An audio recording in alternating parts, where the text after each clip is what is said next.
The Opie and Anthony Show on XM 202, featuring Opie, Anthony, and James Norton. Some bad news. Right from the beginning, you knew this was different. The infection was everywhere. It was in the street outside. It was coming through your windows. It was a virus. Terrible viral infection. It gives people this incurable disease, fills their veins and blood with pure rage. By the time they tried to evacuate the cities, it was already too late. Jesus Christ, 5 hours? It infects, replicates, and kills this fast? These numbers can't be right. The numbers are correct. I wish to God they weren't. Is that one? There is no God. It's like some kind of horror movie. Such a great virus that you want to infect others, like your friends and coworkers. Sometimes it leaves pustules. There's nothing you can do about it. God almighty. We gotta stop this outbreak before it mutates. They're highly contagious. What's this rash from? We're facing a new strain. It can cause life-threatening bleeding or even asphyxiation. Where is it spreading? All over the place. All right, we're coming out. Here we go. Opie. Shut up. Anthony. I'm a little dirty. Wipe me. James Norton.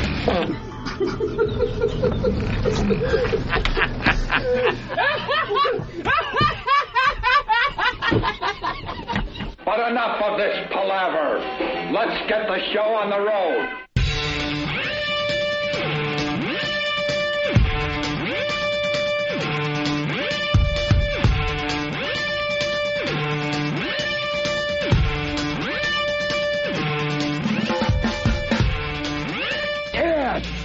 Friday! It's Friday!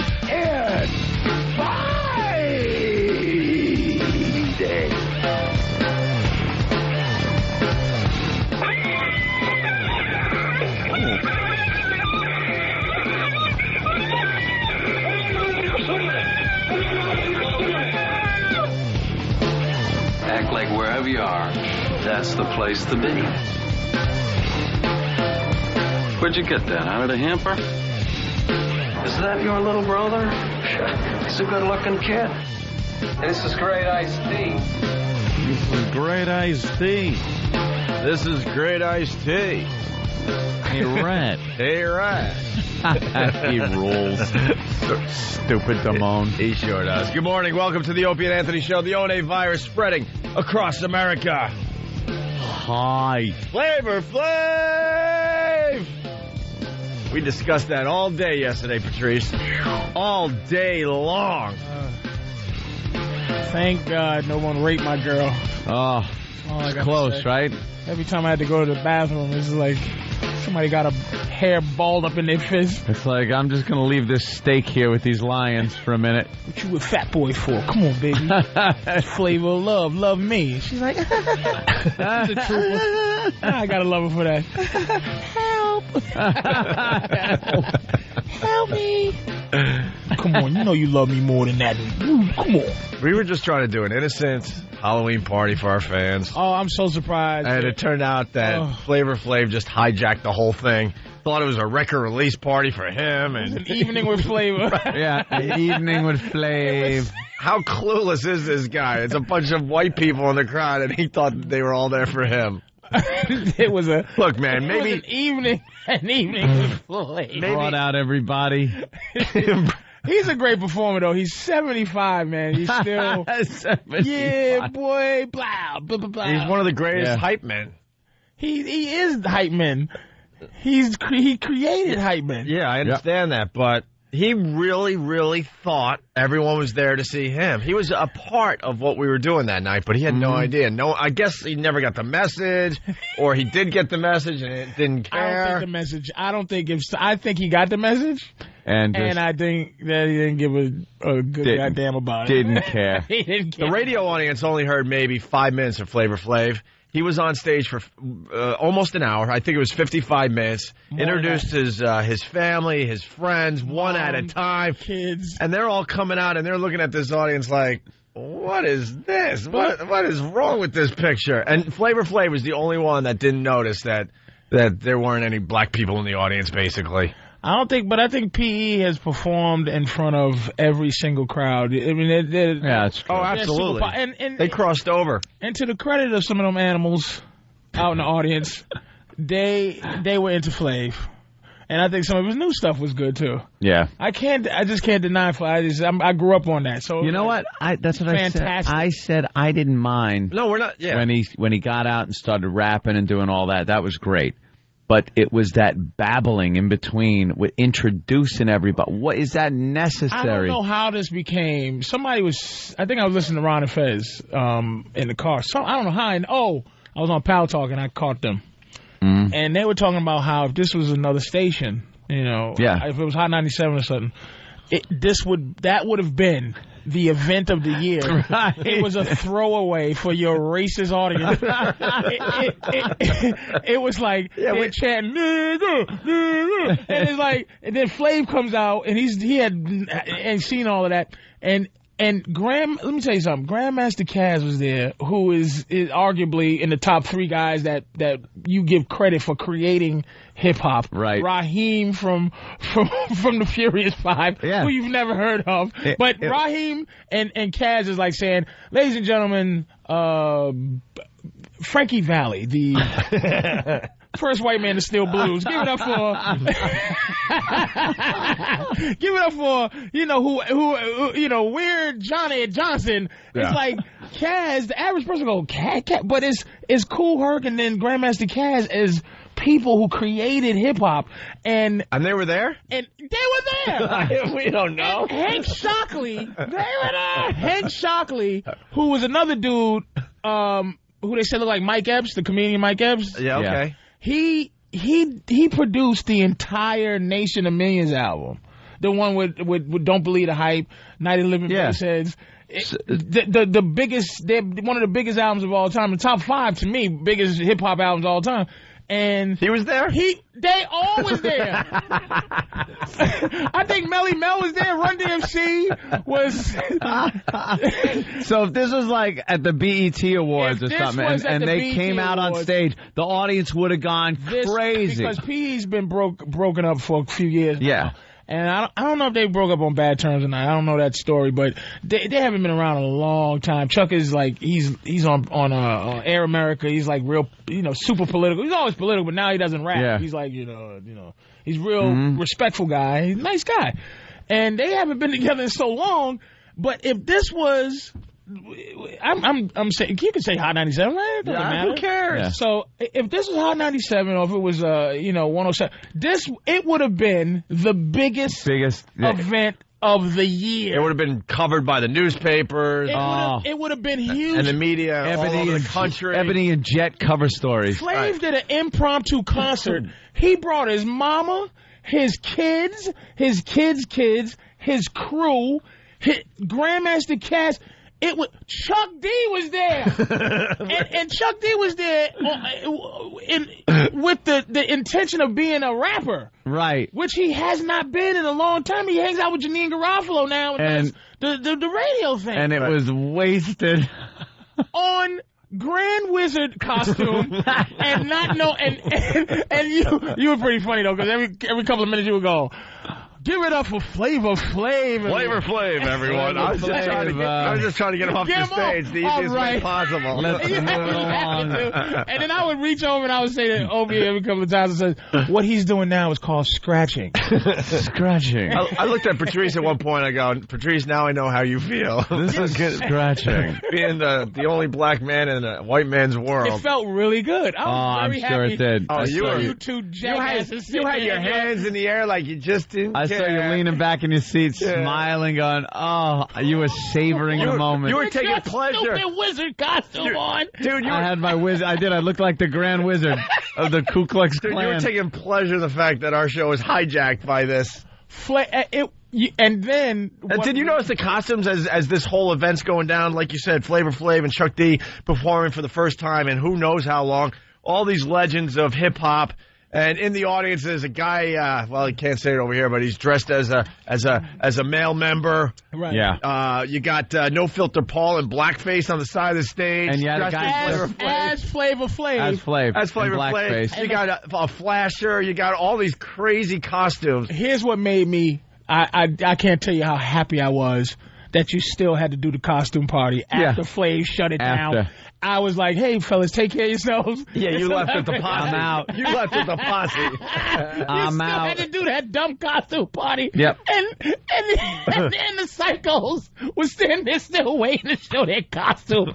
Nobody cared. It was like, go Flavor. At that point, it was over. Oh, he just destroyed our whole show. Destroyed the energy. You know what it was like? You know what it's like? That would have been like Simon and Garfunkel getting back together in front of the Nation of Islam. Yes. Yeah. At Mosque number 7 right. in Harlem. Yeah. And here it is. A little brother and the sounds of silence. Kick it. And this is my mom. And I'd like to introduce Barbra Streisand. Come on out, Barbara. Come on out. Bob, and the people would have been there like, when are these white people getting off the stage? I don't get this. I don't want to. I didn't pay for this. I didn't want to see this. Not knowing that it's like the biggest thing ever. They bring them back. A lot of hip-hop legends on that stage, huh? I am a rock. I am a Time. I See don't. what they've done to me. and they're doing that while everybody's waiting to do caramel apple dipping. Hey, where's the caramel apple dipping contest? How about the guys that are on stage? They're pretty much naked except for their underpants, and they got glue traps all over their bodies, and that's when Flav decided to come out.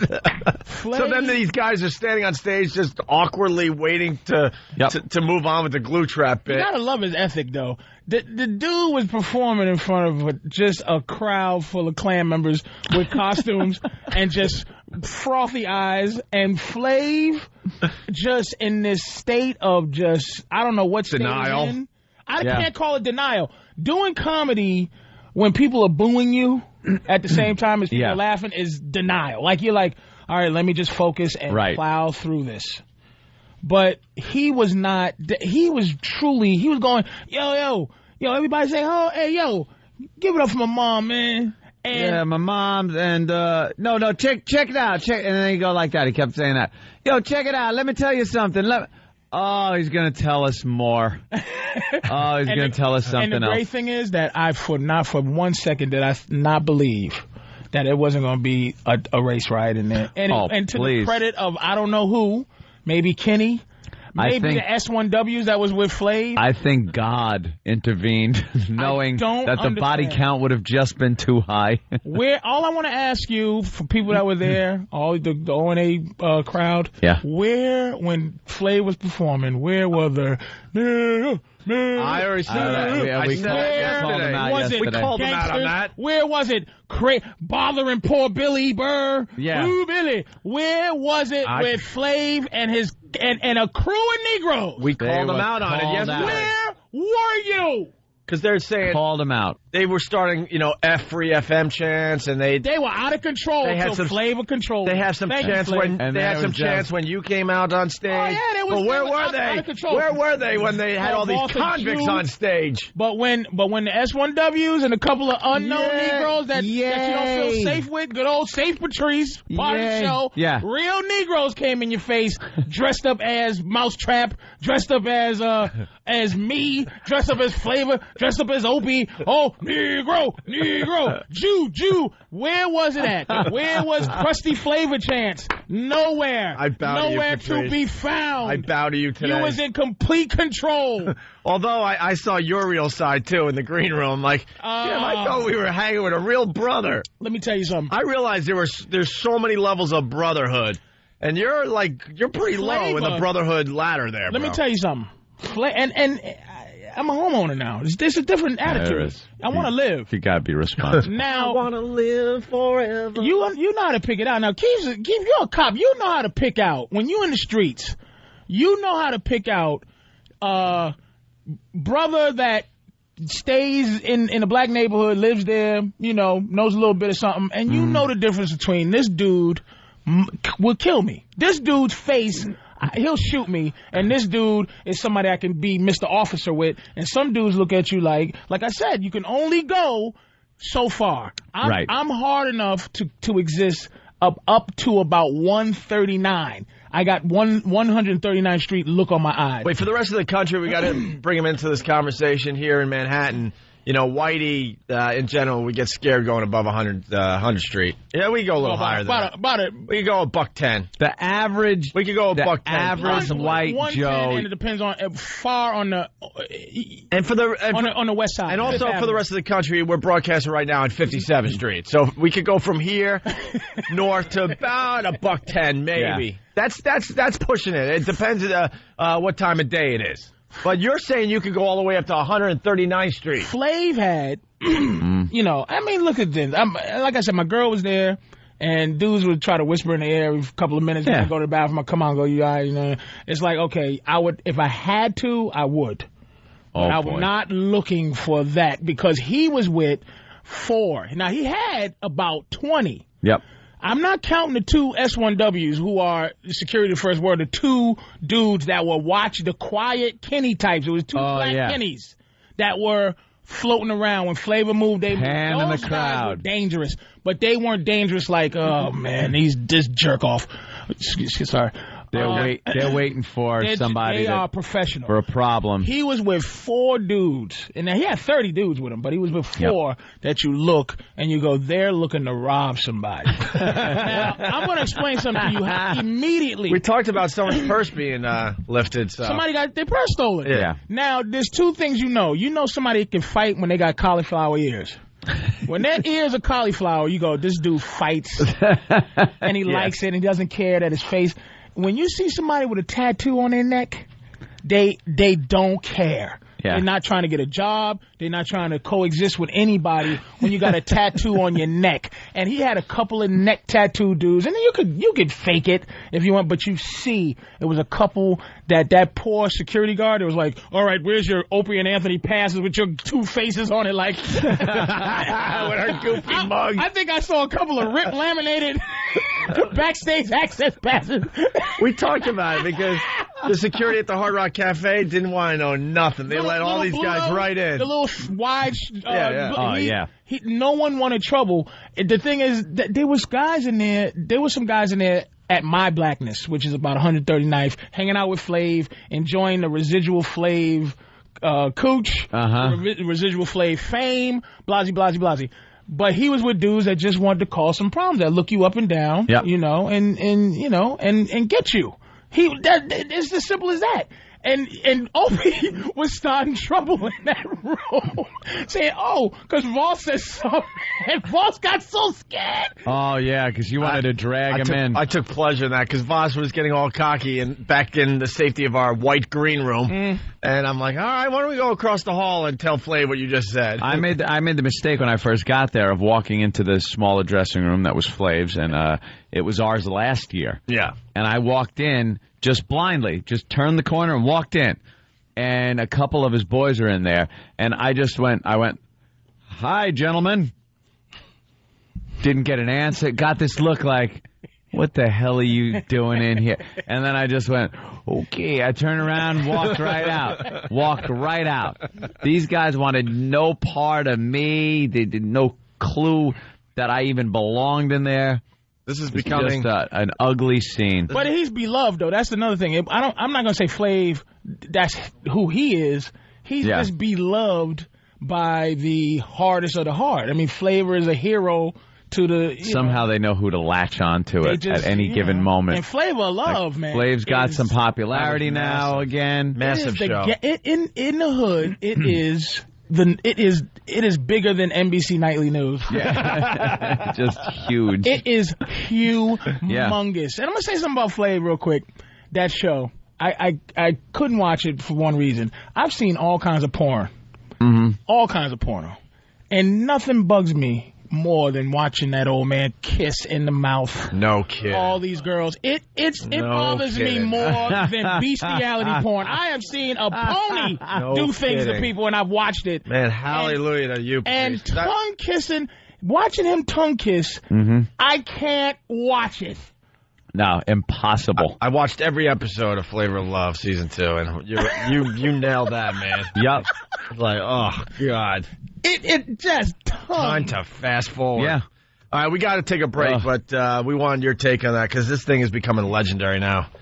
Flavor Flav came and just hijacked our whole Halloween did show. A nice hour and a half because he did an hour in the middle. Before the show, right? He did I don't know. He did about 10 minutes, then went back to his dressing room, and then came out and did almost an hour. Almost an hour. Thought it was his special day. Thought it was his. I really loved it, dude. You know, he thought it was a celebration because his record was dropping. That's the flavor I love, man. Dancing around, jumping on speakers. He's 97. He's the best performer I think I've still ever seen, other than Run DMC. That was amazing. Yeah, watch his energy, man. He's amazing. And I think we said it yesterday. The performance itself was unbelievable. And it was fantastic. Then when he got together with Chuck D, you don't got to introduce your mother and your grandma and the kids and everyone. And the mics were broke, and him and Chuck performed on the same mic, one mic next to each other. Yeah. Till we got the second mic. Man. All right. Patrice O'Neill filling in for Jim Norton today. Jim Norton's down there in Atlanta all weekend long. We got lots to do today. We got Borat coming in today. What? What? I don't know. You don't know? I don't know. See, that's what it is. See, it's like Borat showing up here. You said, is he coming in today? The guy from the movie, with the mustache. One of Flav's. You know. No. You know who Borat is? I know who Borat is. Yeah. Sasha. Yeah. Yeah. Getting massive reviews in the paper today. Everything's 4-star for this movie. Do they love it? They love this more movie. than love it. Rotten Tomatoes is giving it 95% positive reviews. There's only like 2 bad reviews and people that just don't get it. He's the Andy Kaufman of our time, I believe. Yeah, I said that. I said that yesterday. Yeah, he's doing some Andy Kaufman. It's about time because so many people have tried since Andy left this earth. And are you allowed to say his other character? Who? Ollie G. Ollie G, yeah. Yeah, because he might be super Borat now. It's in character, Ollie G dead. No, yeah. He's coming in character. He's fully character, so if you... Yeah, try to break him today. Good luck. He's doing all his interviews in character. Good luck. God bless him. God bless him. That's why I'm nobody. If I did a movie where I played a character and they go, can you play the character... What? So no. I did it. I sold my soul. Do I have to sell everything? Can I love myself to some degree, you pieces of garbage? Here's someone that doesn't get it. Stephanie in Pennsylvania, what's up? Hey, guys, I just have to call you out because yesterday you said that he was a has-been and his show's done and it's over with. And just because Patrice is there today, you're trying to backpedal and say what a hit. Patrice said in the community, it's huge. I don't watch it. I don't know anybody that does watch it. I watch the Flavor. What's that, Flav? Yeah, I don't watch the show. White people might watch it as a guilty pleasure, I'm sure. Yeah. But black people, it is gospel. He said in the community, it's huge. There's Stephanie. We acknowledge that his performance was really good. And yesterday I said, when he was rapping, it was cool. But when he talked, it was like, get him off. This sucks. We had a problem with him introducing every single person he knows. Did you listen to what we said, Stephanie? We had a problem. Now she's got me pissed. We had a problem that he hijacked our show. What did you hear that we didn't say yesterday? Yesterday you said that his show is done, that it's over, and it was VH1's #1 show ever. Stephanie, we did not say that because we would look like jerks. Everyone knows that Flavor of Love was massive. Now, it was like the biggest show in cable history. You was to say, if she's saying you said that it is over now, I can see that. We said that. Yeah, we said that it's not like he's going to get another show on VH1, so he's at the pinnacle of his career again. No, he will get another show, and he's hoping because of this. He will get another show. I'm absolutely sure. Yeah, she's right about that. Yeah. Well, New York got one coming out. You're selectively listening, Stephanie. You guys try to get a little black when Patrice comes around because you want to be his friend so bad. All right. That's hilarious. Goodbye. She called y'all liberals. Yeah. Goodbye. Yeah, what the hell is she doing? Trying to get along with a black man. Screw off, Stephanie. You piece of crap bitch. Shut up. I hate these people I hate that whore. I hate you whore. Go satisfy your man. Make him a cup of coffee. I hate people that do their selective listening with this program. We said the performance was good. We were bummed that he was on stage for 55 minutes. We were bummed that he completely hijacked the show and introduced everybody he knew. We were bummed ourselves that we weren't brave enough to try to figure out how to move him along, okay? We were trying to figure out who told him that it was his private party. We said all that. We said we had no clue who we were, what we were doing there. I said Flavor of Love I love. I said I loved the Flavor of Love on VH1, but we also said that this might be the pinnacle of his second career here, and it might be going downhill now because he's trying to use the success of the show to get the rap album going. And I don't know if it's going to work. I went to Virgin. Me and my woman walked to Virgin after the Hard Rock, and is it Virgin? Yeah, and bought Flavors. Oh, see, so it worked. I bought it. There you go. Yeah, it got a sale. Yeah. It got one sale. Jay, what's up? Everybody else there was like, Patrice up on something. What? Hey, I just want to put Patrice up on something. What's up, Daddy? What's up? Yo, man, the backpedaling that these two cats is doing right now. Holy. Wait, God. They trying to say, what did y'all say yesterday? Backpedaling. Backpedal. So you're trying to say they changing up because I'm here, but I want to know. I didn't hear the show. Why, first of all, why would we change up with Patrice? Yeah, we're not scared of Patrice anymore. If Flav was there, I can understand. I am to them safe Negro. That's right. For the first 10 appearances on our show, we were petrified. But we're way look at the past that pictures now. of us on the website. You will see our bored-ass faces sitting there 15 minutes in. I'm leaning on my hand, looking at Flav. I could care less who was up on that stage. And I'm looking like, when is this going to end? There's no way to make this stop. And then I'm getting people saying I'm backpedaling. What am I saying today that I didn't say yesterday or vice versa? Give me an example, you dummies. You selective listening jackasses. Why'd you cut off the brother when he was saying? I'm just trying out my new bit. It's his new bit.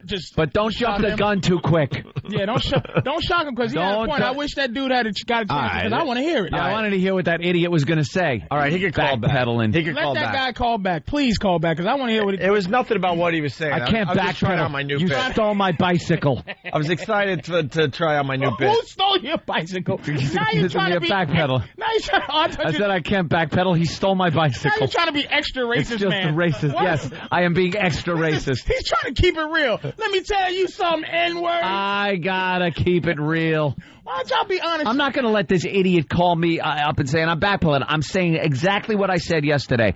I enjoy, and I even said that. Oh, you backpedaled. You said he sucked. I didn't say he sucked. I said when they got up there and he was actually doing. Flav sucked? No. Oh, okay. I said when he was rapping, it was cool. I'm not into it. Right. But it was exactly what he was supposed to do there. Right. Get up and rap. Not introduce 50 people I could give 2 Fs about. Do you realize what show you guys did? Do you realize the show that happened on that stage? Cared? You got to understand the magnitude of the show. I didn't care. You should care. Listen. I shouldn't. Now you don't care. Darren, what's up? I don't like extra racist, man. Hey. That's a new superhero. Exact words yesterday. Well, there will never be a season 3 of Flavor of Love. Why'd you shock him? He was on his side. Opie's crazy on the taser now. It's just Now he's just going to taser everybody. Roger, go ahead. Hey, I hate to agree with that stupid whore that called earlier, but you guys... Opie's just tasering everybody. Holy Jesus. Get out of here. Patrice O'Neal in studio today. That's I don't expect you guys to listen every day, you bastards. It's the only virus spreading across America. One more call. Hear what everyone else is talking about. O&A Uncut and Live, continuing the show on XM Satellite Radio starting at 9 a.m. Eastern. Visit xmradio.com to subscribe. It's the Opie and Anthony Show. Opie and Anthony.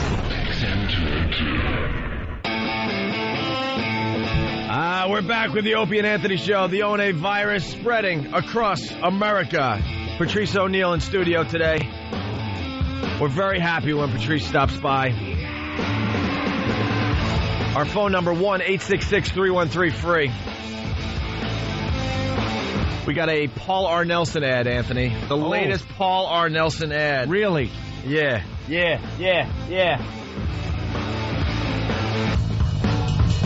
Oh, boy, I wanted to play our Paul R. Nelson ID, and it didn't work. No. Now it's working on its own. Now I need to, reboot this thing. Try this again here. This is Paul R. Nelson, and you're listening to the Opie and Anthony Show. That's right, Paul R. Nelson. Patrice, you into these negative campaign ads? Yeah. Love them. Watch them all the time. Here's a negative campaign ad. Dimitri Martin has got a big ad campaign. But go ahead. Huh? What? Make my stomach hurt. Who? Damn it. Never mind. Who? What? What are you doing? Just reading? It just caught me. I see Dimitri Martin's dumb face, and he's like getting ready to be a millionaire. Who's Dimitri Martin? He's a nice guy. I like him. Yeah. I have no idea who that is. Exactly. Is he a comic? Yeah, he's a new. Oh, you got. All right, I get it. Oh, now you're all. I see. Just comic jealousy. That makes sense. Yeah. You know how we are. We jealous. All you now, comics. Now I'm over it. Now let's get back to business. One guy makes it, and it's like, that son of a bitch. That's why I'm trying to prepare now for everybody. They call me a son of a bitch now. But if it was I got nothing. If it was you, you'd be like, why is everybody hating? But when it's anybody else, it's like, this guy doesn't deserve that. Didn't even put in his time. He didn't. I just had a burst of jealousy overwhelm me, and I apologize. It really did. It washed over you. And I don't even hate Dimitri. I just saw his dumb face. And you took us out of our game and everything. Sorry about that. Damn, is that a black guy we're supposed to know? That's all I was thinking. now you got to be careful, y'all. Yeah, we don't know. I apologize for that, man. Go ahead. All right. I'm sorry.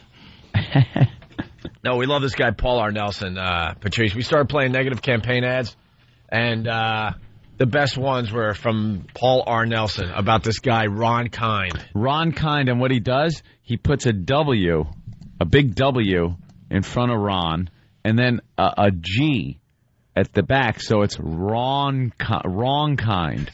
His name's Ron Kind, but his competition there. Wait, what's the position and what's the state and what's going on? This guy, Paul R. Nelson's the Republican. He's a Marine, an ex-Marine. Running for Congress. Don't even know. He's running for Congress. You're right. Yeah. Running for Congress in Wisconsin. And he's running against a four-term incumbent, Ron Kind. And Paul R. Nelson's teams put together this little ad where they put and say, he's the wrong kind. Yeah, and it's just all negative stuff, and it's so far beyond any kind of negativity. I mean, they're accusing this guy of all kinds of shenanigans. Well, we got the classic one. We should play it again. Yeah, let's to bring Patrice up to speed.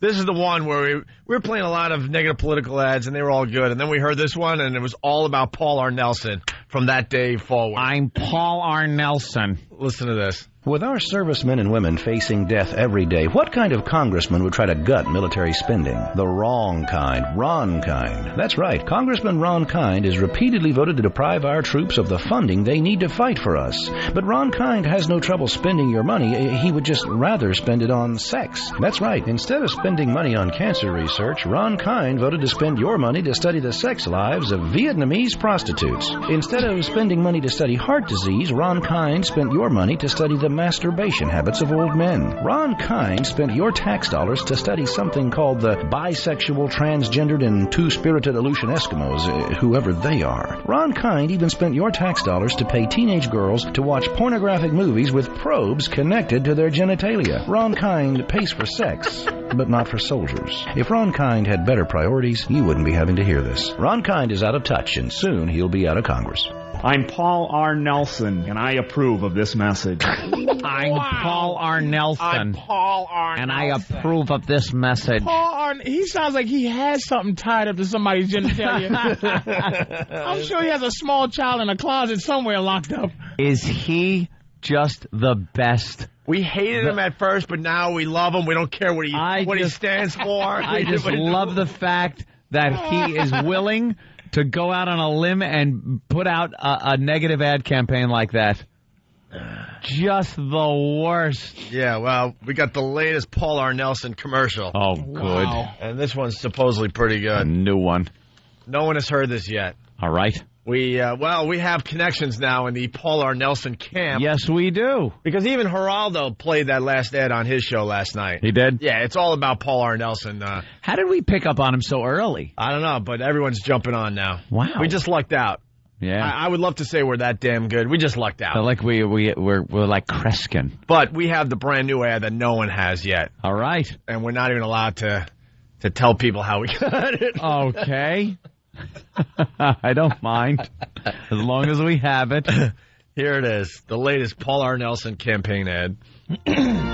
Dearly beloved, we're gathered here to witness the marriage of this man, Bruce, to this other man, Bubba. If anyone objects to the marriage of Bruce and Bubba, let him speak now or forever hold his peace. Well, preacher, I object. Oh, thank God. State your objection, sir. Well, preacher, it's two dudes.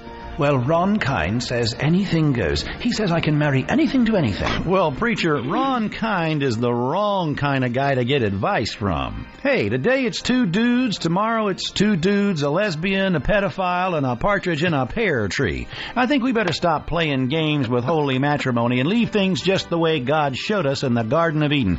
Adam and Eve, not Adam and Steve. Romeo and Juliet, not Romeo and Julio. I'm Paul R. Nelson, candidate for Congress. I approve of this message and my committee paid for it. If you support traditional American values, help me keep marriage sacred. Vote yes on the marriage amendment and vote Paul R. Nelson for Congress.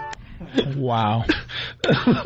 Paul R. Nelson. Did you say Paul R. Nelson? Oh, does Ron Kind, does he have a I said, did you say Paul R. Nelson? Yes. Right about now. I'm Paul R. Nelson. Check it out now. I'm Paul R. Nelson. Right about now. I'm Paul R. Nelson. Check it out now. I'm Paul R. Nelson. Right about now. I'm Paul R. Nelson. Check it out now. I'm Paul R. Nelson. Right about now. About now. About now. About now. Paul R. Nelson. Paul R. Nelson. Thank God Almighty. Paul R. Nelson.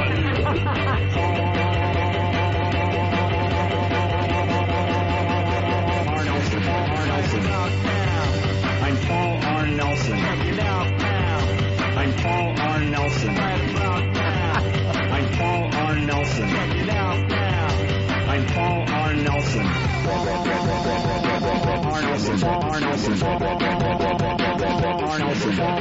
Ladies and gentlemen, I have to inform you that Paul R. Nelson has been shot and killed in Dallas, Texas. Paul R. Nelson is dead. Paul R. Nelson, tear down that wall. Right about now. Paul R. Nelson. Right about now. I'm Paul R. Nelson. Check it out now. I'm Paul R. Nelson. Right about now. I'm Paul R. Nelson. Check it out now. Paul R. Nelson. Right about now. I'm Paul R. Nelson. Check it out now. I'm Paul R. Nelson. Right about now. I'm Paul R. Nelson. Check it out now. I'm Paul R. Nelson. Paul R. Nelson has left the building. How great is that? The Mega Mix that one of the fans sent in. Oh, God, that song was stuck in my head all morning. Yeah. I woke up with it in my head. I'm driving to work singing the Paul R. Nelson Funk Soul Brother song. What do you think of the new ad? I love it. So wow. They just have gone completely one way. They've gone completely with the mudslinging tactic. Yeah. And yeah, I hope it works for him. I don't know. Like I know what his stance is. It's really hardcore right wing Republican, which I'm really not into. You know, I'm more. I'm sorry, what? I am not into hardcore right wing Republican politics. I'm also not into left leaning, bedwetting liberal politics. I like taking a little from column A, a little from column B. Right, you make up your own mind. Can you tell me yes, sir. What's the little from column B? Because column A, we've seen you have Nazi helmets and guns. See the, and you hate all races and creeds and colors. Now, what's the other side that you take a little bit? You do see a lot of the right on me come out, but a lot of that comes out on the radio show, so it's actually a good question. The left, I keep camouflaged a lot. I'm a pretty charitable guy when it comes to things. You give the white charities. That does make charity does not mean white left. Charities. There are enough black people giving to black charities that I feel I don't have to cough up my hard-earned money. You know wow. what? You know what hold I give? On, wait a minute. You know what I give to black charities? It's called my tax dollars. Somebody on the left side, catch him because he's falling. Right on the left. Hold on, he's leaning left. He don't give to no nigga charities. It's called my tax dollars. Those are my charity contributions to the black community. What is the left side? The left-leaning that I have a little bit. Oh my God! I'm not. Let's just I'm kind of with you, Patrice. I don't really hear a lot of the left coming out of Anthony. I'm not one of these staunch supporters of George Bush. I think he's a boob. I think that's not even that's not even his wife don't even like him no more. How about gay marriage? Come on, gay marriage. I'm fine with that. Come on, I could care less. There you go. Gay marriage. Gay marriage. He wants Bruce and Bubba to get Tony married. Duke. Abortion. I say let women have them whether they want them or not. In some cases, I say let the boyfriend make up their decision. Oh, can I interrupt for you almost ambidextrous? Can I interrupt? Dr. Martin to surgery. Doc Martin. Wham! One right in the old breadbasket. Big phony. Can I jump in here for a second? Al from New York. Al. Hey, I just got to know, is that a bit you guys made, or is that a real commercial? See, that's what's getting so confusing now. People really think we're just making up Paul R. Nelson commercials. That is a real Paul R. Nelson commercial. The commercials you've heard are... That's going to be hitting the airwaves very soon. Genuine Paul R. Nelson commercials. The song is a remix that somebody did. That didn't come from the Paul R. Nelson camp. No. Although, I think if he wins, they should play that behind him as he's accepting his victory. At the podium. All right. Wow. Thank you. Let's say hi to Steve in Jersey. Steve. Dude, that was the greatest ad ever. Please play it again. Which one? The Bruce and Bubba one? Yeah. Without a doubt. Please play it again. That is a good one. All right, we'll play that again. Let's go to Bernie in Boston. Bernie. Hey, Bernie. What's up, guys? What's up? Hey, when are you going to have Paul R. Nelson on the show with you guys? You ready for this? 7 o'clock today. 7 o'clock. 7 o'clock today. We talked to Paul R. Nelson. Yeah. Awesome. By the way, the Mega Mix was done by producer Dan. Imus. He would like to mention producer Dan. Thank you. All right, thank you, sir. We're like Imus now, getting politicians on the show. Yeah, look at us. Look at us. Paul R. Nelson. We got a congressional candidate from Wisconsin. People don't understand how messed up this is because I don't think we agree with a lot of the stuff he's saying. No. And we know that Ron Kind isn't obsessed with the masturbation habits of old men. And we know we see through all this crap. Do you have his platform? You can't tell from that commercial? But I'm saying all of his whole platform. It is so right down the right-wing line. Yeah. I mean, anti-abortion, anti-stem cell research, anti-gay marriage, staunch supporter of Bush and the war in Iraq. Anti-sex in general. Really? He's not just for procreation. He's not into sex. Seems like a very religious guy, very family-oriented guy. He's got the wife, the kids, the whole thing, and he's just using Ron Kind's platform of what he wants. What Ron Kind was doing was trying to get a bill passed that would fund a sex study. That included all these things, like Vietnamese prostitutes because of the spread of AIDS. Like they wanted to see how that worked. The old men taking care of themselves at the old age home is just like the sexuality of older people and what they might need to make their lives a little better as they get older in that way. Just this overall sex study. But he made it sound like in that commercial, like he's pulling out tax dollars going, show me some Vietnamese prostitutes. Here, I got some tax dollars here. All right, hook up that electrode over there to that teen girl and let her rip. You know, it's kind of taken out of context. Oh, yeah. That is hot, by the way, that is sexy. And he justified it by saying, you know, if he wasn't doing these things, you wouldn't have to hear it on our commercial. That's right. But we're going to tell you anyway because he knows it makes a good commercial. On the official Paul R. Nelson website, we get a plug. T-shirts. The Paul R. Nelson T-shirts are officially sold out. And then he writes, thanks, Opie and Anthony. Yeah, I guess a lot of the pests and fans of this show absolutely wanted the Paul R. Nelson T-shirt, so they went to the website and they're wearing them now. Just the dregs of humanity. Why? Walking around with the Paul R. Nelson. Why can't you support... All right, look, because I'm Paul R. Nelson. I'm Paul R. Nelson. Let's play the spot again. I guess nobody's serious is that funny. Yeah. Once again, here's the latest Paul R. Nelson commercial. It's entitled Bruce and Bubba. We can't write funnier stuff than this. No.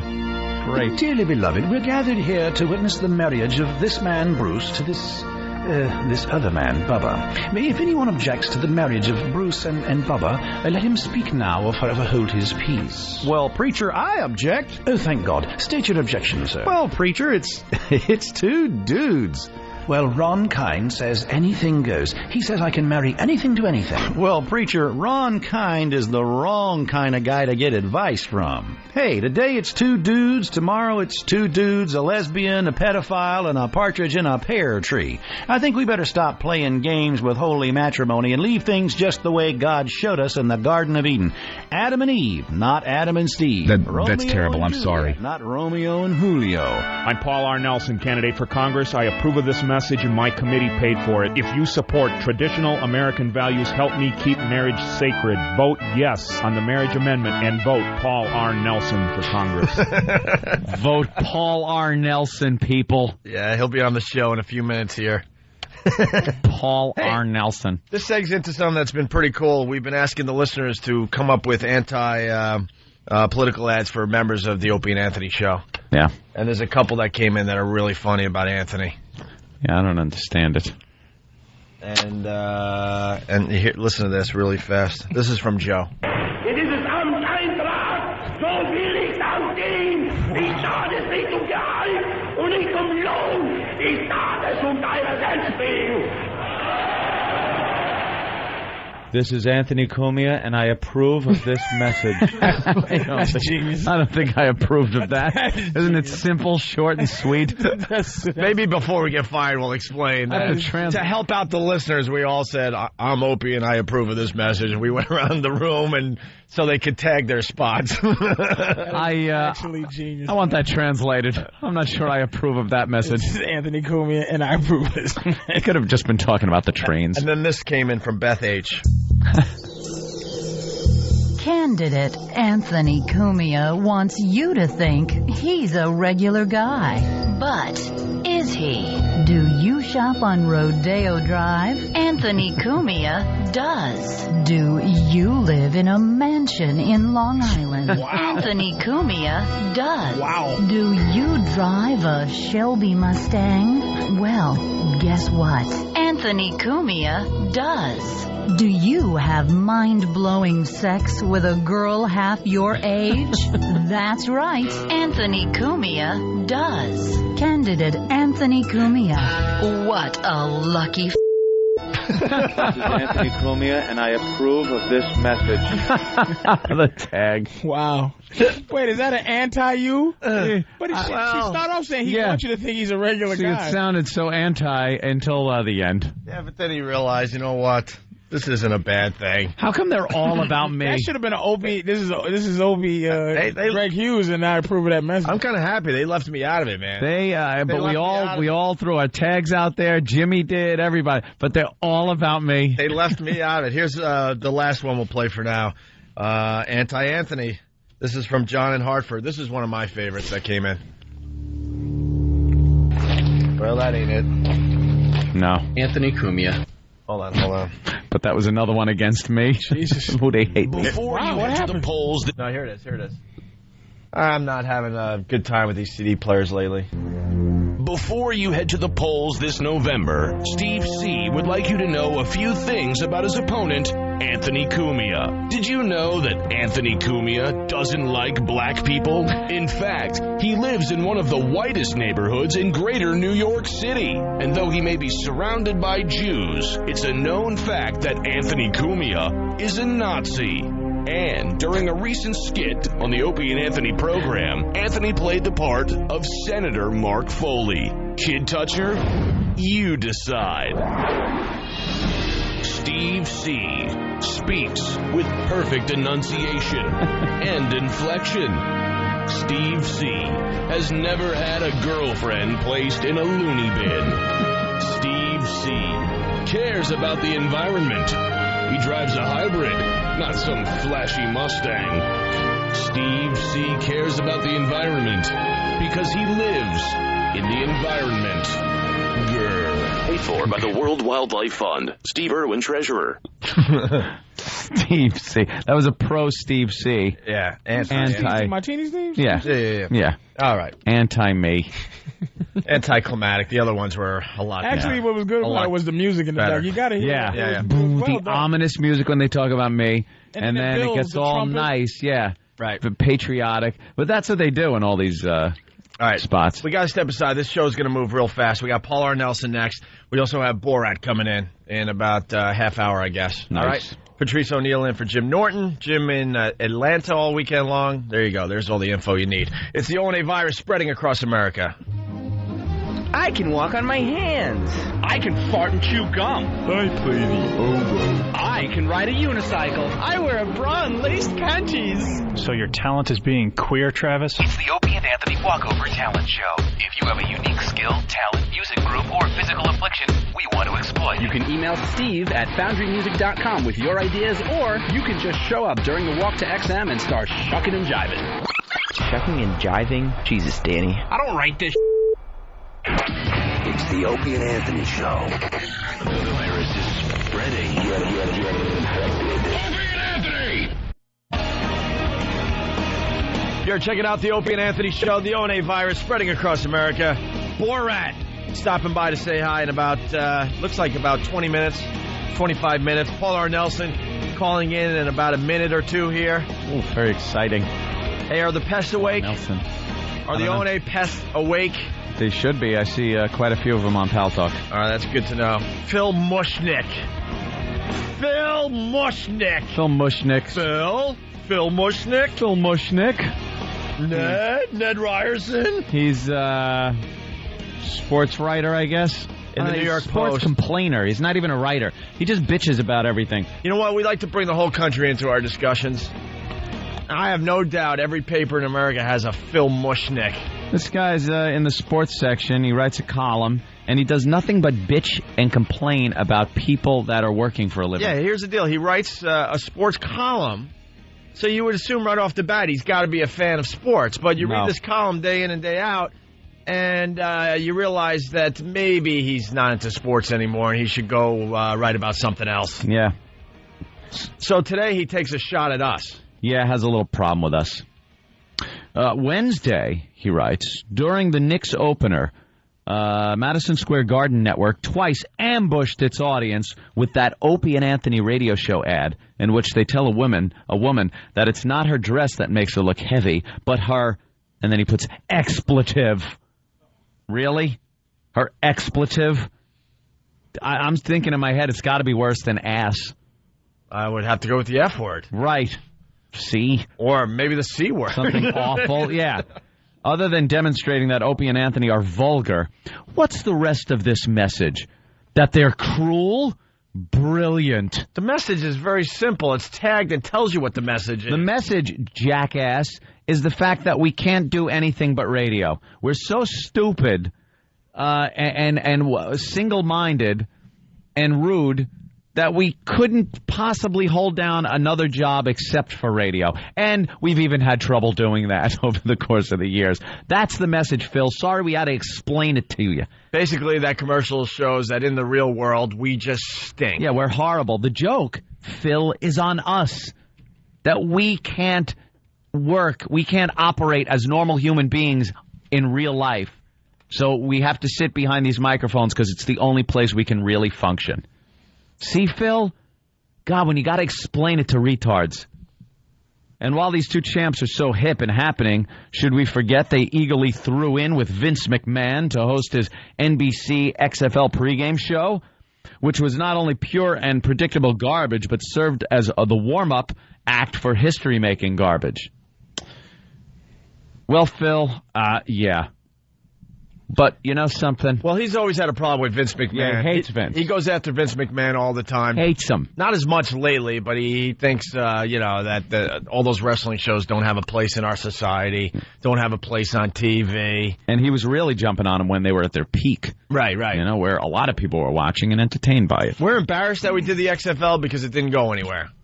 That's the only reason we're embarrassed. And let me tell you something. I got no embarrassment for it. Somebody offered it.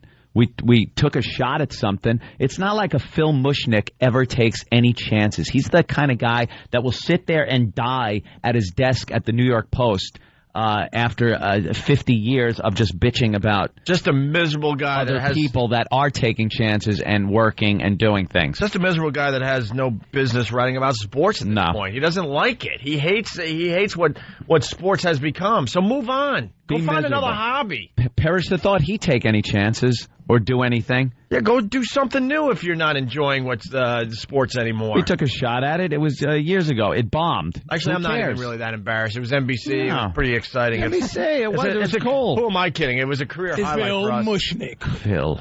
Shark Hunter. You can't do much with Mushnick as a lesson. No, just the name alone. When he shakes your hand and goes, "I'm Phil Mushnick," don't you just you want to go ugh and wipe? You want to Purell your hand. I guarantee you, when people work with him, like people that go, "Hey, Mushy," or yeah, they got it. Yeah, he hates anything that Mush. Yo, Mush. What do you got today, Mush? Don't call me Mush. It's Mushnick. Why can't they just call me Nick, not the mush part? You're Mushnick. So what does a dude like that like? See, that's what I always like. What is? We're reading his column and he's just bashing everybody. He don't like anything. But what's he enjoy? He has to be he enjoys a yin to the yang, you know. Well, I mean, obviously he got into writing about sports because he enjoys sports, but he enjoys old school sports. He enjoys, underhand free throws. He enjoys the two-hand set shot as far as basketball goes. He enjoys football with leather helmets. When the Celtics were all white. Right. Those little shorts. He enjoys baseball when they were wearing baggy uniforms. And ran in fast motion around the bases in black and white. See, there's so many like Phil Mushnick out there in society. They can't grow with society. There's music critics that think it ended with the Stones. But it ain't Phil Mushnick's fault, though. Then move on, though. Wait a minute, It's the New York Post fault that they don't get a more hipper columnist to write about today's sports. That's what I was going to say. It's not. How can you blame Phil Mushnick for being Phil Mushnick? Look, Phil Mushnick. Look, no problem. I'm sure bashing it is part of the job, sure. But all I read is him bashing. I don't see an inkling of this guy actually enjoying watching sports. So I say the One Pest should email this guy and ask him if he's retarded because he didn't understand the Opie and Anthony TV commercial. And we're not pissed off that he's trashing us. Trust me. We got print in the New York Post today. He's playing right into our hands. And it's printed in the Post. You could get a hold of him. It's phil.mushnick at NewYorkNYPost.com. Phil.Mushnick. Mushnick. Phil with one L. At NYPost.com. Yeah, go ahead. Because you're free to comment on any columnist's column. So go ahead. Yeah, have fun with Phil with Phil today, guys. A quick little mission. Have fun with him. Have fun. I don't want to lose our guest here that we have on the phone. I am so honored. Yeah. Hey, Anthony, really fast because it might set up the next break. Yes. John Alberts from Long Island. I have no idea what this means, so please give me more info. It says, all it says on the instant feedback, that Super Bowl champ died yesterday in a car accident. Some bitch ran a red light, just thought you'd like to know. Punching out John.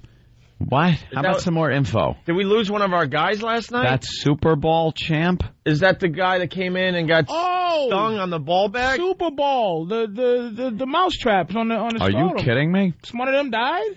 I'm starting to think that we might have lost the guy that won our Super Bowl competition. Wow. Was that the story? Where was he from? It's maybe that's the story on TV. The Northport story? I don't know, but that's all John is writing so far, and it just starts in the middle of a sentence. That Super Bowl champ died yesterday in a car accident. Well, get more info on that, people. We need more info on that. But without further ado, let's say hi to Paul R. Nelson. Hey, good morning. Thanks for having me on your show, gentlemen. Mr. Nelson, it's an honor to speak to you. We've been keeping track of your campaign over the course of the past few weeks. And, it's an honor to talk to you. You've been a lot of controversy. I've seen you on TV a lot about your ads against Wrong Kind.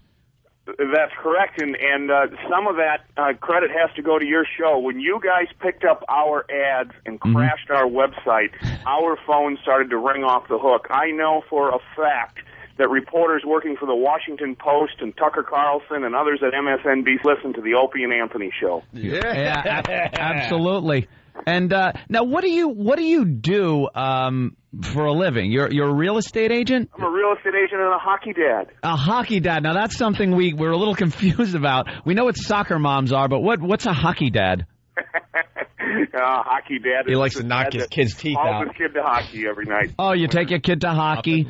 That's nice. And you come off like a very wholesome guy, a very American, kind of American dream family. You know what that is.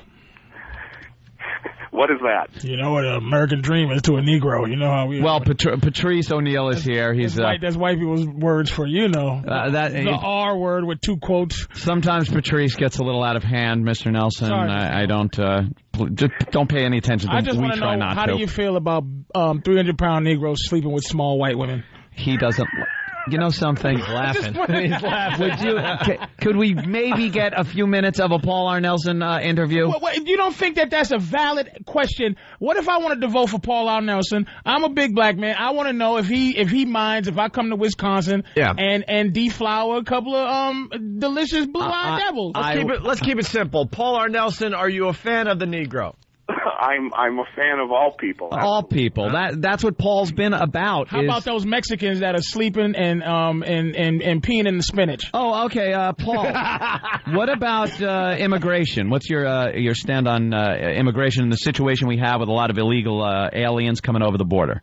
Sure. Hey, we've been very clear on our positions in our ads that we're not a very nuanced campaign. We try not to leave a lot of room for ambiguity. Mm-hmm. I would be against illegal immigration. Of course, Wrong Kind would be one that would want to sponsor amnesty for illegal immigrants. So that's all we're pointing out. And people keep talking about our attack ads. You will note in our ads that we do not go after Mr. Kind for personal financial malfeasance or marital infidelity. We are simply pointing out his voting record. These really are not attack ads. They're really what the campaign is supposed to be about. Now, telling the voters the difference between what the two candidates would vote. I understand that, Mr. Nelson, and believe me, I am a fan, but let me play the devil's advocate here.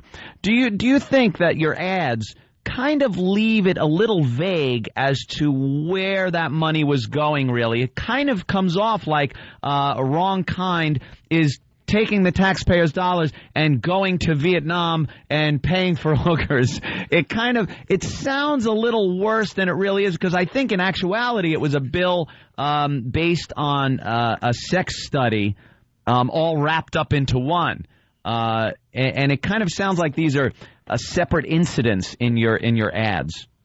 Right, and but the language in this ad, and that's why we put the NIH grant numbers, the Toomey Amendment number. I mean, we live in the information age.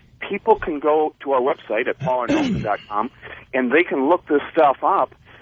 This is part of the congressional record. The words that we used in the sex studies ad are part of the congressional record.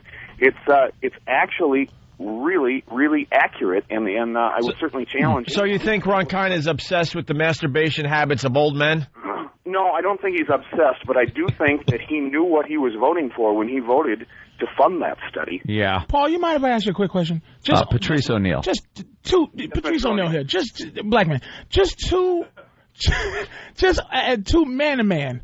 You don't think, just man to man, you don't think that hooking up electrodes to a woman's vagina and making her watch porno and see how she reacts to it is a little bit sexy, just as a man? I know you're running for Congress, but just as a dude chilling out with a beer, you don't find that to be hot?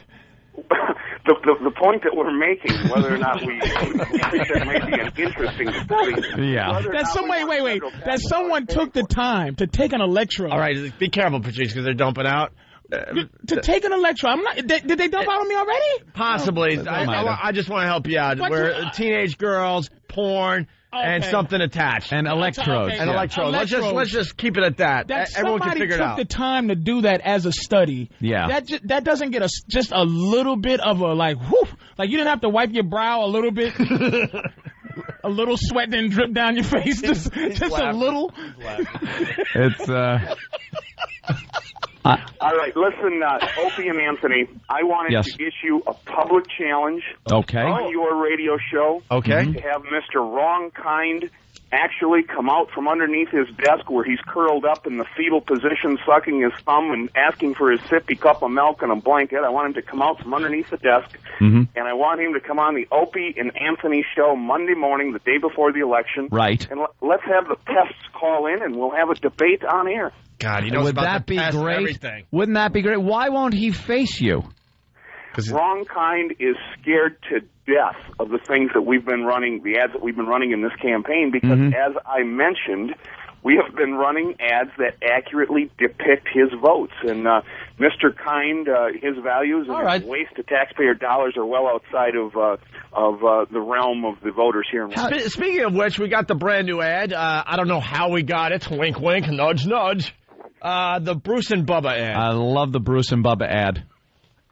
Well, we happen to think it's a moment of brilliance. You know, we have a lot of young people in this country that don't pay attention to politics because they think it's boring. And we put some things together that we think have made budgetary issues a little bit interesting. And now we put an ad together that we believe will make the gay marriage issue a little bit interesting to young people. And I don't think that young people understand how much power they can have in an election. Your listeners, they want to go on our website at paularnelson.com, make a small contribution to our campaign. We are beating the political life out of Wrong Kind with these ads exposing the way he votes. So you're not a fan of the fruits? I'm not a fan of what? You know, fruity people. Look, they can do anything that they want. We're not putting any restrictions on people, but you can't tear down our institutions. The institution of marriage has served mankind pretty well since, as we point out. I think straight couples have already destroyed that institution. I mean, let's be honest. That's a fair point. Right? I mean, what is it? What's the stat up to? Like 60 to 70% of all marriages fail? That's a fair point, man. I mean, we've already destroyed it, so. All right, Opie, you man-loving. Just take. That was a fair. You listen to Paul R. Nelson's ad, and you tell me if that sounds. I say let them suffer like us, right, guys? You sound like you tell me if that sounds like something you want this country running around with men walking around, men holding hands and being married. That's not me, Mr. Nelson. They only want to get married for insurance reasons. With your platform. They would stay doing because men don't want to get married, but they just do it because they didn't get insurance. Are you for anything like that, like some kind of legal, not a marriage, but some kind of joint partnership between gay gentlemen or women that they can then get benefits and health care together?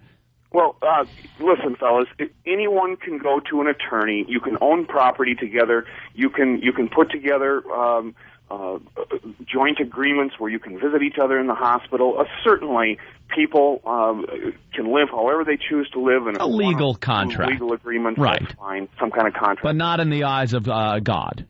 Well, however, the legal definition of marriage has been a sacred contract between a man and a woman. I just think it would be very destructive to our society to go ahead and do that. And we can look to Western Europe, to Norway and Sweden and the Netherlands, places where they've done this, and it has certainly been destructive. Paul, what if they're two really hot lesbians, though? You know, not the butchy kind, you know, but like lipstick lesbians. Not the ones that are shown on the news when they get married. Jesus. He's laughing. That's what I'm saying. It's like, isn't that Paul, more, come on. I love Paul R. Nelson. Isn't that more for us? Isn't that more? Paul, you got to lean a little bit for us. I mean, all right, man on man. All right, let's be honest. We all understand that. But lipstick lesbians, where's your stance on that and them getting married? With gay marriage, we're gender neutral. He's pretty straightforward with that one. What's your stance on lesbians and electrodes? Well, he's already stated. How about Vietnamese lesbians with electrodes? With old men watching.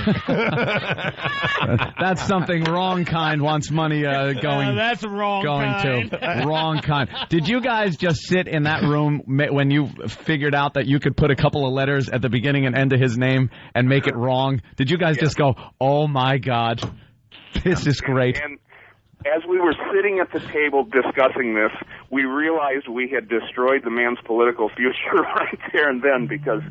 How do the polls look? Paul. Not looking good for Paul. Yeah, we haven't taken a poll at this point. He doesn't want to know. No, why? What's Paul? You gotta be honest here. You know it's going to be really, really tough to win this election, right? No question. Every incumbency is extremely strong. Yeah. That's why incumbents, challengers have to come out and they have to make very articulate points, and they have to tell the electorate why it is that you should fire the incumbent. And I think we've been doing a fairly good job of pointing out some of those reasons. Hey, Paul, I think I can help you out. Yeah. Okay. I got pics. I got some pictures you might want to see. What, you got wrong kind there? I might have some pictures. What do you got? Don't believe him. Look how excited. You can tell how excited Paul R. Nelson is. I call him Wrong P. He's wrong Opie. What about abortion, sir? Where are we at? Hey, come on. You guys have listened to the commercial. I'm a pro-life candidate. Yep. 4 children, 1 on the way. So I'm a big supporter of children. Yeah, he's you're pretty much right down the line, Republican, conservative. That's probably a fair statement. Yeah, fair statement. How about taking it out from time to time there, Paul? You like Sean Kemp. Paul, I gotta be honest. I once held hands with a man at a Mets game. Yeah, I have too. My dad. Aw, that's sweet. What? His dad. What about him? He held hands with him. Oh no, this was just another man. Who? That I wasn't related to. This is something I've never heard of, Paul. Oh no, I could see it now. The Paul R. Nelson and Anthony show. I don't want any part of this. Opie holding hands with them. I told the story on the air. Where are you at with me, Opie, holding another man's hand that I wasn't related to at a Mets game? Opie, I'm fine with that. I'm fine with you doing anything you want with another man, short of getting married, Opie. There you go. It was our own Danny, and I didn't know. I thought I was holding my girlfriend's hand, and they did the old switcheroo, and I walked out of Shea Stadium holding another man's hand. It's a true story. Paul, just to get to know a little bit more about you aside from politics, what are the things you find funny? Like, where does your sense of humor lie? I sell real estate, so I work with people. I enjoy laughing. I try and laugh at work. I find everyday life things humorous. I enjoy Bill Cosby's humor. I enjoy Jeff Foxworthy. You might be a redneck. Oh, well, it's it's the Midwest. You're losing us, Paul. You're losing us. He's a Midwest guy. Midwest guy. You might be a politician, Can I buy a house in Wisconsin? Yeah, what's the real estate market looking like in Wisconsin? Real estate market in Wisconsin's a little slow right now. Yeah, everything, right? It is. That damn bubble burst right after I bought. It ain't slow for you, Anthony. Yeah. So when you lose the election, you're going back to real estate, or? When I lose the election, I'm not planning to lose the election. He's not planning on losing it. and I want to know, I am throwing my hat in the Paul R. Nelson ring, and I want everybody else that's listening right now in Wisconsin to vote for Paul R. Nelson. Whoa. Why? Because I like this guy.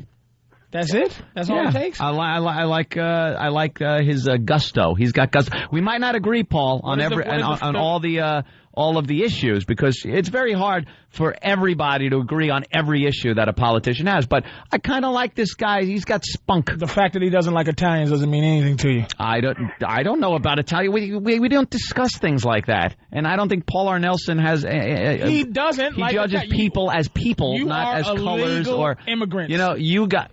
Excuse me? Italians are illegal immigrants. My family came here so long ago. You snuck here, and you probably named after a town where your great-great-grandfather grew up, Cumiaville, and you came here and you destroyed our lives with your mobsters and your spaghetti sauce.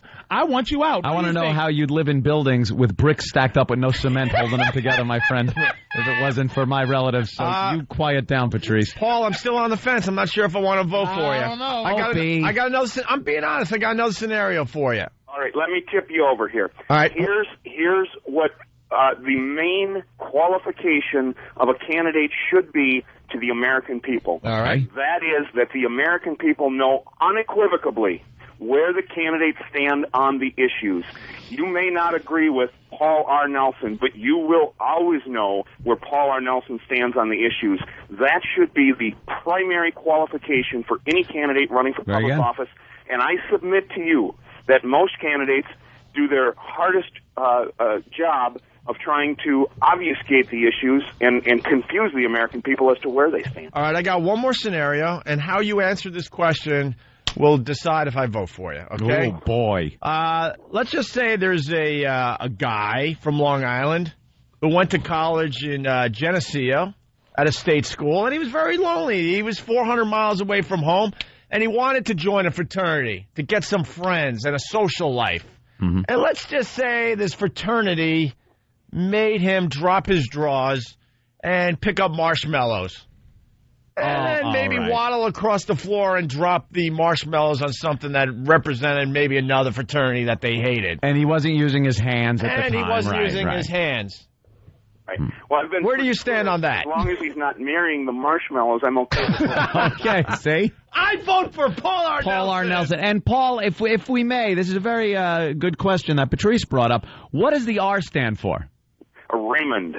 Paul Raymond Nelson. Hey, Paul, did you hear our Mega Mix yet? I have not. Oh, you know what? We have heard your Mega Mix. And, I wanted to thank you guys for that. We noticed in our campaign office, by the way, we've listened to almost every show where you've been talking about us, and my campaign staff laughs until they cry. Oh, good. Yeah, we're really funny. You are. They've become big fans. But I've noticed yes. over the days that you have become more of a fan as you've explored our issues. Actually, we started by hating you because of the negative ads, but then we're like, man, there's a sense of humor in these ads, and then you completely turn us around, and and I don't even know if we agree on anything. Not there, like I said, there are a few issues I agree with, a few I don't agree with, but you do, like he said, you do know what he stands for. And I don't know what this wrong kind is all about, except he's kind of hiding. All right. That's what I see. He is absolutely hiding. I think your pests need to get him out from underneath his desk and motivate him to pick up the telephone and call the Opie and Anthony show, and so that we can have a debate on air on the Opie and Anthony. All right. Paul, any problem with somebody maybe collecting World War II memorabilia? Because I do that. Oh, not a problem. I sold a house recently for a fella that had his whole house full of World War II memorabilia. See, Can we be specific here and say Nazi? No, it's from all sides. I have a British Enfield rifle. Time out. That gun control, Paul. Conservative Republican. I'm all for guns. All right. I love this guy. See? How now about black men with guns? Illegally. All about guns. If they're legally obtained. How about nines, nigga? Yeah, we gotta go. Paul, thank you so much for checking in with us, and good luck on the election.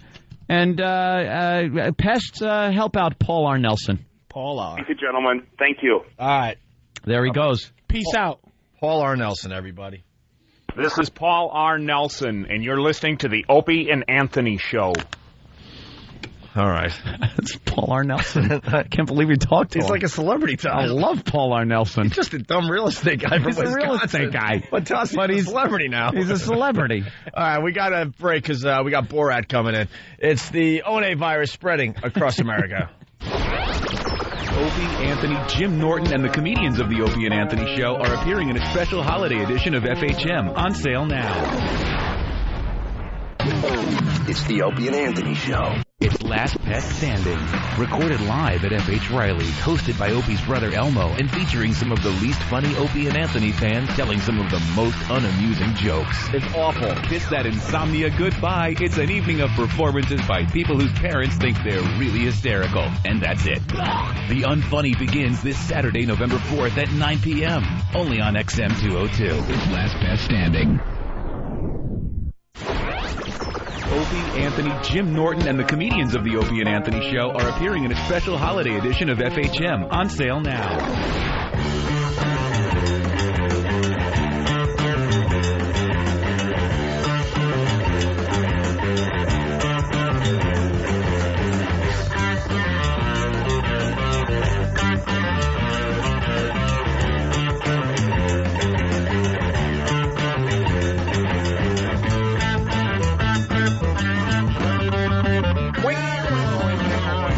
Hey, you're checking out the Opie and Anthony Show. We got a break already. It's the One virus spreading across America. We're so late today. But we got our exclusive interview with Paul R. Nelson. Yes. Well, the guys, I see him all over TV now. And he's crediting us for that. Yeah. That's pretty cool. Said a lot of the people behind the scenes there at MSNBC and a lot of the news stations listened to this show and kind of got wind of his ads and things and wanted to have him on. I got a communique from Elo. Yeah. He just writes, "This is huge." I don't know if it's huge. It's huge for the Opie and Anthony show. Oh, Paul R. Nelson. We've been talking about it for, 10 days or so? It's amazing how you could build somebody up into this big celebrity in your head. I was intimidated talking to Paul R. Nelson. Speaking of big celebrities. Yes. Borat is here. Borat. Where is Borat? Yes, the new movie opens today. Right outside. Wasn't he? They're going to get him in a second. The movie opens today. I can't even, the movie's called Cultural Learnings of America for Make Benefit Glorious Nation of Kazakhstan. But it's getting massive reviews. New York papers giving it 4 stars. All of them giving it 4 stars in the New York papers, I guess. RottenTomatoes.com, 95% good review. Good review. I talk like him now. Good review. Who's the idiots that didn't give it a good review? Just Who are the people that didn't get it? Just some dope, too cool for the room, saying he's ripping off Andy Kaufman. Phil Mushnick. All right, I was answering your question, but you two speak amongst yourselves. Who cares? Whatever. Talk amongst yourselves. Now, one ass saying that he's doing a cheap Andy Kaufman, which I completely disagree with, by the way. The guy's just a dope. He's just too cool for the room. He has to be the one. Like, I'll be the one that writes the naked review on the movie. Phone ringing. How about Linda Stasi? Huh? How about Linda Stasi? Did she give it a bad review? I don't know. She doesn't do movie reviews, so. No? Well, hey, that was the big intro for Borat. What's going on? Maybe we can't do a better job than that. Maybe he's busy. He's in bathroom? He's in bathroom. Be right back. He's in bathroom. Be right back. Maybe he decided not to do our show. Maybe he got some last-minute info on us. He was offended that Paul R. Nelson was a guest before him. Well, hey, we can take a break and completely catch up and then get into Borat. Oh, wow. I don't know. What do you think? Where is he? Is he taking a you-know-what? A duck? Is he panicking on us? No. What's happening? How can he panic? Hey, Borat! We're on in the bathroom, so. Are we? Borat! What are our numbers in the bathroom? How's it coming out? Doing good? 2 out of 3 stalls love us. All right. That's good. We're up. We're up a bit. I don't know what to do. Is he coming down the hall? Oh, my God. If we break, we could be back on track. Should we do that? He's going to have to wait like 7 minutes. All right, let him dump. All right, let him dump. Let him dump. I don't think anyone's going anywhere. Then jump right now. Make the decision. There's a big guest for us. We went long with Paul R. Nelson. We're taking another break. Make the call. All right, it's the O&A virus spreading across America. Hear what everyone else is talking about. O&A Uncut and Live, continuing the show on XM Satellite Radio starting at 9 a.m. Eastern. Visit xmradio.com to subscribe. It's the Opie and Anthony Show. All right, let's try this again. Take 2. It's the Opie and Anthony Show, the O&A virus spreading across America. Ladies and gentlemen, Borat! There he is. All right. Hello, sir. Anthony doesn't like that. Anthony doesn't like the kisses on the cheek. Well, yeah, it's customary in his country. I'll just go for a handshake. I'll just go for a handshake. No, he's got it. It's customary, Opie. You would be insulting him. Very nice. Now you got to put some Purell on your cheeks, dude. I could. Hello. Oh, feel free to sit right here on this beautiful red couch. Yeah, well, we tried to get Borat in about 15 minutes ago, but at the last minute he had to go to the bathroom. Yes, I needed. I had problem with my anus. Yeah. Last night, I'm very excited. I go to your nice restaurant, McDonald's. Yeah. And I eat a 14 hamburger and 2,000 packets of this red soup that's called ketchup. And now this morning, after what just happened, my anus, it hang loose like a mouth of a tired dog. Yeah. So you don't have fast food restaurants in your hometown there?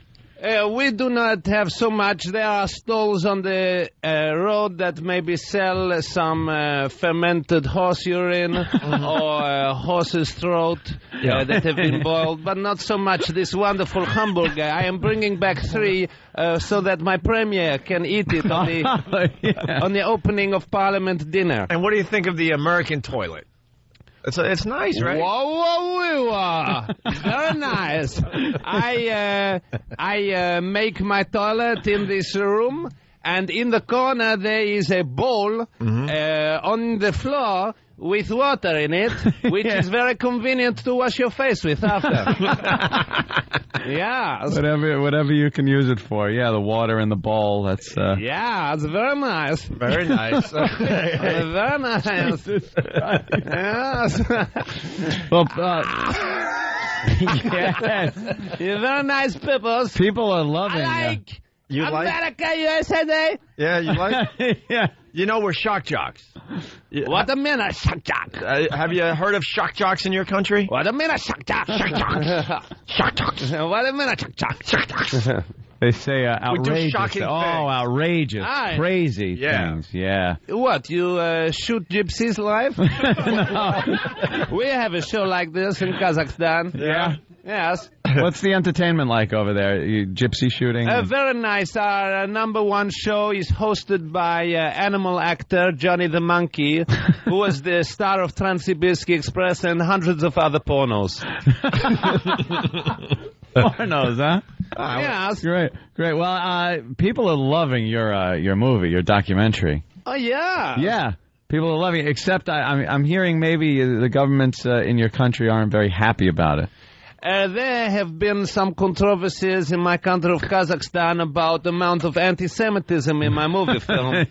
However, eventually the Kazakh censor allowed the film to be released after deciding that there was just enough. I'm a little confused by the name, though.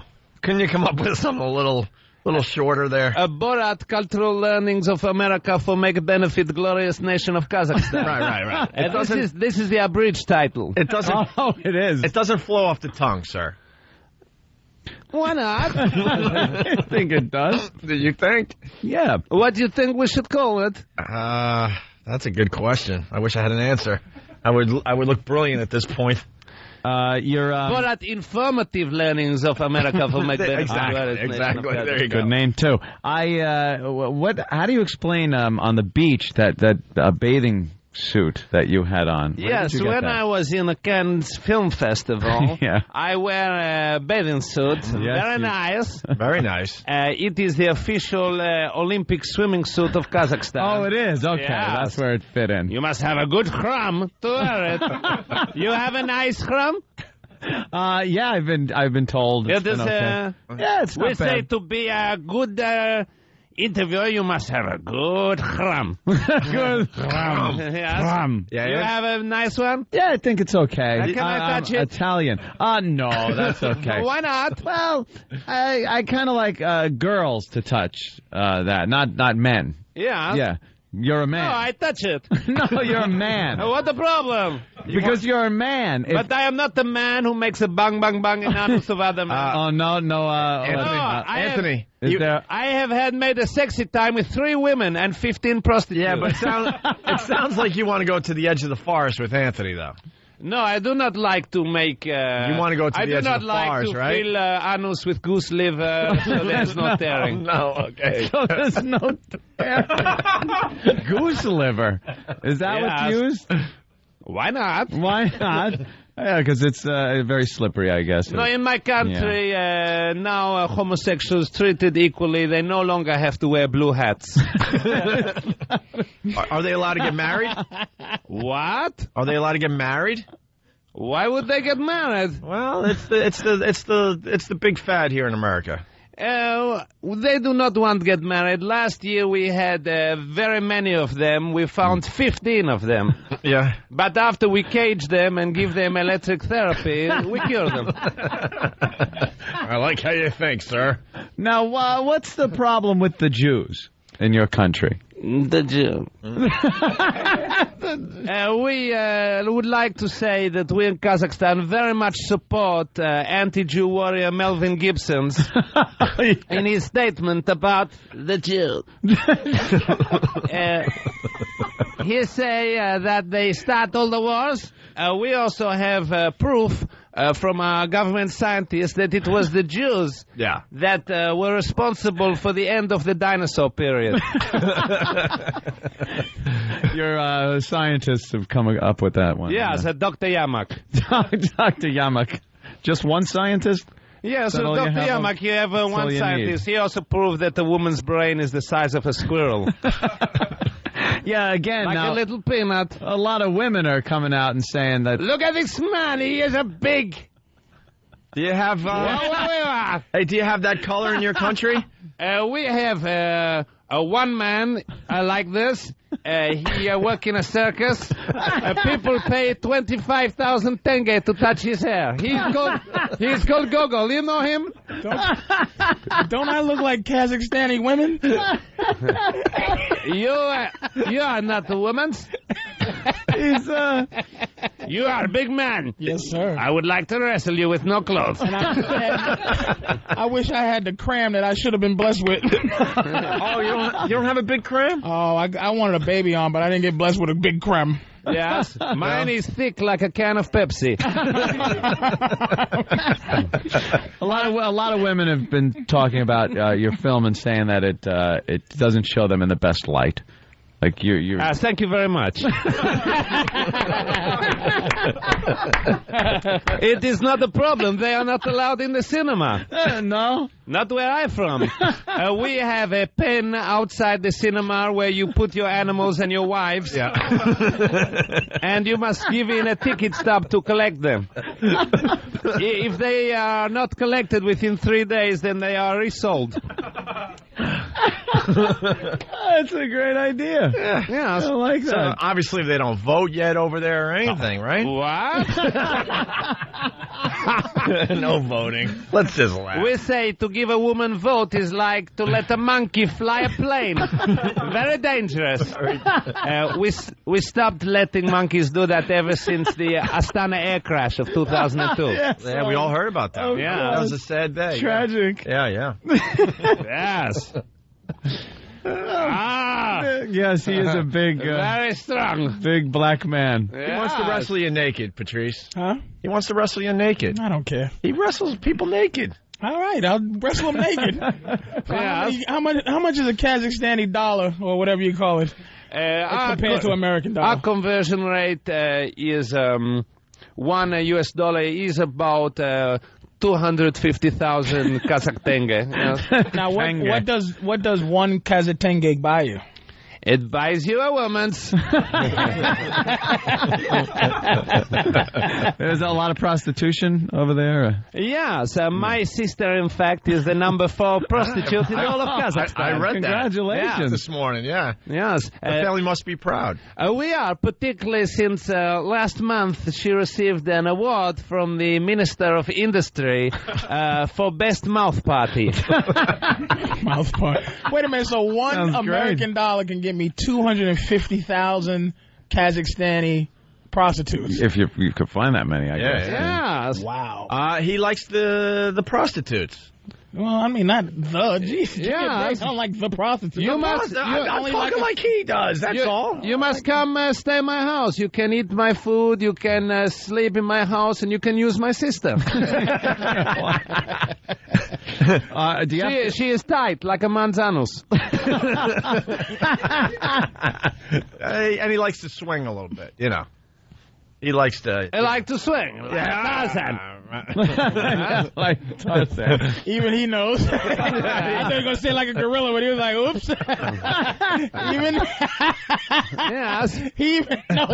It reached there. Did he get Flavor of Love out in Kazakhstan on television? What? No. No, he doesn't know what that is, of course. When do you have to go back? Do you have like a visa or something? Yes, I must return soon. I stay in New York for a few more days, and then I go return. I'll arrive back in Kazakhstan maybe in 3 months. We travel. Yes. How do you travel? It must take. Yes, we go a boat, and then my son Bilak, who is 11 years old, and his wife is waiting for me. They have a new child. Who we are hoping to sell to Madonna. That's pretty impressive. Yes. Would you ever think of living in? It's a very nice country, but I like very much Kazakhstan. It's a very similar place to America now. Really similar? Yes, we treat people equally. We have opened in May the Almaty Disabled Care Center. Oh, that's nice. Yeah, it's very nice. We have 300 new cages for them to live in. That sounds like a great industry. Yeah. Your country is the making of cages. Yes, and there is a public... a lot of cage stuff. Yeah, it's like the cage welder must do very well over there. I'm sure that keeps crime down. Yeah. Keeping a lot of people in cages, right? Yes. Yeah? Well, we should talk about the movie. For the people that don't know, you gotta explain your movie to everybody. It's getting great reviews. Oh, yes. Yeah, you don't even have to be here, so we appreciate 4 stars in all of the newspapers. And 4 star is good? 4 stars, very good. So the American government give it 4 star? Well, no, we have like newspapers that's separate from the government. We're supposed to. What? Different guys have different opinions. Yeah. What does Premier George Walter Bush think? We are very big fans of him. Oh, you like him? Although of course you are. He is strong, although not as strong as his father, Barbara. Tough guy, Barbara. My name Barbara. Don't mess with me. Who's in charge over there in Kazakhstan? Premier Nazarbayev, glorious. Glorious. He is a glorious leader. And he takes care of his people. Very much. He is a very wise and very strong man. Mm-hmm. He... in your country, you win the vote. Mm-hmm. The one with most votes wins. Right. In my country, it is the one who can suspend the heaviest weight from his khram. And he managed the car battery for 3.4 seconds. Hey, that's impressive. Yeah. Are you guys fighting anybody right now? Yes, we are defending ourselves from evil nitwits Uzbekistan, who are our neighbors. Oh. You best. Oh, right. Yes, it's a very bad You were all the former Russians, right? All former Soviet Union. Yes, right? Before 1991. Oh. Yeah, they were all under communist Now it's a bunch of countries we can't pronounce. Yeah. That's all I know. And explain the movie, though, there, Borat. You went around America? The movie films show how I come to America to make reportings for my country. Yeah. And then I fall in love with a beautiful woman and must go find her. Ah. Her name is Pamela Anderson. Yeah? Yes. Got a crush on her? Yeah. You going to bring her home I with did you? not crush her, no. No crushing her. You like the... In my country, you American women, you like to have their teeth... Yes, they're very up. Yeah. In Kazakhstan, we like it to dangle. Oh, really? Our women's, to make themselves look more pretty, they hang rocks from them.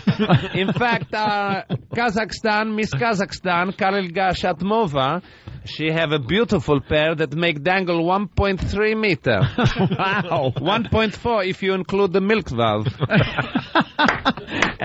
When she bending over, it looked like she have 4 legs.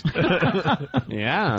That's very attractive. Very nice. So, traveling across America, what did you learn about America as you were filming this movie? I learned many things, democracy, how etiquettes your people, but I also learned some things that surprised me. For example, that it is now illegal to shoot at Red Indians. Yeah. And can I please use this opportunity to once again apologize to the staff at the Potawatomi Casino in Nevada? It was an ugly scene up there. There were no signs. No signs. Well, yeah, because a lot of people, I guess, from your country would think that we could still do that. Yeah. Shoot Indians. Yes. A lot of things have changed. I don't know how much of our history. It is a shame. It is a shame. It is a shame. I don't know how much of our history you're familiar with and when it happened and how long ago, but that was a while ago. Do they get along with the other kind of Indians, the Dot Indians? What, people from India? Kazakhstan, yeah. Yeah. What? The other Indians. Dot Indians? What are the Dot Indians? Well, there's the red ones that at the casinos, and then there's the dot ones that we mistake for Arabs. Yes. What? The ones that look like black people with white people hair. Ah, yeah, you're angry. Yeah.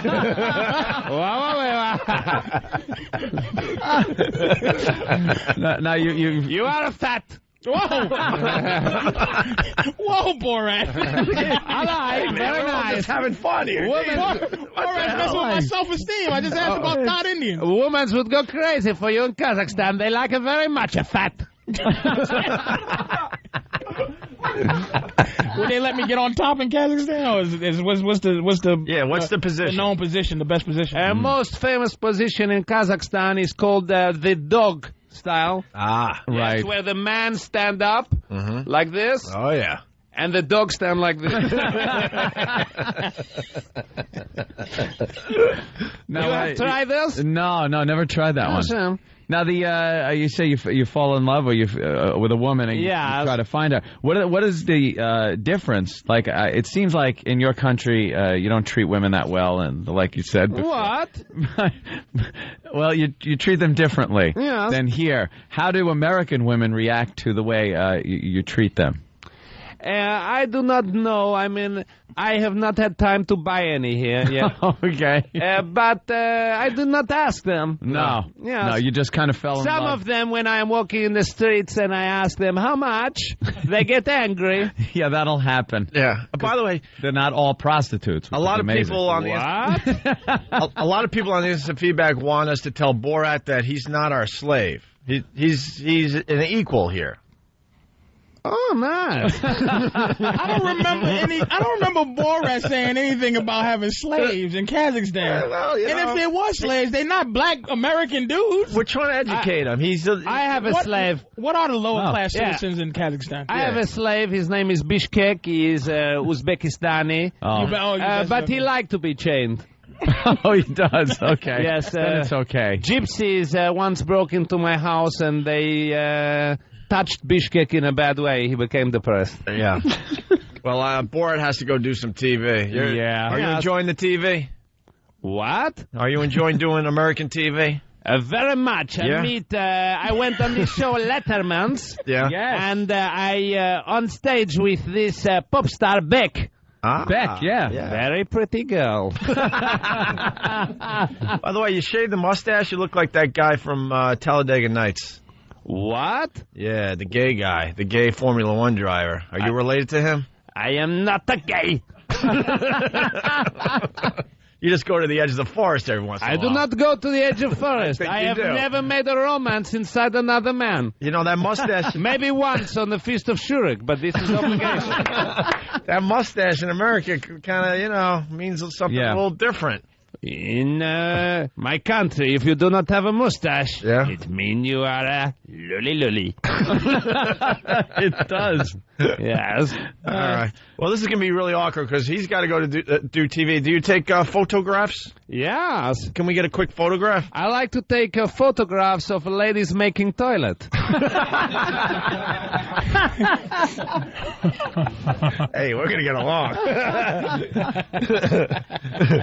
All right. He's got to go. Borat's got to go. Yeah, he's very busy. I want to take you back to Kazakhstan. I will make a lot of money. Selling him to the circus. No, not selling. No. Come with me. He wants to take you. Well, you got to give me a context. Well, to touch your hair, I would think. Sleep with your sister. Do a little circus work. Borat, you get him a part in your next movie, he'll go. Okay. He'll go with you. Very nice. But please, I ask people to come see my movie film because my government have told me if it's not a success, I will be executed. By the way, we'll never see him again, unfortunately, so enjoy your career. We get you guys just before you make it, and then we get you when you're way down at the other side. How many Kazakhstani oopleys are you getting paid? Oh, boy. For this movie. This movies. Yeah. This movies. How many prostitutes, put it this way, how many prostitutes can you buy from this movie? Well, I tell you, it have made a lot of money in Kazakhstan. It took the #1 spot from Hollywood movie King Kong, which has been the #1 film in my country ever since it was released in 1933. Yeah. Don't say it. I'm not saying a word. We don't need to say anything. Yeah. That's wonderful. Well, you're a joy to have here. It's very nice to be with your people. Yes. Can we go later on, make a party in my hotel room, drink vodka, wrestle no clothes, and shoot dogs from window? We certainly could. I would love that. Sounds like a party. Sounds like an afternoon of fun. Yeah. The name of the movie again, sir, because I can't do it. It just doesn't It is flow. a Borat. Right. Cultural learnings of America for make benefit the glorious nation of Kazakhstan. Of course it is, Opie. It's Borat, everyone. Yes, thank you very much. sir. I love you. You're wonderful. I like sex. All right, we'll take a quick break and we'll continue. It's the O&A virus spreading across America. Opie, Anthony, Jim Norton, and the comedians of the Opie and Anthony Show are appearing in a special holiday edition of FHM. On sale now. It's the Opie and Anthony Show. Oh, my God, that was a lot of fun. It's the Opie and Anthony Show, the O&A virus spreading across America. Borat, best guest ever. God damn. No, it's weird. A lot of listeners, before he came in, they were trying to talk me into, trying to get him out of character. Yeah. I guess that would have been a good gag, I guess. But that was just way too much fun to just go with it. The character he does is so friggin' funny. I mean, why? Yeah. And you could see him out of character. I'm sure we'll get him out of character at some point. I tried a little bit because, did you see Talladega Nights? Yeah, he's in that. Did you see the movie, though? No. The movie's, it's okay. It could have been a lot better. The concept was great with Will Ferrell and all. Yeah. But, what's his real name? Sasha Cohen, right? He plays a gay Formula One driver, just beyond hilarious. Beyond hilarious in the movie. Guy's blowing up, dude. We'll never see him again. Guy's going to be huge. This movie is just getting the best reviews. Unbelievable. We'll never see him again. The character is such a goof. Oh. I was telling Patrice, too, I'm like, usually when guys play characters, I'm like, ugh. Yeah, stop already. I think Jim Norton's the same way. But he just pulls it off so well. Yeah. I knew he was pulling it off really well when Patrice was going with it for the most part. Because I thought don't go with anything. Because I thought like out that. of the three of us, even though people were asking me to go with it, to try to break them, I was thinking the whole time when Borat, Sasha, whatever, came in, that Patrice would finally go, all right, dude, stop. We all know that Patrice would be the one that goes, all right, don't we talk all to me in know that you're voice. British, you're Ali G, stop. But it was on the tip, but the dude, it's almost like when I was looking at him, it's something connected there where it was almost like he was like, just come on. Just go with it. And I'm like, go with it? And we both had eyes like, all right, I'm going to do it. I'll do it, man. Because it was there, and I was just like, I wanted to just throw in some come on, Ali, chill out, man. No one's great. Ali, what are you doing? Come on, Sasha. Stop playing, dude. It brought me back to being a kid because it was almost like a Santa Claus moment. When Santa Claus shows up? Well, I'll tell you why, because as soon as the interview was over, this is what we give you guys, the behind-the-scenes stuff. As soon as we went to break, he pops out of the chair and he starts talking with his British accent. I'm like, oh, man. You want to take a photograph? I kind of... like, wait, what the... I kind of wanted him... Where did Borat go? I kind of wanted him to leave his Borat. Like, the little kid in me was like, just play it all the way through and walk out as Borat. But he jumps up and... That made me like him more. That made me like him more. Because it's like if he had got up and been like, I'll get you by. Yeah. We take photograph. Right. Photograph. Yeah, but he's like, and then he's like, thanks. And then he's like, And then he goes, sorry, in the British accent, I can't do it. He's like, sorry, just, I really had to take and then he said the S word for, what? And and he took me right out of it. I was like, man, I was being a kid there, bro. You're a Borat. You're Borat. Because then he puts, it's really weird. He puts on he goes back to his regular voice with the English accent, and his body mannerisms and facial expression changes. Yeah. And all of a sudden, he's like, even though he's got the dopey mustache, he's like a smooth, cool guy. And 2 seconds ago, he had that dopey face on with the thumbs up thing going. It's like in a split second, he changes, and he's kind of like smooth. Yeah. The English, you know how the English are. I got to tell you, the X-Hammers got the good interview. They dumped out a bunch, I'm starting to hear now. Oh, well, any reference to female parts that you can't talk about on the radio, he was using certain descriptions of them that were really funny. But, well, that's it. Hey, sorry. It's the price you pay for... free radio. FCC free regulated free radio. That's why it's free. Wow. What can we tell you, people? Yeah, well, that's how it is. I'm hearing 7 dumps during that segment. Before you came in? I thought you were talking about his bathroom habits. Well, then the one. So let's go with a total of 8 then. There was 8 there. Let's say hi to Shane in Florida. Shane, what's up? Howdy, boys. Hey. I don't know if it's line of the day, but it was pretty damn funny. Borat said he liked to take photos of women making toilets. Making. Pretty damn funny. Yeah. Making toilet. Making. Did they allow that? I hope so. I hope they would. I don't see any problem with that. I hope they allow that because that's could actually be in a factory. They're making toilets. Yeah. Well, we'll see what the line of the day is today, but it's gonna be. It's got to be one of his. It just has to be. Joe in El Paso, what's up? What's up, Arne? What's up, Patrice? How you doing? What's up? Yeah, man. That guy is the funniest guest ever, I think, in my opinion, man. Yeah. Yeah, he did a great job. Is he too big to have his own XM show? He's never going to. What are you kidding? That guy's huge now. Joe, let me tell you what's going to happen. Johnny. We will never see him again.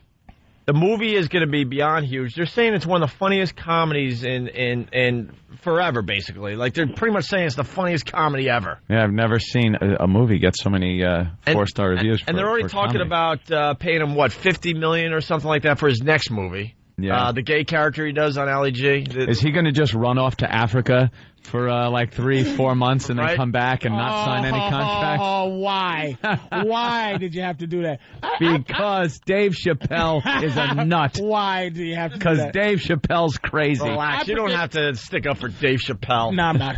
He blew it. I predict that he'll be back, though. Yeah, I do. I because I believe that he's at the level he's at right now. He didn't grow with the show. Yeah, he's at a certain level. Borat is big. It's official, and his next one he'll come in and he'll be down. I hope so.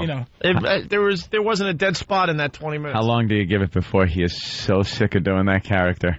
That's the downside of doing a character-driven movie or. Well, the beauty interview. is, though, he's doing the press junket now. And honestly, I think he only has to do it for a couple more weeks. That's it. And maybe at an award show or something like that. But when a movie's huge like that, he'll be out on the street and people just be like, hey, Borat, do it.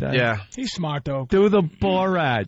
That dude's smart. He'll do it, and then when they rise up against him because it gets too big, he'll just disappear into another goofy character. Yeah, he's been Ali G forever, and that's still going on because that never hit that I'm tired of it stage, and he'll do the other thing. Well, actually, I don't think a lot of people jumped on the Ali G thing, but now with this, they're going to go back and get the DVDs and kind of catch up on what that's all about. I hate to admit it, I haven't seen one Ali G. I'm going out. I saw and getting a couple. I'm going out and getting it today. Now I'll get the box set. Today I'm going to get it. Famous in England forever. Yeah. So it's like, but it is what it is. Yeah. All right, let's say hi to Joel McHale. Joel. Hey, Joel. Joel McHale. Joel. Joel fell asleep. Oh boy. He didn't want to wait for us? We got our buddy Joel McHale. Hard hours over there at the soup. Who does the soup. He made me laugh pretty hard because he celebrated his 103rd show. 103rd? Yeah, everyone does that dude the celebration at 100. Yeah. He's hilarious. He makes me laugh, man. Well, he can work he's those. A funny guy, man. Well, he might have killed himself because the phone's not hung up, but we can't get him on the line. Joel! Is he playing the silent game with us? Maybe. He's sitting there laughing, snickering to himself. Yeah, he's made the soup worth watching every weekend. He is good, on man. the E! channel. It's hard to do those clip shows, you know? It's just disgusting. clips. And to make it entertaining like that, I'm going to put him back on hold. He's very and smug. We'll go back to Joel in a minute. Russ in Alabama, what's up? Hey, it's Wes in Alabama. What's up, boys? Well, Hey, Wes. What's up? Patrice, what's up, chocolate face? Just kidding, man. That was a line from his movie.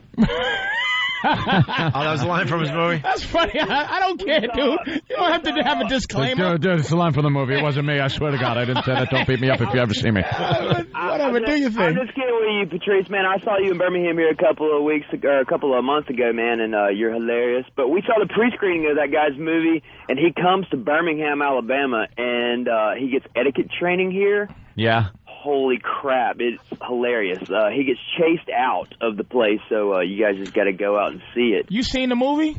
Yeah. How long is it? I mean, it's regular movie length.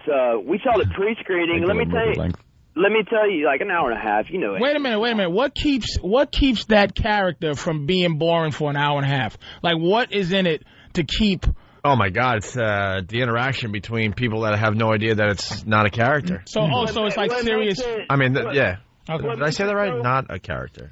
What makes it so great is like part of it's written and part of it is him just messing with people. It's hilarious. A lot of political incorrectness. The whole thing is totally wrong. You guys would love it. Yeah, I'm gonna go. Too bad we couldn't get a screening. Roland. The funniest part. How the hell am I going to go see this movie this weekend? I think I'm going to see it tonight. Why didn't you invite me to a screening? I did, but there were all the times I emailed you guys about. They only had like 3 screenings. I'm sorry. Can you take the helium balloon out your throat, please, for a second? Oh, Jesus. Can you go into man throat mode, Roland. please, sir? Yeah, give us your deepest voice, Roland. Hey, the funny. Hold on. We're getting a bit from Roland. You're done.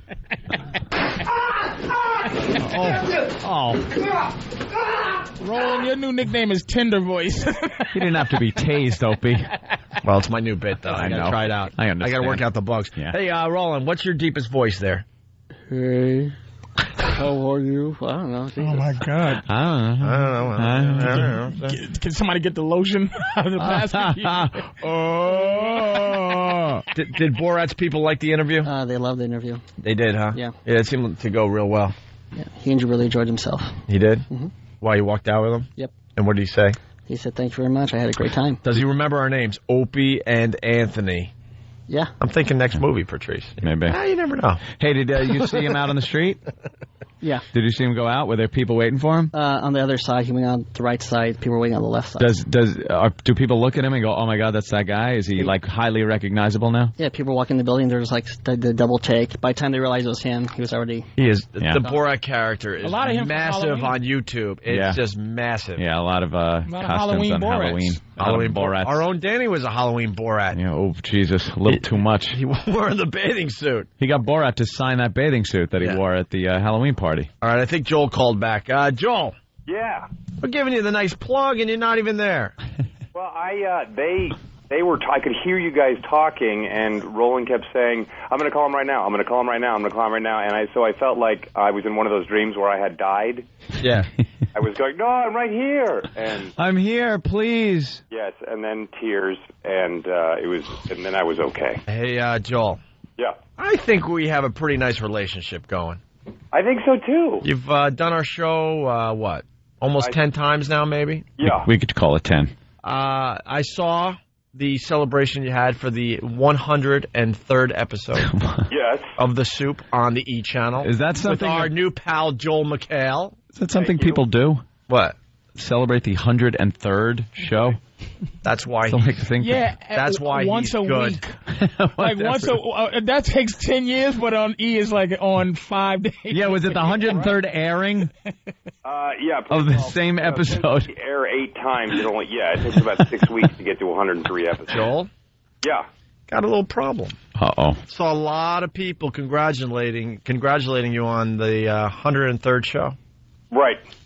Where was the call for Opie and Anthony to congratulate their new friend Joel McHale? Those were people that came in to do the Daily 10. Oh. None of them actually came in to wish me anything. Yeah. We grabbed them and said, "Hey, would you say something?" Something tells me for us to muster a camera crew together to fly to New York is that would have been a bit much. That's almost like going to Mars. We'll send our own video. Yeah, we would have made our own video, Joel. I'm starting to think this relationship we have is like fake. It's like it's not a real friendship. It's not a real friendship. It's hey, I need to promote, and you guys need content. Yeah, we're like friends with benefits. I just kind of use you, and then I leave you, and then I'm like, hey, I don't have a girlfriend right now. What are you doing? Yeah. Do they just drag in people for all those like clip show type things, and like you're there all day? All those like countdown shows. Yeah, the countdown shows and things like that. I'm just thinking real celebrities that come in for those. Those are all kind of people that are kind of working, whereas the Daily 10 or E! News gets actual celebrities, and then people in the building go nuts when they're there, and you can't make eye contact with them, and the halls are cleared. Oh, they tell you to knock it off. And then I'm like, it's Michael Rappaport, and they're like, don't even look at him. don't look at him. Get out of the hallway. That's get bad. Out of here. That's pretty funny. You know what? Michael Rappaport. That's brilliant. Our buddy Jim Norton did David Letterman the other day, and I went for the taping, and man, you're not allowed to look at Dave when he's not on that stage. We learned that. Well, that's for your benefit, because you might melt because of his star power. Yeah, I've heard people have either turned to stone, their hair gets that pure white. He's now a legend. So yeah. So what are we working on for the soup? Well, it's sweeps. Boy. People are going nuts. Yeah. And Tyra is going to tackle, and I'm not kidding, racism, homelessness, and modeling scams. Is that the three most important things? We're both obsessed. This show and Joel McHale we're both obsessed with Tyra Banks. I didn't tell you my Tyra story. I didn't talk to you guys. You got a Tyra story? I was on Tyra. You were on Tyra. They might cut me out. They might absolutely have me removable. You better hope for your career they cut you out. Wait a minute. She was doing a web show, and I was one of the judges because of the web junk thing. Oh, Jesus. So they were showing films and I was one of the film judges, and they had a girl that got up there, and the first film was, I've been fat my whole life. Oh, no. And I lost 15 pounds. And I just think that I am a tough girl now, and everybody's going, yay. So she said, Judge number one, he's like, hey girl, you are beautiful, and you should stay beautiful. And everybody's like, yeah. And I go, hey, give it up for fat white women, because it's courageous to put fat white women on camera. Give it up for a fat white girl on camera. Come on, fat white bitch. So, Jesus Christ. So she started crying.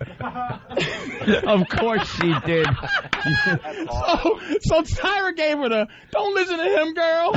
And then they cut my mic off for the rest of it. Wow. Oh, would I love to see that clip. I'm sure they burned it. Oh. You got to get to be friends with one of the editors and get a copy of that. Yeah, is that how you guys work it? So Tyra's doing all that for Sweeps Week. What else is on TV this week that interests you guys? Lohan went to the Playboy costume party. Okay. And she wore, her costume was like an 80s aerobicizer instructor. Yeah. Yeah. And people were wagering at the party whether vomit and tears come out of Lycra. So, I want to see. And then, did you guys see that Chevy Chase is going to be on Law and Order? A story ripped from the headlines. I saw the clip or the preview, whatever, and very disturbing to see Chevy Chase in that role. He's so bad.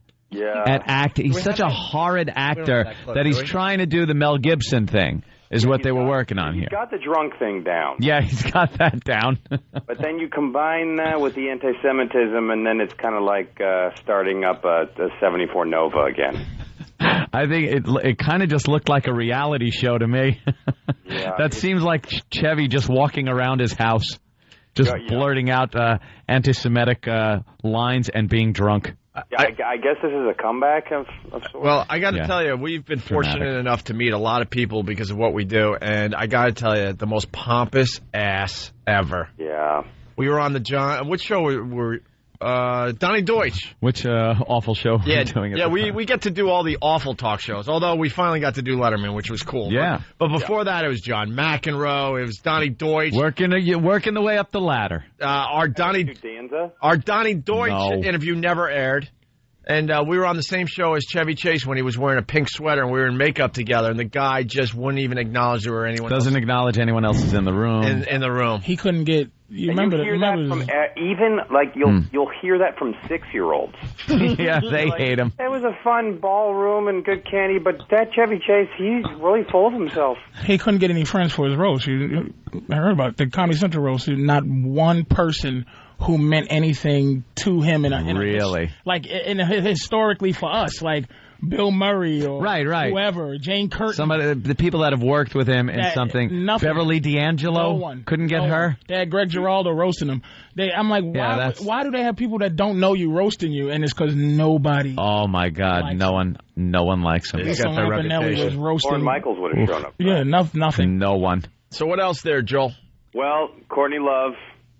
Also, speaking of Mel Gibson, was helped by Mel Gibson he brought a drug counselor to her. Really? This is all in her new book, and it's got a rejection letter that she received as a kid from the Mickey Mouse Club.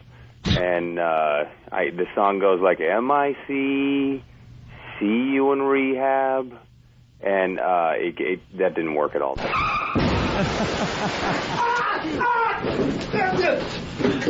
Don't tase Joel McHale. I just tased you. Dang it, Behave. we got that from the show, and now I know why. Thank you. That out. But you know what the thing is? You could say it on the show, and then you could put that little smirk on. You can't smirk on the radio. Yeah, and it'll be like the Native American looking at the trash. Right, one single tear running down your face. All right, let me try this one. Ready? Okay. Okay, now this is true. Ivanka Trump is now dating Topher Grace, right? Really? Isn't that exciting?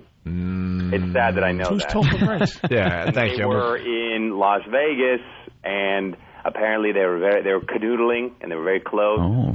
Upon hearing the news, Donald Trump called Topher the biggest, most lavish, spectacular, nerdy indie film to ever bang my daughter. That worked pretty well. That's very good. All right, what happened to this? I'm some sort of weird Toastmaster. You don't have anything on Madonna this week? Oh, well, yes, of course. We have set up, we have whole new graphics for her. We appeared on, they showed a clip of the soup on Dateline NBC 2 nights ago in showing how she is being vilified. And I'm not kidding. Really? So the soup could not have been, I was watching it thinking, okay, we got to watch the interview, and then they showed a clip, and I have never been more complimented in my life. Your show was news.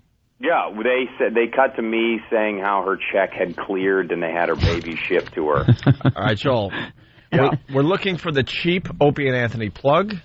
Yeah. Or we're going to have the pests attack you. Wow. Okay, we're sending a crew to you. All right, so that'd be nice. I might have to. This is how we're going to literally have to buy bus tickets for these people. We can make our own video, but we got a handy cam. But we expect some kind of Opie and Anthony plug.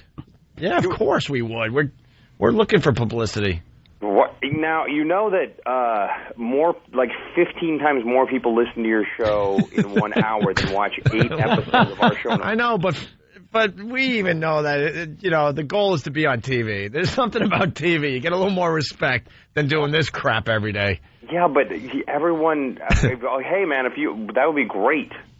It is you know that. You know that you're going to be hurting yourself. It really is. It's not. Yeah, it's like you're going on the Logo Network. Oh. Well, wow. Look, man, if you're into the Logo Network, that's fine. Yeah, what's the Logo Network? It's the gay network. Oh. How did you know? It's the Poofter Network. Because I'm bisexual. Now it's out. Of course you have to watch that for material for the soup, right, Joel? Yeah, you must. Logo Network is one of our go-to. You must pull a lot of stuff from that network. Yeah, we pull a few off, few clips. Yeah, sure. But I can only do about 2 an hour. Or pull a lot of stuff out of that network. Whatever. See, on TV I can point. Yeah, you could point, you could smirk, you could go, If it's not working, you go, and move on to the next thing, and it looks cute. Make a big eye like, And then we always feel slightly tired afterwards. Yeah. All right, Joel. All right. Joel, when? Congratulations on getting Borat. Yeah, that was pretty cool, right? Yeah, what is that? What are the chances of him coming to the E! Network? Ooh. Well, if you gave us that opportunity to congratulate you on the 103rd episode, you're not letting this go, are you? We would have made something happen. Okay, we're sending a crew now. Guy, you made me cry. You look at work, I'm crying. Oh, all right. No, he wouldn't come within 5 square miles. It's part of a court thing. Oh. All right, Joel. Joel, we'll see you on the soup. When is that? This weekend. Tonight at 10, and then it repeats 80 times. 80 times. Yeah, I just miss it. I watch it during one of the repeats. They're even sneaking it onto other channels now. Yep. Where they just shove it in, and all of a sudden, I was watching what happened. I was watching CSI. Right. Now soup is on. All right, Joel. Thank you. Yeah, I like that. That's good. Yeah. It's just a matter of time before they cancel us. No, you're doing fine. That show's been on forever. It's an institution now. Yeah. Institution, my friend. Now I'm stuck, actually. You're right. Yeah, you pretty much are. All right. You guys, and thanks for helping me lower your ratings this morning. No problem. Thank you, went Joel. from Borat to me. All right. All right, Joel. Thank you. Bye-bye. There he goes. Joel McHale from Joel the McHale. Soup. Watch the soup. Carlos. You guys got Borat? Yeah, we got Borat. We had Borat. That is awesome. Yeah, Borat was pretty cool, man. I heard some of it. It was funny stuff I've heard, man. Yeah, I think his movie might actually do well. Yeah, I think it's going to be a winner. I'm not familiar with how Mexicans do. Is this sarcasm or is he being serious? I'm not familiar with Mexican Panamanian sarcasm. Sarcasm. I'm not sure. Panamanian uncircumcised sarcasm. I don't get it. Yeah, of course, this is Carlos Mencia. Yeah, Patrice, see, you're the one that gets me in trouble. I'm not positively. And everybody goes, oh, Carlos went on and said he did his Mexican character after Borat. Did you hear Carlos' Mexican character? German sure knows how to be a beater. What's wrong with you, Patrice? I keep forgetting. Carlos is really from Kazakhstan. He's not even Mexican. The guy's from Kazakhstan. His name is Borat Mencievich. No me gustan las mujeres en tele. Qué bueno. Yeah, we had a great morning, man. Borat just killed it. I know. I was not being sarcastic. All right, I'm just checking. And then Joel, did what he did. Oh, man. Oh, my God. Phone-ins are just the worst. Phone-ins should be illegal in the business, man. They really are. I couldn't. You can never have the upper hand in a phoner. Oh. Like when you guys call into a show, you just, because we're all insecure asses. You're on the phone by yourself, wondering if they're enjoying what you're saying. You know they're looking at each other like, oh. Here's every phone call. Back goes Griffey looking up, and it's out of here! Or is it? No, it's off the wall. My mistake. It's almost there. You think it's... No. He caught it. I like the band phone calls. I can't do them.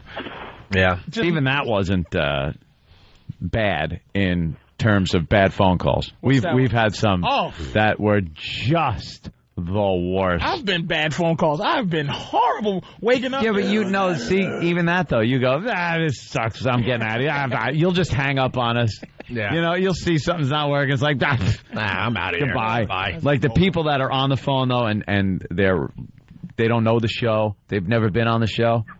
Can those get brutal? So Carlos. Carlos?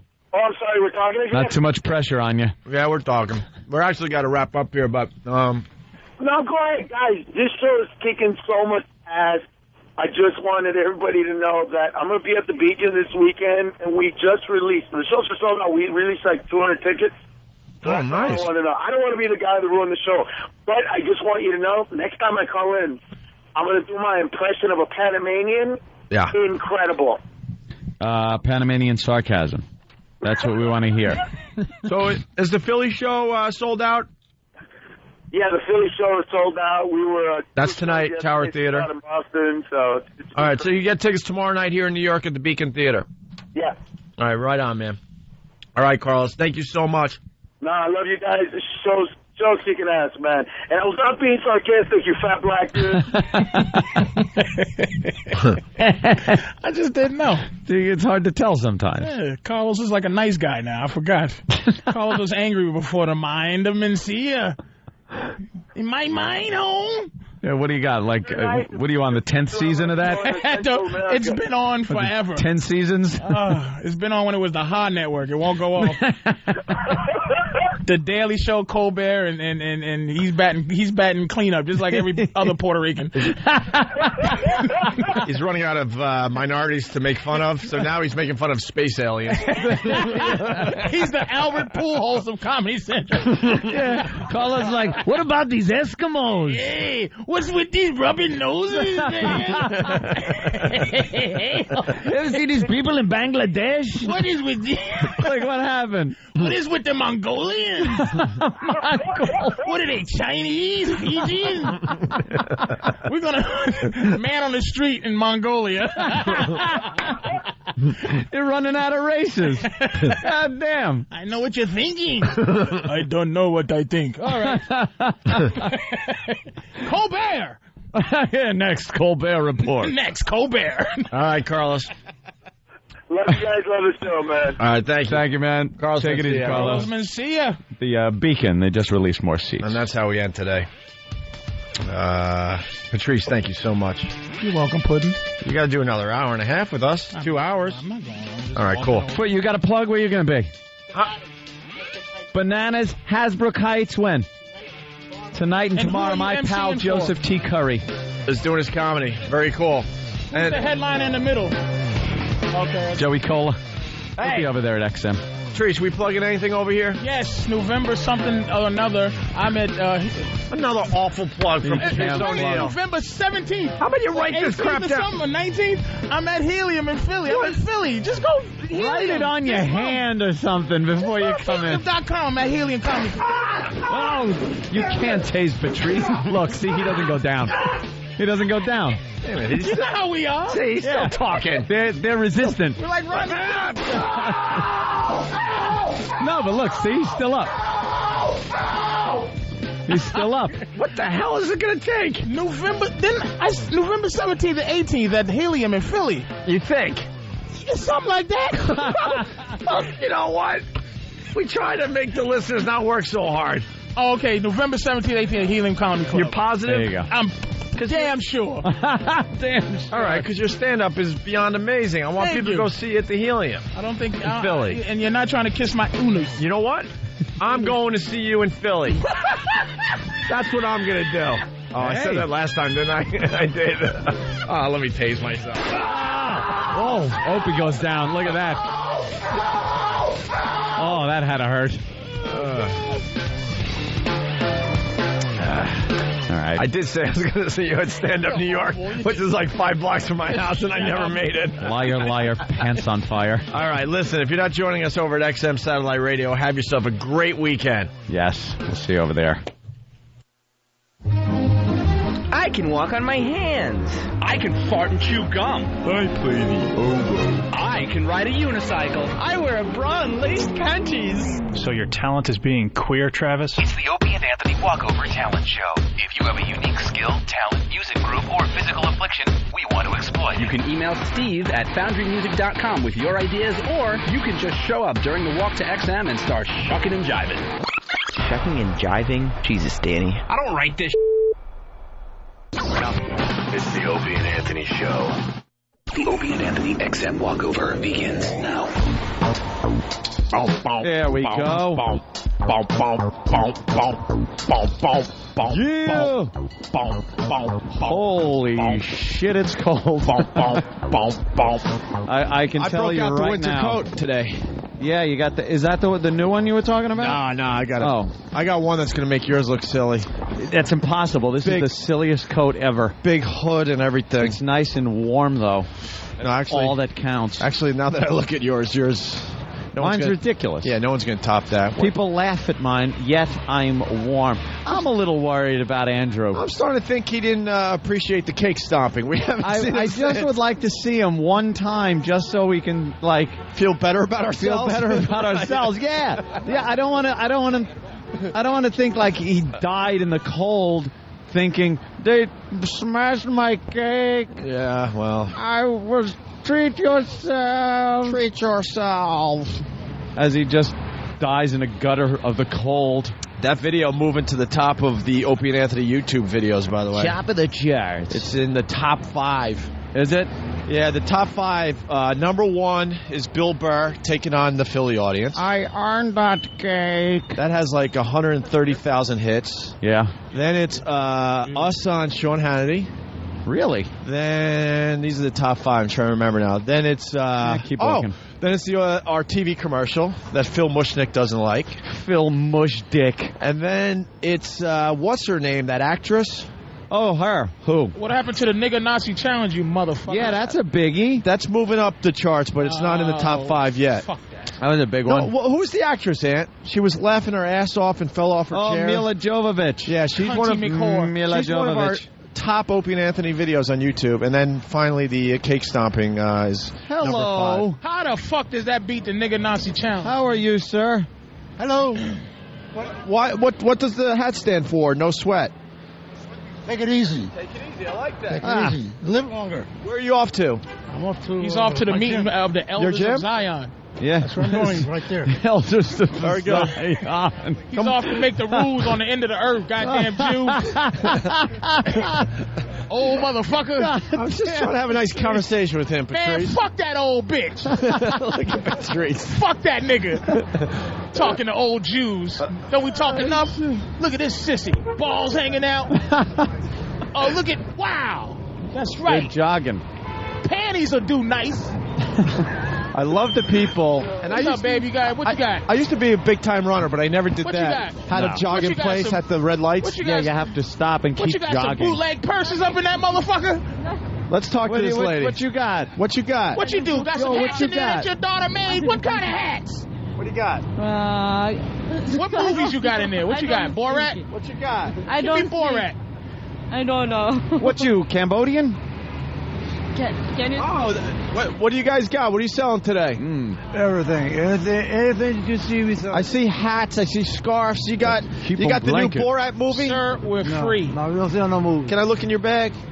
Not allowed to go in it. No, I'm not allowed to go in that bag? No. What's going to happen if I go in that bag? He's going to hit you with that cane. That's a gun. That's a cane. I'll get arrested. That's right. How am I going to get arrested? All I gotta do is just call the name on you. Hold on, the skipper from Gilligan's Island. Before you get the phone out of your pocket, I'm gone. He's trying to get the lowdown from John Candy's cousin, Freddie Candy. Boop, little buddy. Boop. Boop. Hey, he's not watching his stuff anymore. Let's wheel this crap away. Let's go. Where'd it go? Take it with us. Yo, Hat Man. Take it with us. What's up, my beautiful black princess? Delicious. I need to get me and my girl a girlfriend. This gotta stop. Fat Boy Slim, what's up? There you go. Hey, how you doing? How are Not you. How will you never be fucked? Look at the sister. She has to ride the bus. That's outrageous. At least you can sit in one of the front seats, though, in this day and age. That's right. That's nice. There you go. That's right. She doesn't have to get all that exercise, walk into the back of the bus. Hello, ladies. Look at this. What are you doing all later? Bundled up. Going to La Trapeze after this. Yeah? Little swinging. Yeah? With old 7 chins. Uh-oh. Bob? Going to the airport, right? That's me. Okay. That's Borat. I'm Bob. I go airport. Yeah.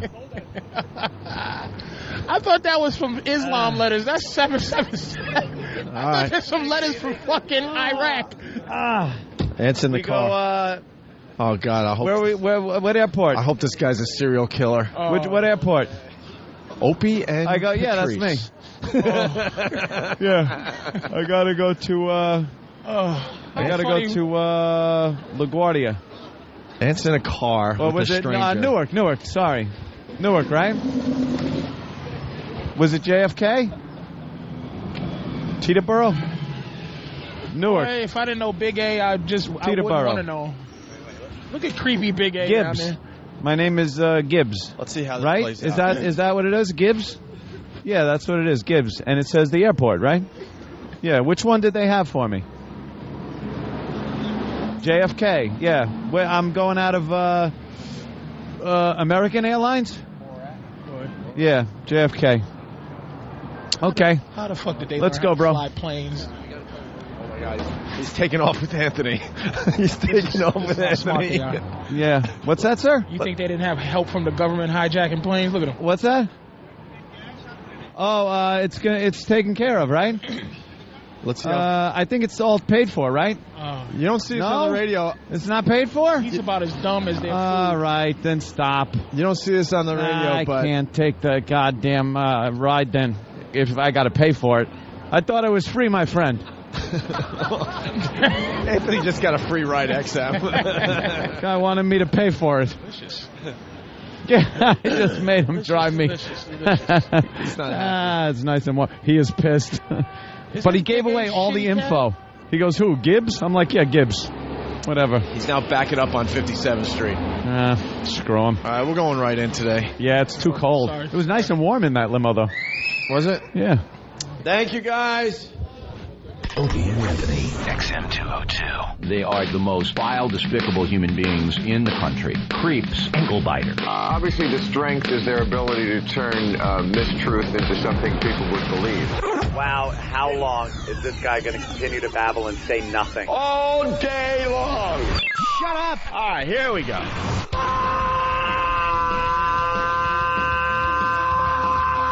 Welcome to the Opie and Anthony Show. It's worse than I imagined. That's terrible. I'm sorry. We are a bunch of dopes. I think we're lewd. And we're probably pushing 20 arrests because of this radio show. Out of touch, cornballs, 3 retards. We have the effect of Tylenol PM.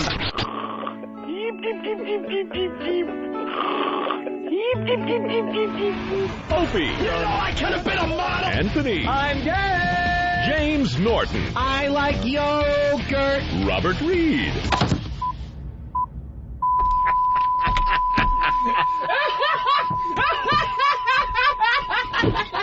But enough of this palaver. Let's get the show on the road.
Second half of the Opie and Anthony show. There we go. Why didn't we have this over there? Lyrics and children's songs. Got a lot of stuff to do still today. Danny was laughing his ass off in the elevator about the dumps.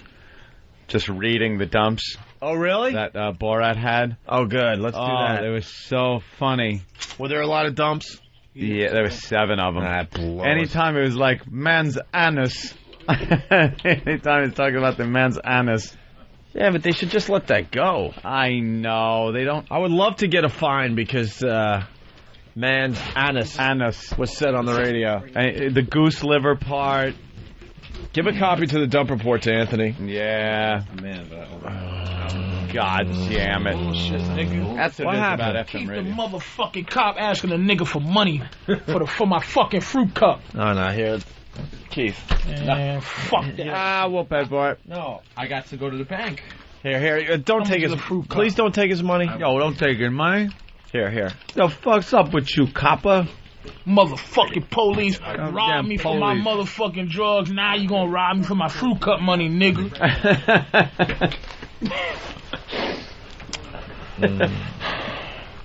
I don't Try the chicken gumbo. I don't eat veal. Why? No. Is it a spiritual Because thing? of the way they make the poor little guy suffer. You are shitting me, right? I made my choice years ago. Veal is delicious and tender. Come on, Mike. But I won't. There you go. I won't fucking eat You're it. shitting me, I right? don't eat veal. What the fuck is the difference between that and a stupid little chicken who's stuck in a cage his whole life so he can have his head cut off? Chickens live a chickeny life. They run around and just eat shit, and they just all chickened And what up. the fuck does a veal do? A veal, they make them stand. You know what they make them do. I know what they make them do, but and I don't care. like it. I saw it. You know what it is? Here's my problem. If I see the situation, I'll have to, if they show a documentary of how KFC makes the chickens take their clothes off and they yeah, like in the cartoons, and they stand there freezing. I'll keep my feathers numbered for just such an occasion. I'll say just such an occasion. Come here, boy. I'll teach you how to play baseball. It ain't like that. They're fucking jolting them with electric probes up their assholes and then ripping their heads off with big machines. And if I see it, I won't eat chicken. That's why I can't watch it, because I won't eat anything. So you made the mistake of watching the veal made a show. mistake, and I what the watched- fuck was it? The veal show on the Discovery? No, it used to be a show called. Welcome it used to be to a the show Veal called Those Amazing Animals. It came on after That's Incredible. Yep, years ago. I remember that. And they would, from time to time, before, when they actually had a heart, they would show fucked up shit about animals. Like I saw the baby seal clubbing, and it just destroyed me at the time. And What's the name of that club? You saw baby seals clubbing? Club Damn it. Club Head Bus. Little P. Diddy seal. Club eyes pop out the head. You know, it was just sad. And the saddest thing was the mother seals were crying. And then at the next week, they showed how they make veal. And it was just like, here it is. I'm not trying to be a fucking fag. I'm just saying. Doing a good job at it. I looked at the calf, right? Yeah. For it to live its entire life to be my food, like they make it stand still so it gets mushy, and just when it has no more muscle to stand up itself and falls down on the ground from just mushy muscles, they fucking kill it so that I can have motherfucking veal hootie, whatever Veal the chops. fuck. Not a veal cacciatore and No. veal parmesan. and I don't, and that, it fucked me up as a kid. Yeah. So I just never ate it. So every time they try to show me what they do to food, I turn. Yeah. Anytime it's like, we have an expose on what they do with ham. I'm like, fuck, nigga. I don't want to stop eating ham. So I turn. You know? I just don't dig on swine. Because they say, here, piggy, and they go, and the pig goes in the room, and then he looks around and goes, oh no. And then they shoot him in the back of the head, and then another pig goes, slams the phone down. Fucking killed him. They whacked him. Hey, that pig, nothing we can do. Nothing we can do about it. Nothing we can do about that pig. They couldn't do nothing. How about lobster? Because they always, I always feel bad about how. Well, Yeah, they put him in a pot. I used to do. They put him in I a used to pot, do a bit like about boiling. this. I used to do a bit about this. Sorry. Crabs. is that about, because I'm a real animal lover, but I eat meat and stuff, I wear leather and things like that, but God made it so that I can eat it. I'm glad the food comes killed and murdered. Yeah. Because if I had to murder my own food, if I had to kill a cow or kill a chicken, You'd but be the the size thing of a is, human? God Motherfucker. put fish here to kill, because fish don't have any eyebrows. Any animal without eyebrows that can't, like, make the face, like if you were stabbing a motherfucker, right, with a knife, and he didn't have eyebrows, and he was just looking at you as you're stabbing him, and it's hurting, but he don't have no voice, and he ain't got no eyebrows, so you killing him, and he's like, this is killing me.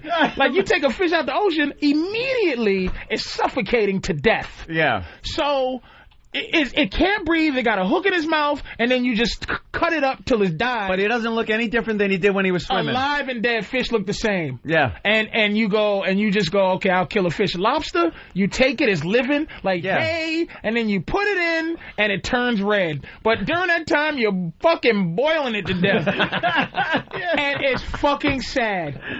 It's sad. But you don't want to think about it. But we are, the thing is, I call it this. We're top of the fucking food chain. We're the big man on campus. We're not top of the fucking food on chain. this planet. We're not top of the food chain, Mr. Got a Gun, Mr. fucking... Exactly. We were able to fashion a tool, a simple tool. You're fucking not the top of the food chain. I'm going to tell you why. Because you have to go to where something else is the top of the food chain, where it's at. And with a gun and with a knife or whatever you do, you attack it. Brains. Why don't you get in the ocean and just fucking sit there and wade in the pool, in a shark cage with a fucking spear gun. Exactly. That's what I'm saying. You're not top of the fucking we are because of our fucking brains. We're not top. Do you think if a lion could fucking lean up against a tree and hide and then go ding ding ding ding and tiptoe out, tap you on the shoulder and fucking rip your head off? You don't think it does? No, he's thinking. Look, I saw a fucking documentary last night about a killer alligator in India. Killed 200 motherfuckers. It's almost like a cartoon. That's because Indians are stupid when it comes to alligators. They're fucking down by the river washing their clothes. The same alligators killed 20 people in the same spot. That's what I'm saying. Get a fucking Maytag, you savage. They look at them like we look at dogs. I'm fucking butt naked. It's like you are. We're probably. I'll give the alligator credit when he jumps out of my fucking Maytag and bites my head off while I'm washing my clothes. Because I ain't going down to the river and washing my fucking clothes. On the door and says, "Hey, Timmy sent me. Hey, wait, UPS. Yeah. Hey, what's happening, man?" Exactly. And they bite your head off. And let's go back to your example, the shark thing. Take the shark out of the water, then what? Yeah. Let's see a shark get on a city bus. Kick my ass. Would you say that? That's like say take us out of this fucking room. But why would we go in the water? And put you in a scorpion pit. We can go into the water and breathe kill things in the water. In the fucking water we can do that. We can survive in the water. We can't survive in the water. Did you see open water? That's what happens to us in the water. It's a limited time, but we can do it. Boats, and look at the fact that we have this thing called technology makes it all make sense. The fact that we believe in our own hype that we're special and shit, but for the fact that animals can't. But one day, I'm gonna tell you, I can't wait till one day aliens come down and they fly and they stop and we're begging for our lives and all the alien here is. Let me tell you something. I got a family. Please don't kill me, please, sir. And you go, row, row, and he goes, I'm gonna just shoot this piece of shit right in his head. And you're like, now I'm agreeing with you 100%, and you've just made my fucking point. Thank you. What? You know why? Why? Because until that point, I'm going to be the motherfucker that goes, what? I'm eating everything. That's fine. Because when the aliens come, we're going to be sitting there going, arr, arr, arr, arr, I'm glad looking like idiots. I'm glad there's motherfuckers like you who can murder food. I don't. I don't understand. I can't kill it. I can't kill that looks at I'll you, eat it, but I can't kill it. I could not do it. I can't even kick. I couldn't kick a dog. It's just different. Well, I could kick a human. That's Opie's job. Hey, that was alleged. I could kick a human, but it's just. Proof. I mean, I hate to say it. I mean, really, we were talking about King Kong a long time. I finally got on DVD, and I just kept. Oh no! I kept fast forwarding it, and I just. I was close. Did you cry? I was close. At the end of King Kong? The motherfucker too expressive. What made it fucked up is that she was like, don't kill him. Yeah. They were in love, nigga.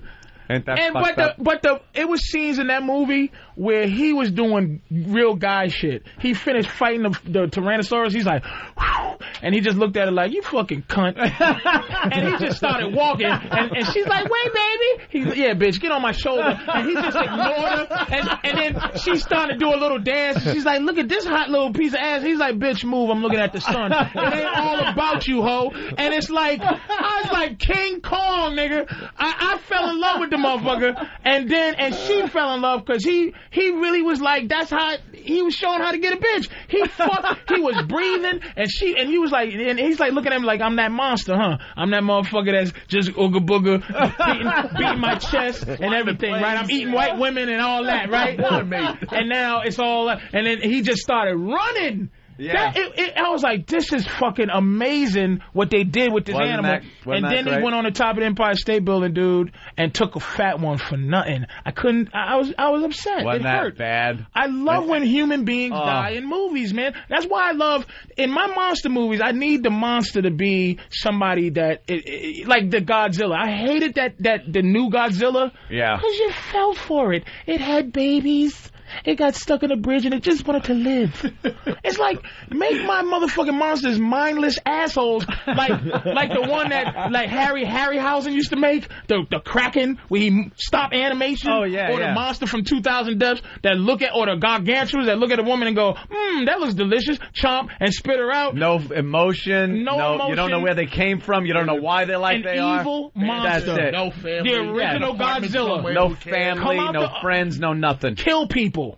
Kill people. You understand? The original King Kong, just that big eyes and them big teeth. Yeah. And he goes, I'm going to kill everybody except for this white woman.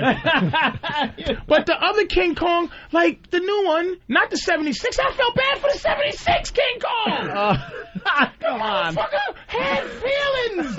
And then the new King Kong, did you see when they choked him? He was choking with the gas. The old King Kong, the eyes blinked slow and then he fell. Because it's like, get that evil king. The other 76 King Kong, why did they have to show him on the way to his death in the bottom of the boat, sitting there like a nigga in lockdown with his knee up. His one knee was up and one leg was pointed straight and the other hand was on his leg. He was sitting there in the bottom of the boat, and Jessica Lange, he looked at him and he looked at her like, bitch, why you do this, man? I wasn't gonna hurt you. And she dropped her scarf and he caught it and smelt it and she fucking fell in there. He caught her, kept the scarf, smelled it, let her fucking go, and then that's when that bitch realized, wow, this motherfucker's not no mindless animal.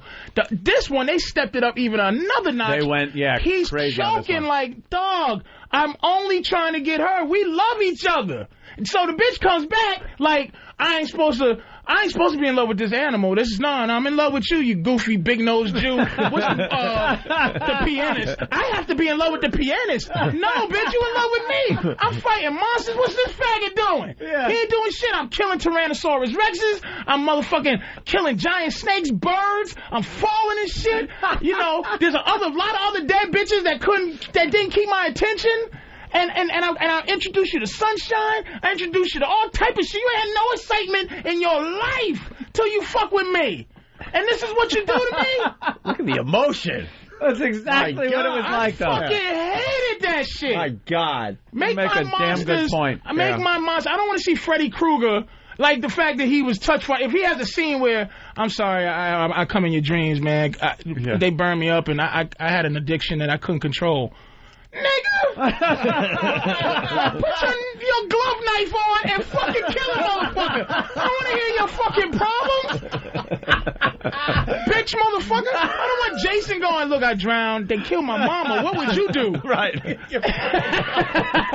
killed my mama. What would you do? Yeah. You know what I'm saying? Stupid camp kids weren't watching out for me. I drowned. I was sitting there, I was just in the lake, and she chopped my mama's head off, man. Yeah. What would you do? And you go, you know what, Jason? Go do your thing, man. Go do your thing. I don't need that shit.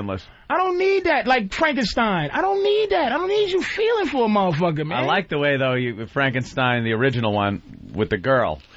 The girl, like, gave him the flower and shit, but then he winds up snapping her neck and throwing it down the well or something. And that was sad. I felt like that in my life. What, that you want to throw a little girl down the well? No, that he didn't know. What she did was throw like a doll or something in the water, and he was like, yay! And I've done that before. I've I just wanted to do the right thing. Like we used to, back in the day, used to turn on the fire hydrants and shit.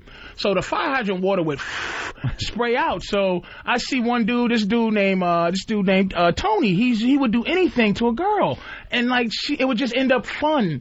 And everybody would be laughing at the end. And so I tried to do it, and I took a girl, and he put her in front of the fire hydrant hole, but he knew how to do it. I didn't know how to do it. I just went, I'm copying, I'm getting ready to throw a little girl in the water, and I take her, and I grab her by her arms before she could ever say stop. Her face is in the fire hydrant water. And she's choking, and I let her go, and she flops down in front of the hydrant, with the hydrant is spraying over her, and some of the water's falling in her face, and I just ended hydrant day, because this bitch almost drowned. You fucked it up. I ended hydrant day.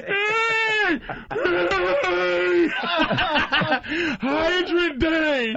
And everybody, thank you, sir. Everybody's chasing me around. You know what I'm saying? That's why I got certain feelings. I was always that awkward motherfucker.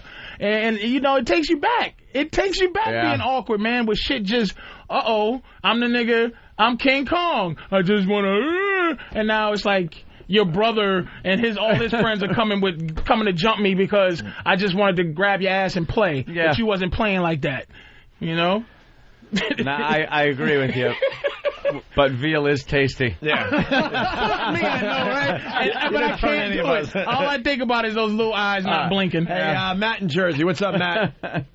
What's up, guys? You're calling in. Patrice, you're such a fucking pussy. Man, look, man, have a heart, would you? You are such a pussy, man. And you are a stereotypical black male. You know that? Why? You are scared of the water, and you love you some chicken.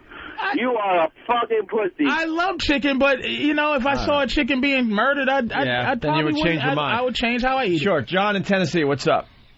Hey, what's going on, boys? Hey.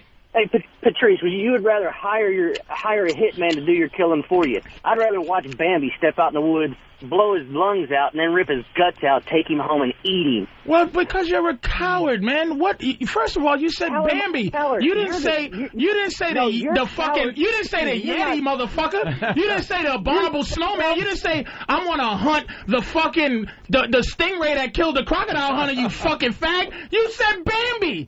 I said I'll go after a bear. I'll go after a bull. Oh, shut the fuck up! Now change your animal. With your bare hands. You said Bambi first because it's cute and it's innocent and it is a cowardice act. Go after something that can fight you back and then fight it on its own terms. If you fucking nasty like that. Well, that's why we're top of the food chain. We got the minds to build the machines. The machines. Can do that. But you do have to we talking about nature, man. Thing. Let me tell you something. I can't hunt. I'm not a hunter. I love guns. I love shooting. I love target shooting. I can't hunt. I'm not a hunter. I always felt bad after I shot something. Even though we were, killing it and eating it or whatever. But it's like, you kind of go like, kind of feel like I took a life and, you feel bad about it. But wrap up any piece of fucking meat. I'll eat it. I'm the same way. I've eaten ostrich meat, and ostriches have a personality. A big head on the end of that personality. Stick neck. What do you mean they have a real personality? They have like big eyelashes. That's like eating a koala sandwich. Like they're nice animals and shit. They give something. Koala sandwich. Koala are like things that you just go, hey man, how are you? But here's the thing. Here's why hunting deer is such a faggot thing. I'm gonna tell you why. All right, a lot of people are gonna disagree. Deer have no natural predators. So they stand there, and the only thing that keeps them moving is because they're just a little bit nervous about anything. Don't like bears. No. Don't a bear might eat it, but like an antelope, a lion is an antelope's natural predator. It's looking out for a fucking lion, an antelope. Yeah. The reason you ever see those Serengeti things with a yak or whatever, the wildebeest, they go down to the fucking lake or whatever, and the motherfucking alligator comes and chews one, brings it in. Oh, yeah. And the other ones back up for a second and then go, all right, nigga, I'm going to get some more water. That's because those creatures don't have natural enemies, natural predators.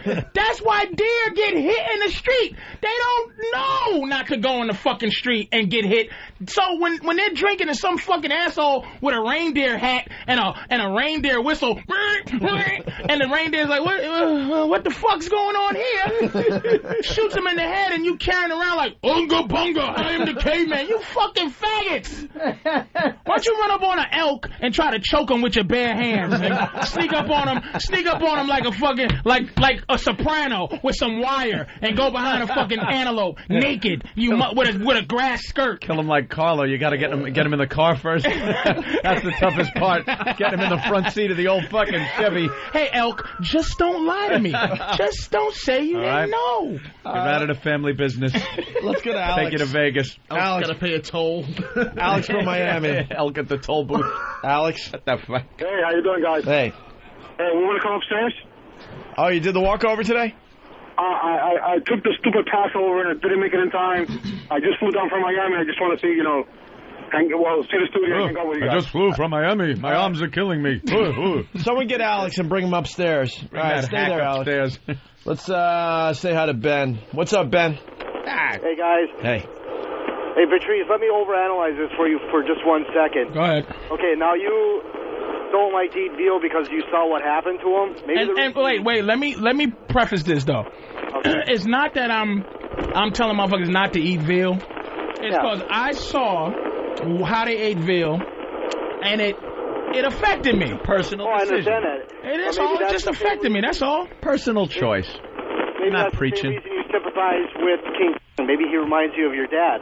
Maybe in the 60s, your dad maybe crossed the line. I never met my dad, you fucking cocksucker. So, Dr. Phil Fuckface. Yeah, look at him. Yeah, just a psychoanalyzing I never met ass. my dad. If anything, maybe King Kong might represent me in a way that maybe I might feel that way in white society. In this society, I might feel that way. You know what that whole movie was about. Come on. Of course, Let's it's a be nigga. real here. And that's the sad thing is that I wish it had stayed the 1933 version where it's just a mindless motherfucker. The way that white people back then portrayed a nigga, just a big-eyed, eating motherfuckers, instead of what it would turn.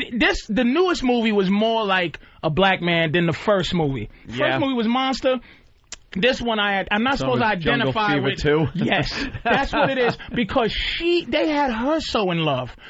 And in the end, if you watch the new one, in the end, she never goes to the pianist and goes, I love you.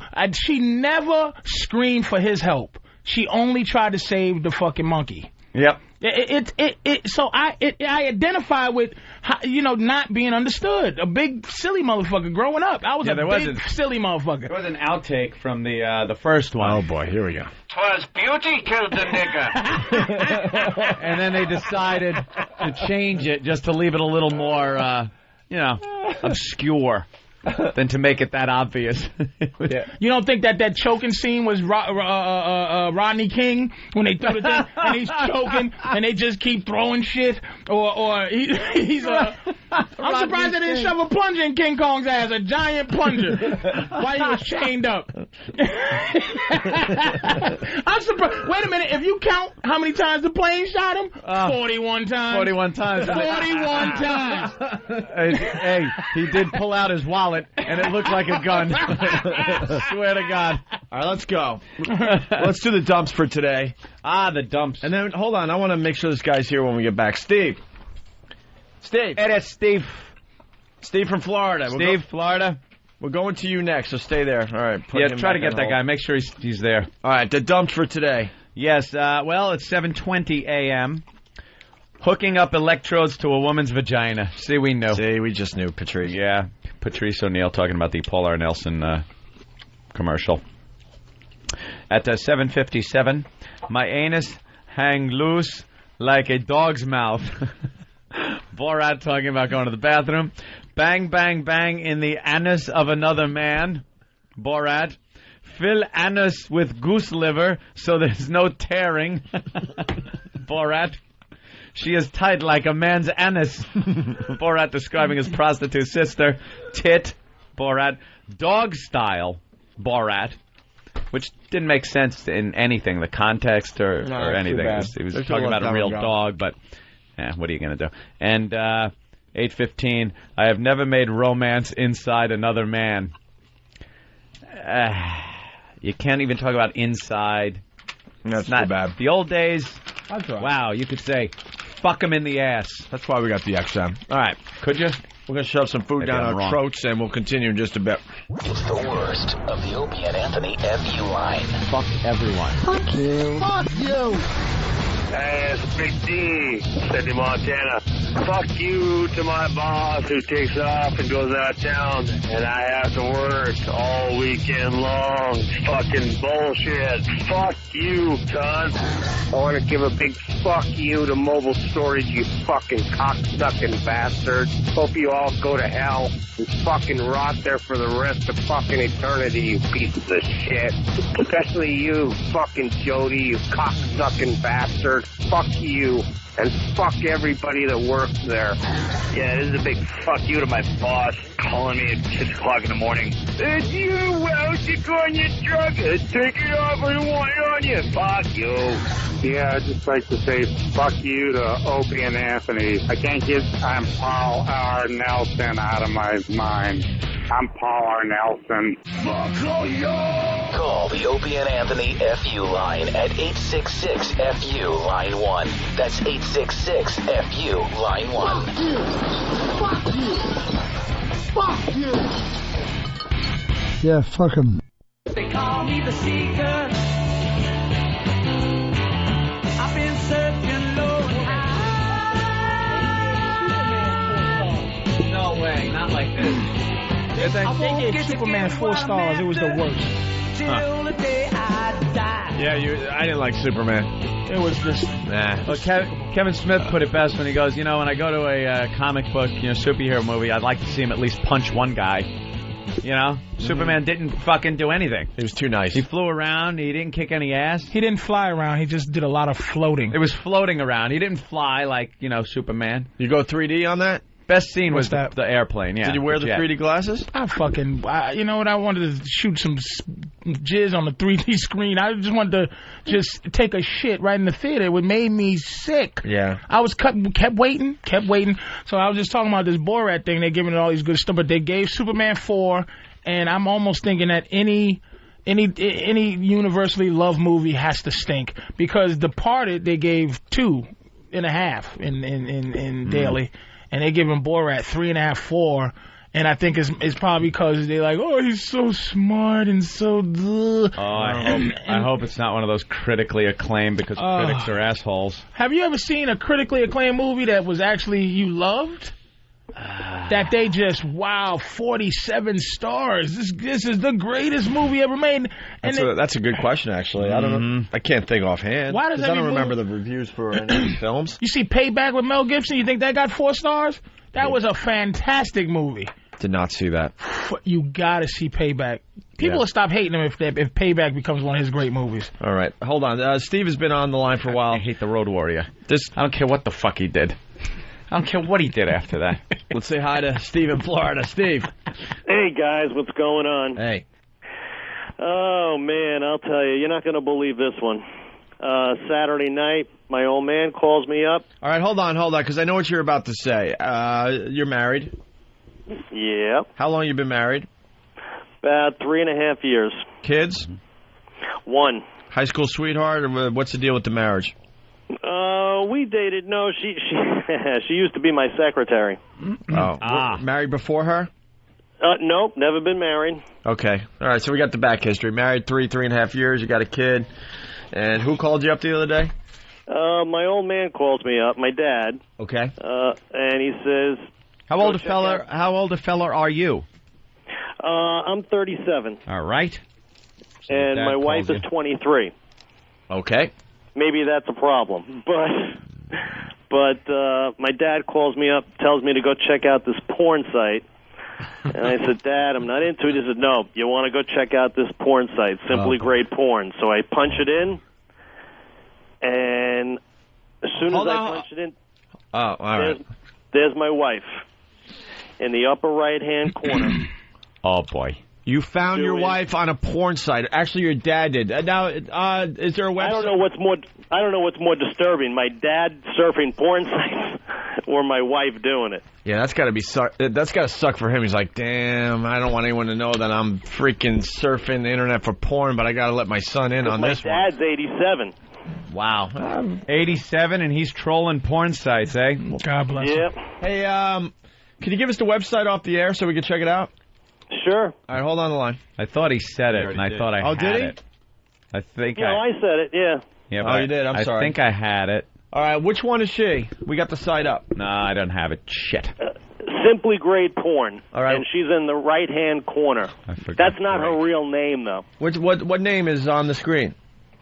Sarah. That's your wife? That's my wife. Oh. It's like, hi, I'm Sarah. Come chat with me. Free. Hey, can you turn it that way for a second now? Is this a big, are you trying to just push this website with this dumb story? Because, no, we were willing to bite. Yeah, we could just give you the free plug. I mean, you already did it, but is that really your wife? Come on. No, I swear. So what's the problem?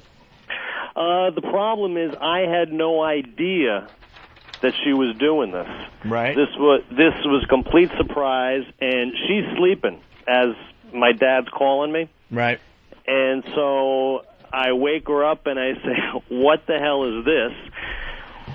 She freaked out. She goes, how did you find it? I says, my dad called me. Okay, if my dad saw it. I says, but that's not the point. The point is, Bravo, she says, Sarah. it's something I've always wanted to do. It was a fantasy.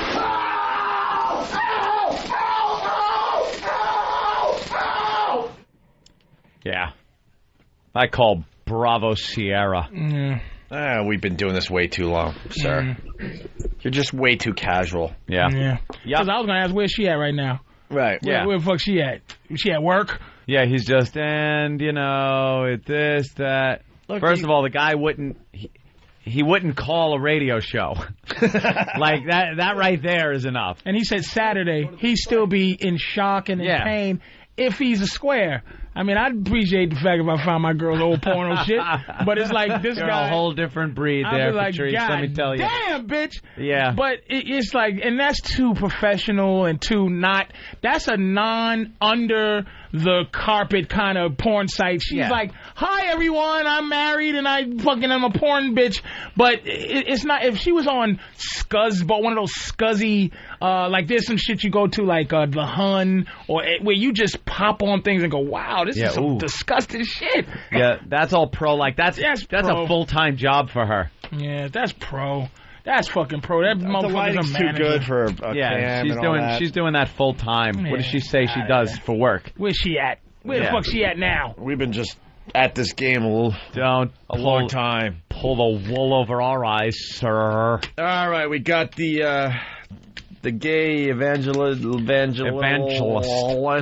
We got that story. We got, remind me, we got to play Jim Norton on Letterman the whole set. We were supposed to play this yesterday, and Jim's in Atlanta, so we'll do that going into break. Someone remind me on that. We got Shame on You. A new one? Yeah. What was the problem? Special needs girl late to school all the time because of long bus ride. Okay, I got to hear this. Yeah, right to this? Yeah, let's go right to that. What about the wax lipping?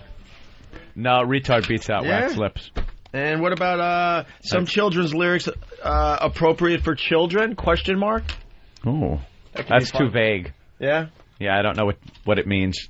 But I could, shame, retard, long bus ride. It's easy for me. All right, let's see. Arnold Diaz, shame on you. Last month, we reported that 17-year-old Andrea Avant, a special needs student, used to love going to school until this year, when the bus trip became a nightmare. Tell me about the bus, Andrea. They're late. They're late. They're late? Yeah, they're late. Every day? Every day. Every day? Yeah, every day. As we told you, the bus Andrea rode had to pick up 17 special needs students on a long route starting in Far Rockaway, winding its way... Well, yeah, because we got to spread them out. You don't want them all in one neighborhood. Got to thin them out. Jesus. On a long route starting in Far Rockaway, winding its way through Queens, not arriving at the Information Technology High School in Long Island City until 9:30 or 10 o'clock, long past the school's 8 o'clock starting time. So, Andrea, you're on the bus for 2 to 3 hours in the morning? 2 to 3 hours in the morning. Oh, who was talking first? And then who stepped in? Because... well, Problem. Problem. I have a problem with the name of this school. Yeah. Shouldn't finger painting be in the title of that school somewhere? So how does Arnold help? Oh, I don't know, he's a do-gooder. He visits the bus company. Mm-hmm. The long trip, we reported, violated the Education Department's own guidelines that say no student should be on the bus longer than 90 minutes. But Michelle Avant said her daily complaints were falling on deaf ears. But because it's a special needs child or a child who doesn't have a voice, it's like we'll get to it when we get to it. It has to be done now. And we told you, unbelievably, the manager of the Little Richie Bus Company pleaded ignorance. The parents say they've been calling and making complaints, and you're the general manager. Shouldn't you know about the problem? Honestly, I didn't know about the problem. Yeah.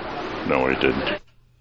Yeah. Whenever the guy admits to it, right? Like, unless somebody shoves their fist in the camera lens, it doesn't work for him.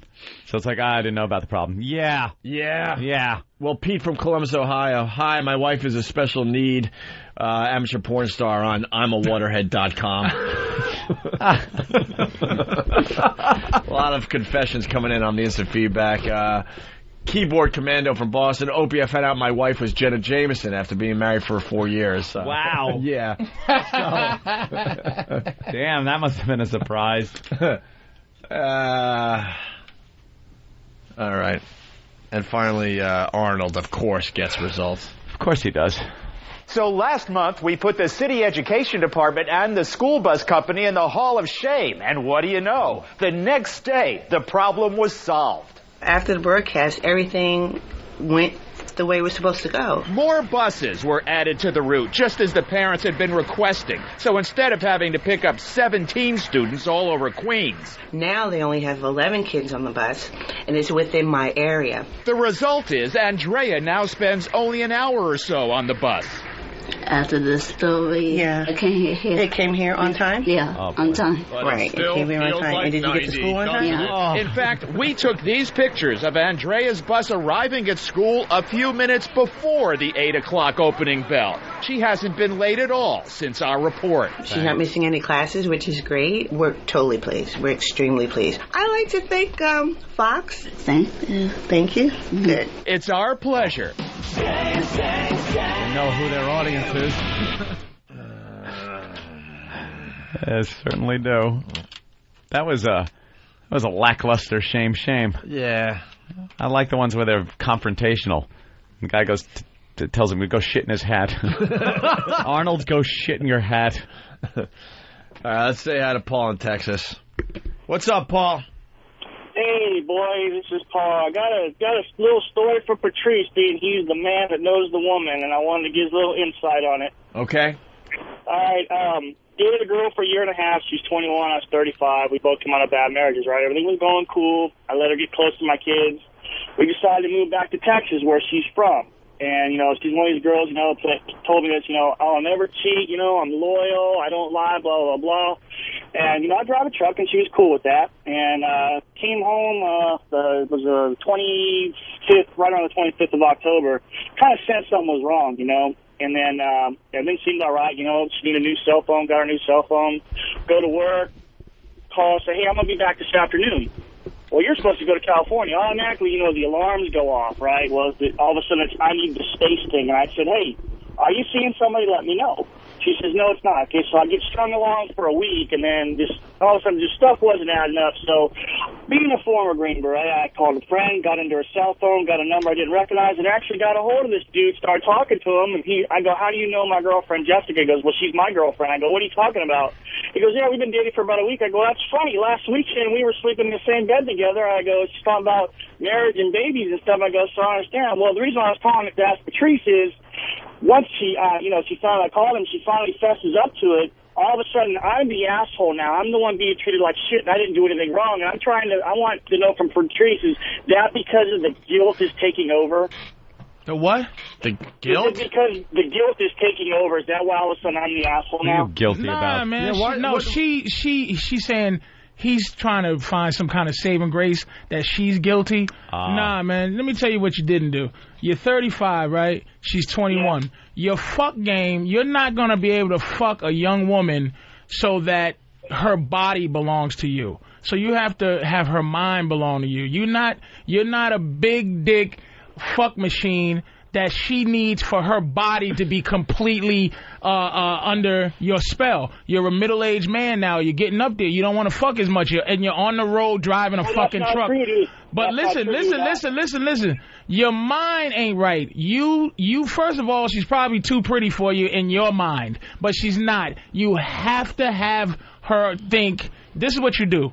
You have to have her convinced that her cheating and fucking another guy in some weird way, you're happy about it.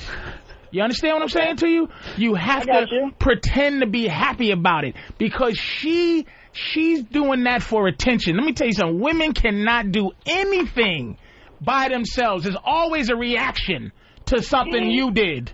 You understand? So this is her little way to go, hey, you're on the road, motherfucker, and you're not paying me no attention. I'm some hot whatever, and I can get pussy or I can get dick anywhere. I tell my girl all the time, it ain't no big deal. My girl could fuck anybody. But I make it seem like it ain't no big deal for you to fuck. I almost take the sting out of fucking, because fucking for her is not...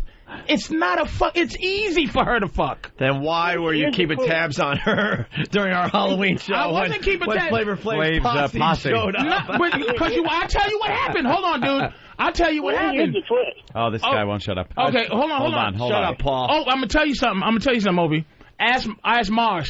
Mm-hmm. I'll get up and walk away. Mars is like a 50 grip black belt or some shit. Yeah. He's like, dude. They're fucking talking to your fucking girl. I go, calm down, Mars. Calm down. Listen, they're doing their job. They're trying to fuck her. And this pertains to this dude. The only way I can keep my girl from fucking Flav's guys is that I'm on her mind. You understand what I'm saying? You have to be on her mind. Like she has to say, it's not worth losing this for maybe the potential better fuck. Do you understand what I'm saying? The fuck means nothing to her. Dick means nothing to women. Do you understand that shit? It's easy for them to get. You have to make your knowledge, your guidance, and your slight love. You give them love like little bits of medicine. My girl says, you know what I say when my girl says I love you? I say you should. Like taking a vitamin every day. You should. There you go. You fucking should. Because it's easy. It's not easy for you to get love. I'm a pimp. Except if I don't have bitches on the street. Right. Because that's that one little weak part of me where it's like, I'd like, keep your money if you're fucking. It's your pussy. But you treat him like that koala bear. She was keeping tabs on me because let me say this correctly. I've devised a way, and you see my girl, she's a good-looking girl, man. I've devised a way to have her discredit the fact that she can fuck anytime she wants by seeing the way I need. She knows that a guy has to have no affection, no liking towards her to fuck her. She knows that in order for me to get pussy, that most of the time a girl that wants to fuck me feels about me the way she does. So it's moving in on her territory. Right. If a guy fucks her frivolously, it's not moving in on my territory. That's just you giving up your pussy. Hey, that's on. Hey, you doing me a fucking favor. Now I can go shop again. You know what I mean? I can go open up the human resources department. That's why I act the way I fucking act. Do you understand what I'm saying? So, dude, this is what you did. You, as a 35-year-old man, you need to give her guidance, man. Stop trying to catch up to her. Have her catch up to you. You are better than her. You understand? Think about this. You're 35 years old. She's 21. That's 14 years her senior. Now, do you think that what's 14 years? 8 years old or 7 years old? Do you think a 7-year-old would let a 21-year-old or a 21-year-old would let a 7-year-old dominate her mentally or dominate them? And you're going to guide a 7-year-old if you're 21, right? Right. So you are still 14 years older than her. Guide the bitch. You're not guiding her. Don't dump her. She's just goofy. She's goofy. I was trying to guide her. I'm telling you, Patrice, I'm being honest right now. I was trying to guide her, and the thing is, it never was about sex. She just she wasn't a sexual person. She would rather lay down and cuddle. That was more important to her than sex. And I was like, okay, but see, I'm a very sexual person, and, 3-4 times a night I want to go, where she never wanted to, and it had always been that way. And the thing is, I walked away from everything in Virginia to go back with this girl, and it just came out of the blue. It was like 1 minute, it was like move on. Yeah, dude. Let me tell you what you are right now. You are, if life was a road, you are behind. You are 3 cars behind, and you on a dead end one-way street, you're 3 cars behind and you can't pass her. You're stuck. Soon as you said, I'm going to drop everything, which innately makes you unattractive to a woman. You drop everything. You're in a Taurus trying to keep up with a sports car. It's take the next exit, man. Learn from this, man. Because, you could turn it around, but it might take more time than you need. Actually, I don't. And I'm not mad about it because the fact that she was young. I'm not mad about it. I'm a little hurt about it, but I'm not mad about it. All right. I'm going to walk away from it because I look at it as a learning experience. All right, Paul. Good luck to you, all right, buddy? Good luck, buddy. All right. Yeah. Hey, wow. Doug in Canada, he's got a confession too, Ant. On the instant feedback, Doug writes, I found out my wife is tub girl. He's having a problem dealing with that today. So let's say hi to Brad in Philly. Yikes. Brad, what's up? Yeah, I just wanted to give Patrice some props, man. He really knows his women shit, man. Yeah. I'm a fat motherfucker in a world where I don't want to date fat bitches. So I got to figure it out. And I figured it worked out that women aren't us. Nope. I am not fucking a woman version of me. We keep going back to that Halloween show. Another observation I had. Everybody at the Opie and Anthony Halloween show was checking up on their women. When Flavor Flav and his posse showed up. I never saw more checking up going on. I don't think so. Oh, man, what's it happening? I don't think you was checking up on your girl like that. You just don't want them to be harassed. I have no problem admitting it. I did a little more checking up than I usually do. Well, look, a little more. If I'm not mistaken, I came back and your girl was having a conversation. I don't know if it was survival technique to have a conversation. I think even Bonnie, Miserable Bonnie, was having conversations. Yeah. Your girl was walking around with her fake Marilyn Monroe, or whatever she was trying to be. Nicole Smith. She felt mighty comfortable. I'm telling you, no one was. I think more or less it might have been a safety thing. If anybody was a little more protective that night, I think it was more because it's like if a guy's trying to fuck her, it's just different from a guy harassing your girl. Where it's like, all right, dude, look. I know I went to the bathroom. You know she's with me. You tried. It didn't work. Can you not pull her by the side of her face, please? It's more of a harassment thing. Yeah, can you not grab her drawers? Because she can't defend herself physically. Yep. Mentally, I think I got her prepared for you. But, you going to beat her up? Can I interrupt? Mighty Casey, very bummed today from Mudville. Oh, my God. I just realized that horse gag girl is my mom. No! Sorry to hear that. That's embarrassing. I don't know what we can tell you today, but was you checking up on your girl a little more at the Halloween party? A little bit. Make sure she's all right. I have no problem admitting that. Was there ever a moment where you actually was a hairy moment? No. Randy in Virginia, it was all good. She enjoyed your girlfriend a lot. She's a good girl. And I'm like, you said that with a surprise, motherfucker. And then because I'm like, you want to swing? That's what I'm saying. Then, like, I'm fast forward to my... See... how's it swinging, old dog? Hold on, let me explain. So I'm fast forward in my head. I'm like, oh, God, I'm going to get the uncomfortable phone call from Patrice. Hey, I was talking to my girl, and she was talking to your girl. And, can we take her out? You're like, sleepy. That'll be it. I'll be on a Stern show like, hey, I'm expecting that phone call from you. You just feeling it out just to say, you know. Fuck. Oh, shit. He was like, listen, and you probably ought to ask her, what did you tell her? Hey, listen, don't be talking to this girl. Next thing you know. No, she thinks you got a good one, man. She's a good girl. Yeah, absolutely. Randy in Virginia. Randy. Yeah, man, I got to give it up to Patrice. Every time, is it me or is it like every time he starts talking about this shit, it's like, man, just shut the fuck up. You don't know what you're talking about. And then at the end, you're so enlightened. You're like, God damn, this guy has figured this shit out, right? Yeah, it's a belief system. He did. And it might be wrong. It's unreal. It might be wrong, but let me tell you something. If you're a soldier in the Army, right, and you are as tough as you think your commander is, and no matter what the fuck he tell you, if you believe in it and believe in the strategy, and they say, okay, this can't go on now, I could die, but this is, he knows what the fuck he's talking about. Right. You follow that motherfucker. That's what women want. They just want a fucking soldier. They want to be a soldier and follow the right lieutenant. They don't want one that goes, I don't know. You know, they want one that grabs them by the top of their head and says, look, man, you got to suck my dick better. All right, man. Got it all figured out, man. Patrice. All right. Amazing. Yeah, we're having a good day today. I don't know how true this is. Let's say hi to Gene in Chicago. Gene? What's up with this Gene call? One moment, please. Mm-hmm. Wow. He's got a secretary. Oh, yeah.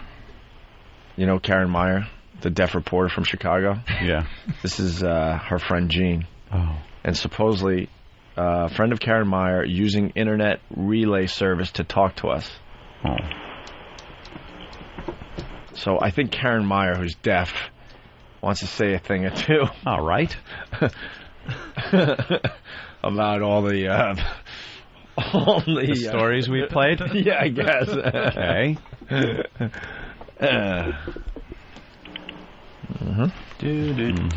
Oh, isn't deaf just a pain in the ass? And another thing. Would be. My God. And another thing. Did Tracy really go on Stern? That blows. We wanted. Why are you guys so mean? Go ahead. So mean? Go ahead. Wait, could someone explain to me what's going on? Yeah, go how ahead. does this work? Can you explain what the fuck's going on? Go ahead. Yeah, I've done this with the police department sometimes when the deaf call, and like basically she's gonna translate, she's gonna type it in, hit enter, and then the other chick's gonna read it, and then. So the chick reading has nothing to do with this phone call. This is just an operator. Yeah, she's an intermediate. Are you an operator, Gene? Wow, she's not allowed to even talk. Is she? No. Why are we so mean, Anthony? Over. Go ahead. Oh, Jesus. This stinks. Takes a while. Please, God, don't ever let me lose my hearing. Please. Can I get 2 quarter pounders with cheese, no onions, extra pickles, and a small fry? Go ahead. Yeah, let's just fuck up the operator. Go ahead. What are you wearing? Go ahead. Well, go ahead.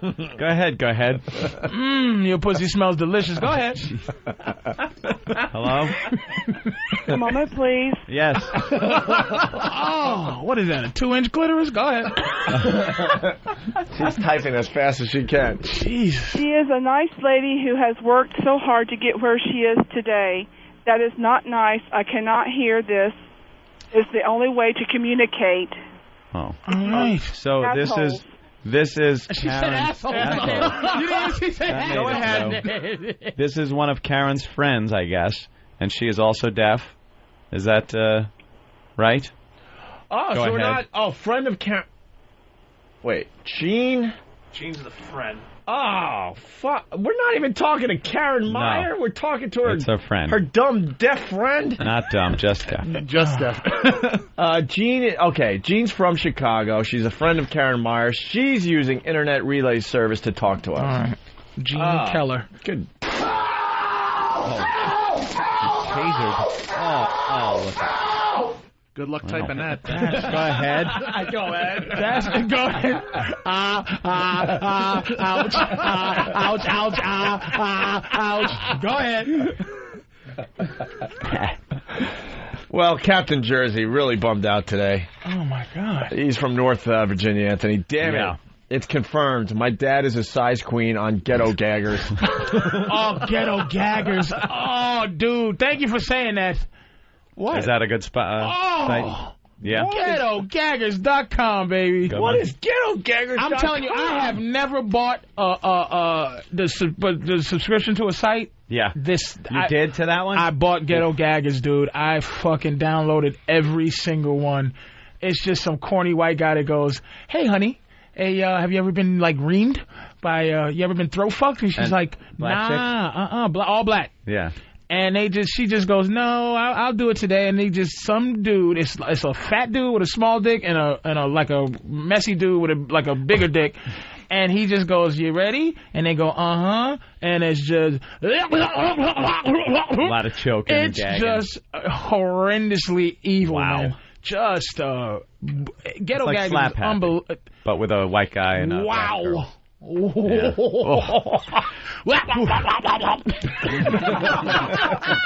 Over. Go ahead. Go ahead. Go ahead. All right. Look at that. Oh, Lord, it's despicable. Oh, it's just I jerked off. I'm going to tell you why I bought it. I jerked off to the sample movie. I never do that. To the white chick. I'm Paul R. Nelson. Go ahead. It's the light girl. All right. Oh, here's the sample movie? Yeah, watch how fast it goes by. It's like... I like how the GG and Ghetto Gaggers... Oh, yeah, okay. Wow. Look at the fat mess. Fat mess. Oh, he's my hero. Look at that messy small dick and it's still gagging. Wow. And there's the money shot. And they leave it there. It's so degrading. They leave it there. But I'm gonna tell you something. If you watching, you look at porn. You're not a porn watcher, but let me tell you, man. Japanese porn dudes. Yeah. Japanese porn is the single most sinister porn ever. So Jimmy says, yeah. I watched a porno, and I swear to God, they are creative with their filth. Is two things I saw. One, a girl they made fuck with worms. They just pour worms on her, and then some guy fucked her in some worms, and she's just going, ay.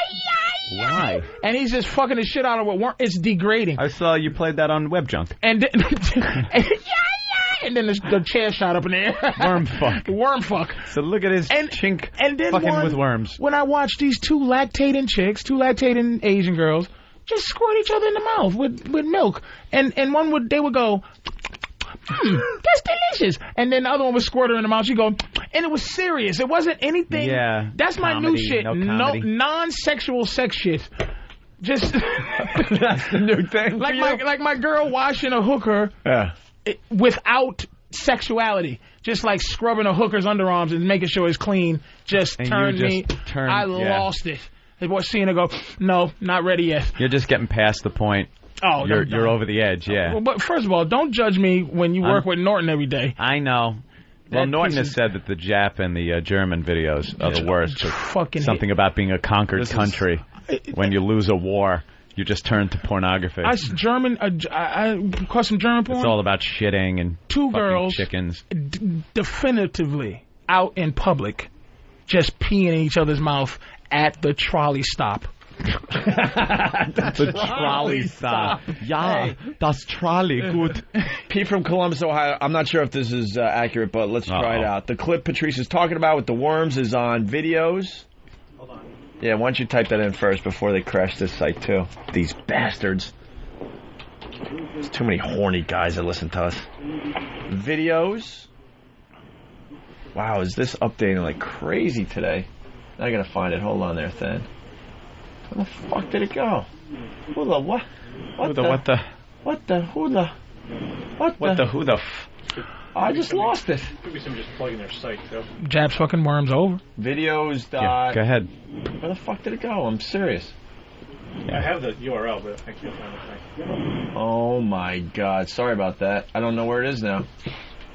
I got it. I haven't seen the instant feedback update this fast in a long time. A lot of people on. A lot of people on today. All right, you got it? What is it? The URL. I can't find the. Oh, okay. Maybe someone just plugging their site? It could be. All right. If we find it, we'll plug the site. All right, listen, why don't we take a break? Oh, Charlie, you had something? Yeah, can you please play today's show for Best of this weekend? Because today was better than the rest of the week. Oh. Patrice and Borat rule. What about Paul R. Nelson? He was pretty good today. No, he just doesn't cut it. Well, no, it was today in a XM commercial, so we had some of that today. All right, thank you, sir. I thought we had a real good week of radio. All right, why don't we take a break? Patrice sitting in for Jim Norton today. We meant to do this yesterday. Jimmy is in Atlanta all weekend. Do we know what club? Usually the Improv. Punchline? It's the Punchline? Let me check it. Oh, boy. How did Jimmy do? Kill? Yeah, we get to, it's so cool because Jimmy goes around the country, on almost every Friday and does his thing, and then we get all the calls Friday morning, for his Thursday night show, and yeah, the reviews were great. And it's like he's doing reconnaissance for us. Yeah, it's weird. He goes, hey, that market's good. It's catching on. He's playing the Punchline all weekend long in Atlanta, 404-252-5233. We're going to go to break with Jim Norton on Letterman 2 nights ago. We'll do that because we promised this yesterday. We do it on now. Check this out. Our next guest is a very funny gentleman, and as a matter of fact, on November 10th, he will be headlining at the Hammerstein Ballroom as part of the New York Comedy Festival. Ladies and gentlemen, here's Jim Norton. Jim.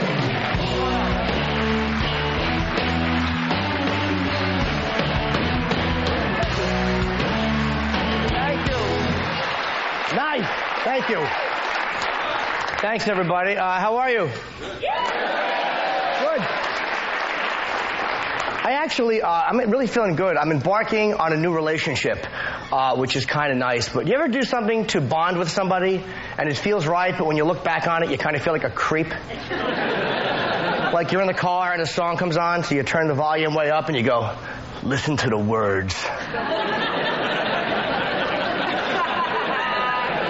Like she's going to hear the song lyrics and kind of identify them with you and learn something. Like, hey, I never knew you had the eye of the tiger.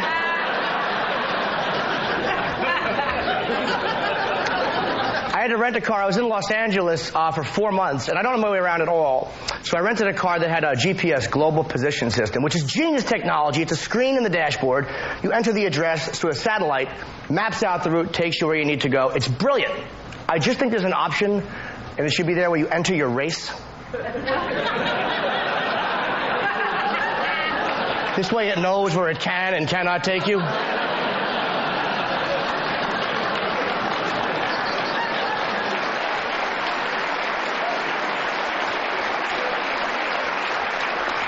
Because apparently my equipment was very young and idealistic.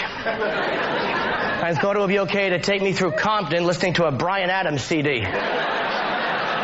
If you've never driven down Crenshaw Boulevard, nothing says carjack me like Summer of '69.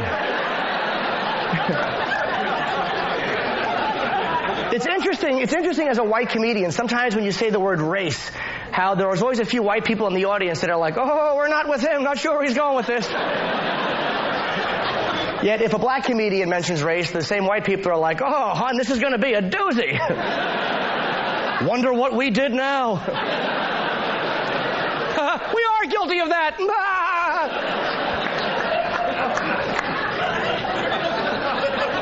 White people have a very odd guilt complex. We really do, man. We really feel bad all the time, and we don't have to. Most of us don't have to. All right, look, if you're over 65 and you live in Alabama, okay. Chances are you owe a few apologies.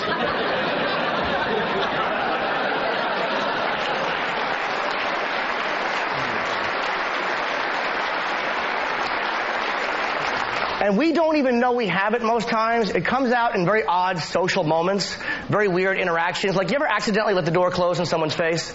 Like, if it's another white guy, you're like, excuse me. But if it's a black guy, you're like, oh my God, I am so sorry for everything.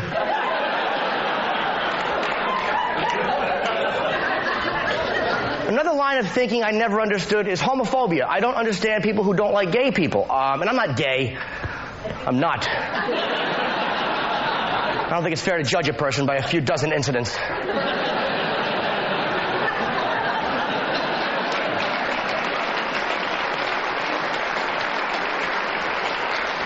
I mean, it's late. I'm in a rest area. Someone goes, "Psst, what am I going to be rude?"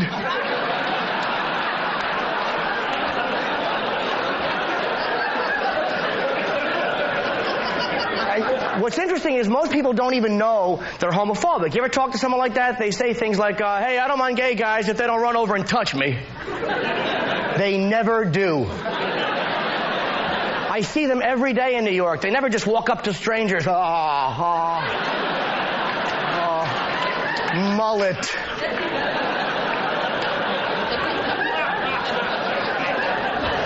I have a gay friend helping me decorate my apartment, which I know is stereotypical, but look, I talk to my straight friends, they're just worthless. And we had an odd moment. We were in a furniture store, and my friend sees a very good-looking blonde-haired guy, and he tells me the guy's name, and he goes, we used to work out at the same gym. I had him in the shower. And I really wished he wasn't comfortable enough with me to blurt that out.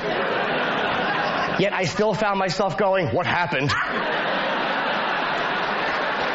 Thank you guys very much.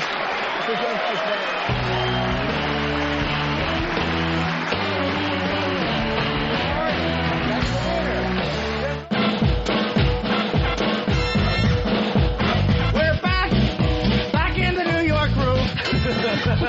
We're back in the New York groove.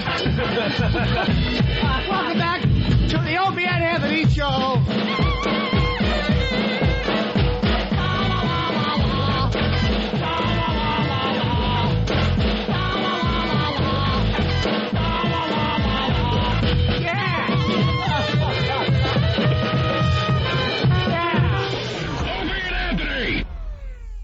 It's Last Pet Standing, recorded live at F.H. Riley's, hosted by Opie's brother Elmo, and featuring some of the least funny Opie and Anthony fans telling some of the most unamusing jokes. It's awful. Kiss that insomnia goodbye. It's an evening of performances by people whose parents think they're really hysterical. And that's it. The Unfunny begins this Saturday, November 4th at 9 p.m. Only on XM 202. It's Last Pet Standing.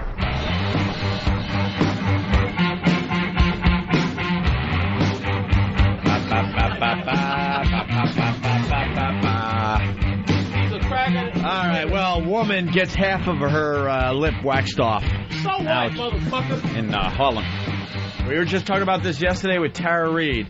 When you're getting these things done, you got to do just a little bit of research. Well, she just thought she was getting a little hair removed from her lip. Yeah, but the women are doing this every day, and they're not leaving the store with only half a lip. Must have been using that rat trap glue that we use. Yeah. Yeah, about the girl that went to Mexico and got an ass transplant, and the guy put oil in her butt. Regular like motor oil? Motor oil in her butt. Shit. To give her ass a little shake. Oh, Jesus. They had to drain her butt cheeks out. No bullshit. Change the filter. No bullshit. They had to drain motor oil out of butt cheeks. She went to Mexico and motherfucker cut 2 slits in the booty and put motor oil in her butt cheeks. Yes. She's got to go back every 3,000 miles. Yeah. Put a little Jiffy Lube sticker when she's got to go back. And they sewed it up and to give it a oily jiggle. Yeah. And she had to, she almost died, and they had to release oil from her ass. Exxon. No bullshit. Well, that's what happens. Here's the story. You got to do your research is what we're getting at. A visit to the beauty salon turning into a lawsuit. A woman claims she got a lip wax that removed more than just hair. She ended up in the emergency room.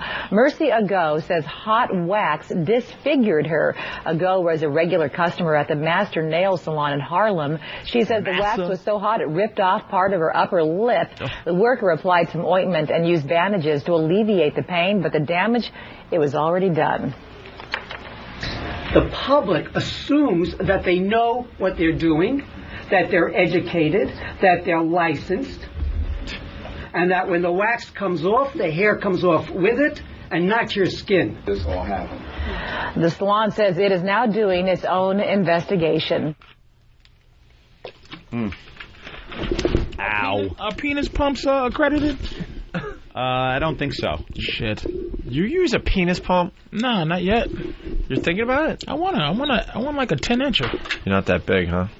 I'm okay. It's not what I want. I want pain and suffering. So much for that stereotype, huh? No, mine's is soothing. Like when I'm poking a bitch with my finger, she's like, and I stop and put my dick in. It's like, I have a make love dick. I don't have a hurt your fucking rib cage dick. That's all we got on the freaking lip lady, I guess. That's it. Lipless hoe? It was visual.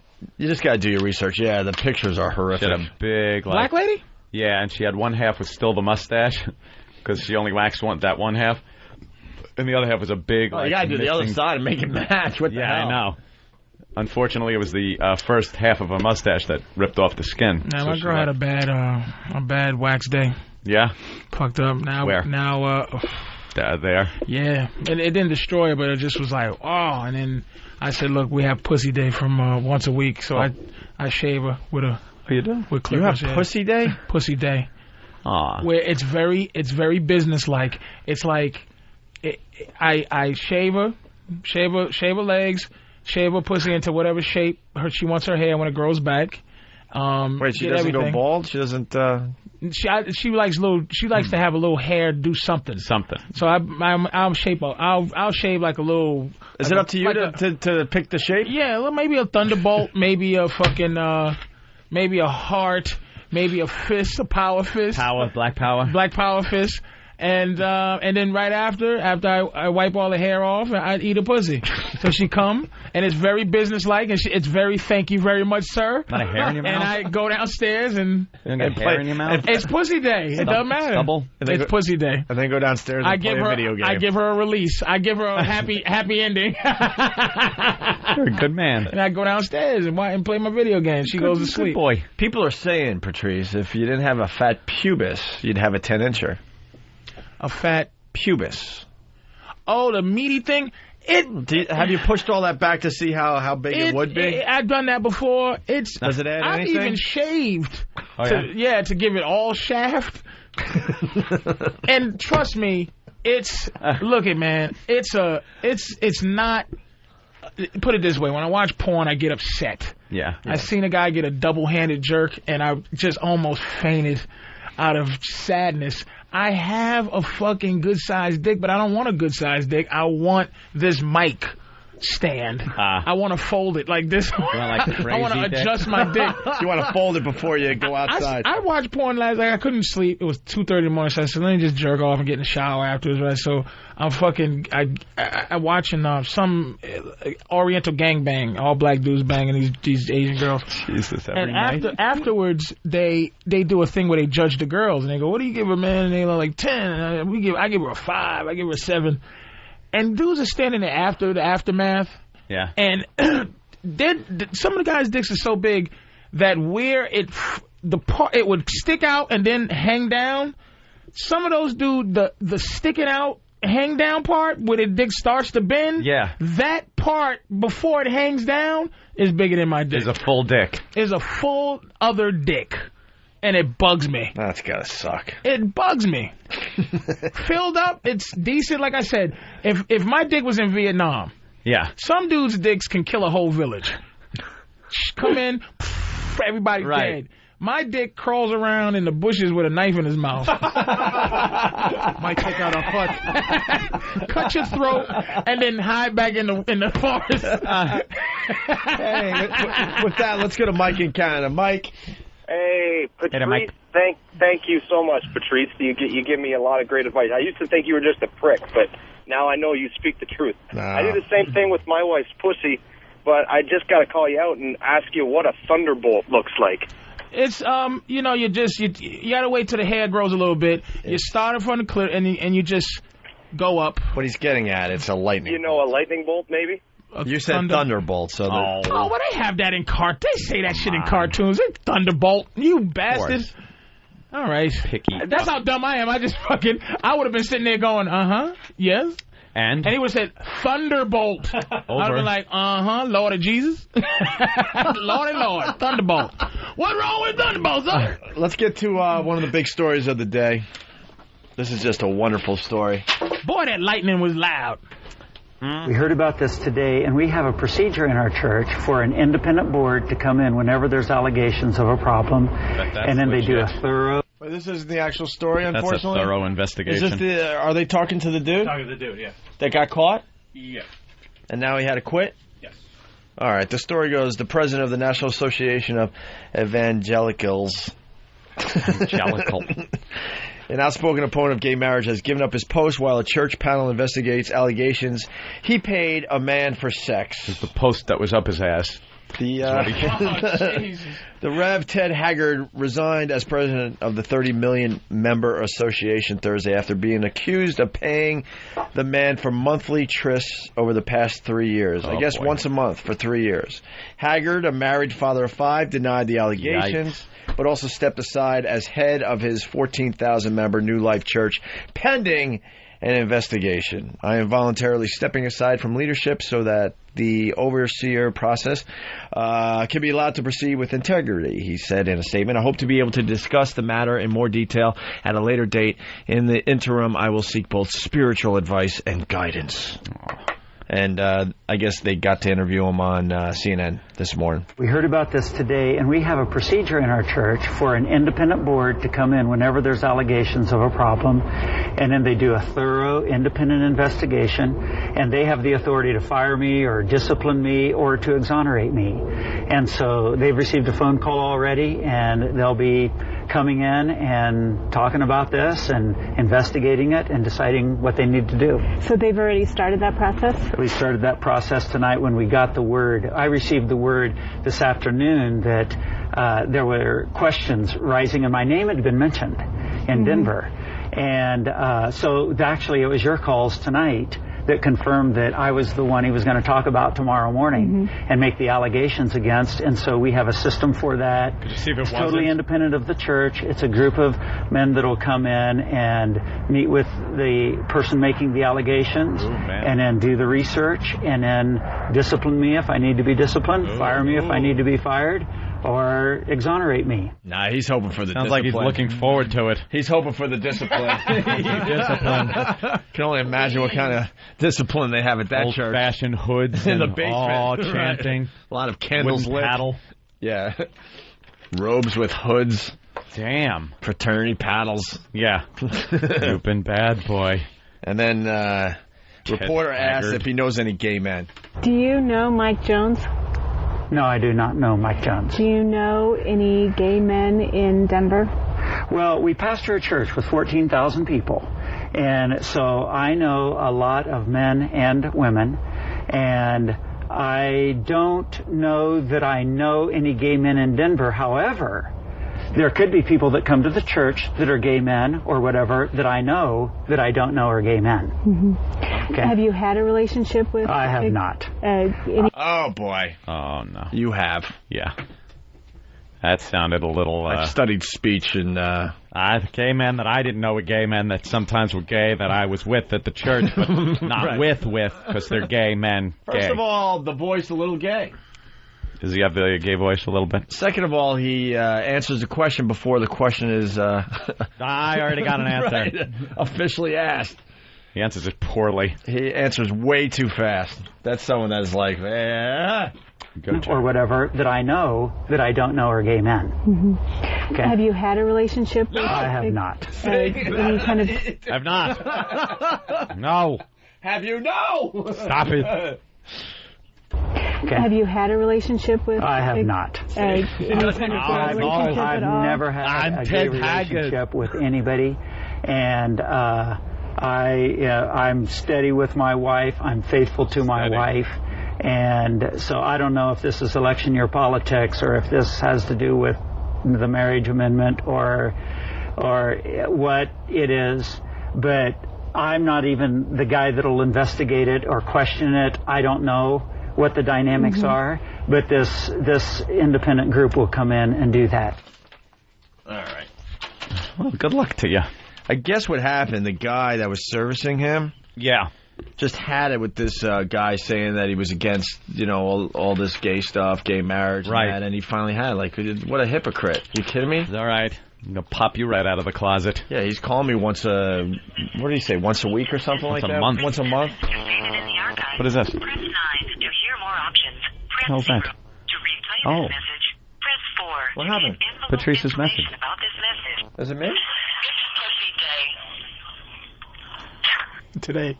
Today's pussy day? Today's pussy day. Oh. Wait a minute. Call you?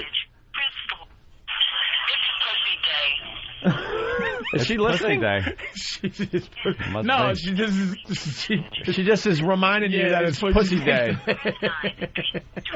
What shape you going for today, Patrice? It's pussy day. Just in case you didn't believe Patrice. We believe everything you say. No. So Patrice don't lie. What shape are you going for today? I think I'm going to do a heart. Aww. That's romantical. I'm going to do a small heart on the cooch. Then eat it and go play video games. Video games. All right, Does Angel. she just lay there all sleepy and stuff when you're done playing video games? Angel. Yeah, she's like out, down for the count.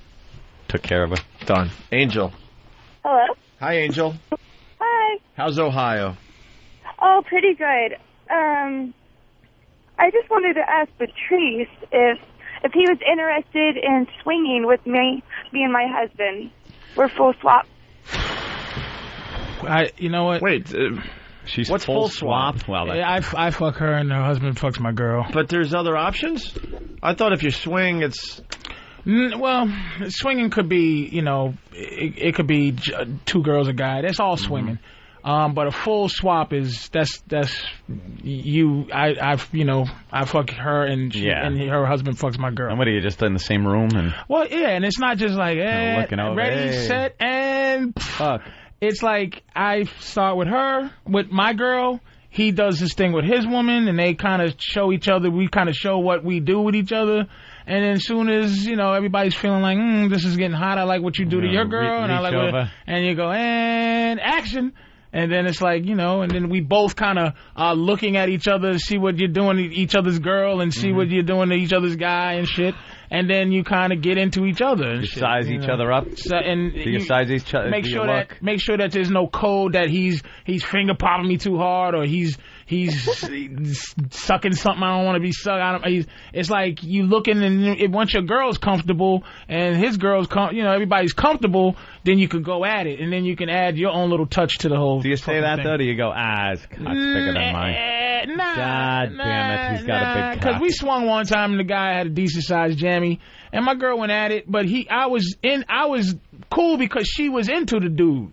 She was like, the dude was, she liked him and she liked, he was eating a pussy right. She didn't give me no help me looks, and you've gotten the help me look? Yeah, with motherfuckers that come in and try to like pimp, like, okay, fucked up swingers are motherfucker that come in and one of the dudes tries to finagle it so he's fucking your girl and you not fucking his girl. So he's trying to direct you on what to do to his girl while he's trying to... It's a weird thing if you get an asshole. But see, real swingers are good people, real respectful, real, hey, look, I ain't trying to do nothing funny with your girl. I mean, I know I'm fucking her.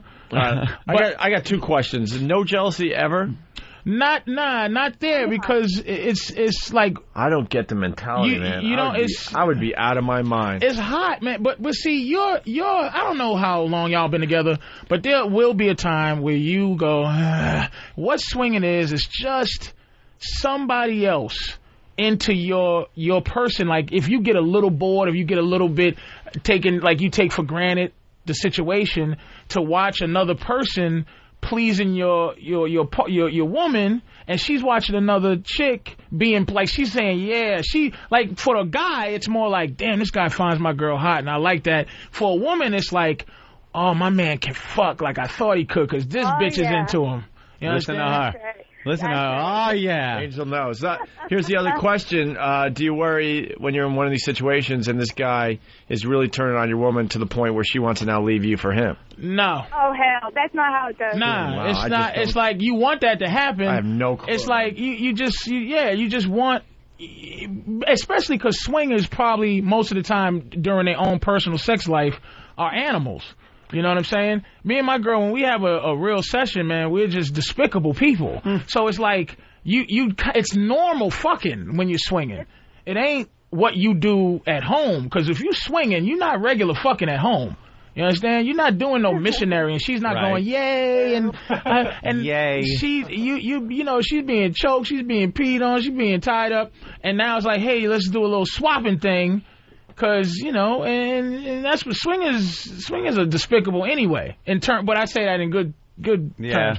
And you just the only thing bad is if you get an asshole. If you get like a girl that like the guy might come. This is another thing. A guy might come with a bitch that ain't his girl. I thought you kept saying when you get asshole. Meaning No. When you get an asshole, when you get a fucking dickhead, right? I'm thinking not a dickhead, but asshole. When you get when you get a jerk. No, not a jerk. We sure do use a lot of sexual terms for idiots. Somebody's foolish. The first time you said it, I swear to God, I'm thinking. You know, when you get an asshole, I mean, that's like a very rare thing. When you get like that's where they draw the line. Look, you can fuck my bra, but not in the ass. If y'all not into each other as much as, like, if she's into me, but my girl ain't into him, it's ugly. Or if he brings a girl that he pretends to be his girlfriend, but it's not. So some hoe. It's just some bitch. It's not good. It has to be two. Swingers are good people. That's what happens. Swingers are good people. All right. Enough of that. Wow. Angel, so you guys want in? Yeah. Full swap, Patrice? I can't just say full swap right now. And another thing, you know what happened, Angel? And I'm gonna be honest with you. My girl is almost 51%, 49% in favor of women. I am in women too. And I don't know about your husband or your man, but I hate balls, and my girls do. My girl does. We hate balls, Angel. I just hate it, and it's not that it's a jealousy thing. It's just some other ball. I have trouble with another pair of balls in there because I'm an intimate dude. Like I'm into.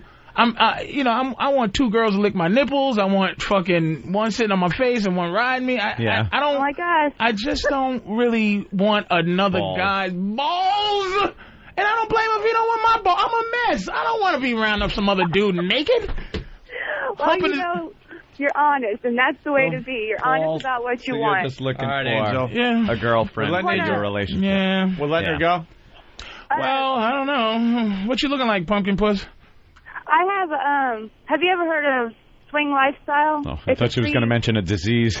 I have, here we go, scoliosis and psoriasis. Where you at? I have a profile up if you want to see it. Yeah, but you have to be logged in and all that shit. You have to be logged in and stuff. If Jimmy was here, he'd be eating up this info. Because he'd be just like, I'll just watch you two fucking, I'll jerk off. And you know what? You sound sexy, and she sounds confident. Because any girl that says, look at my girl, and you're how old? I'm 20. Oh, God. And I'm Are you thinking about breaking up with this motherfucker at all in the near future? I hate to cock block him, but I just a mere child. Yeah, 20. That's so delicious. And my girl's a predator, too. She'd be... A predator.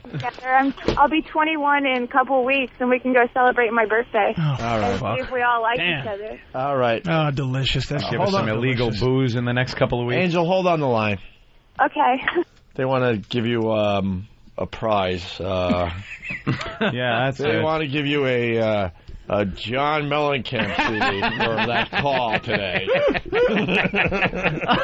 Yeah, please hold on the line. 20-year-old for your Burger King coupons. Did you ever fuck another guy's girl while he just watched you? No. Mm-mm. No. Nah, he'd have to be, because my girl would have to be there, so she had to be involved. Never. Yeah, your girl would have to. Is there a reason you're asking this? No, actually, years ago when I was like 21, and I went to a swing club. Because back in the let me day. tell you something. Civil servants are the dirtiest. Cops are the filthiest sons of bitches you ever see. Fucking Keith the cop swings now. He's a cop. You know, you can't say it. Look at Keith. Look at his eyes. You telling me Keith don't do some evil shit? He's an officer of the law, my friend. That's right. I know he can't admit it. A respectful very responsible man. Here's what I'm saying. These are called allegations. See, you are alleging. I am alleging. You are alleging. That said Keith is a nasty motherfucker. Oh, Jesus. All right, I have to kill you because you saw me. Put that away.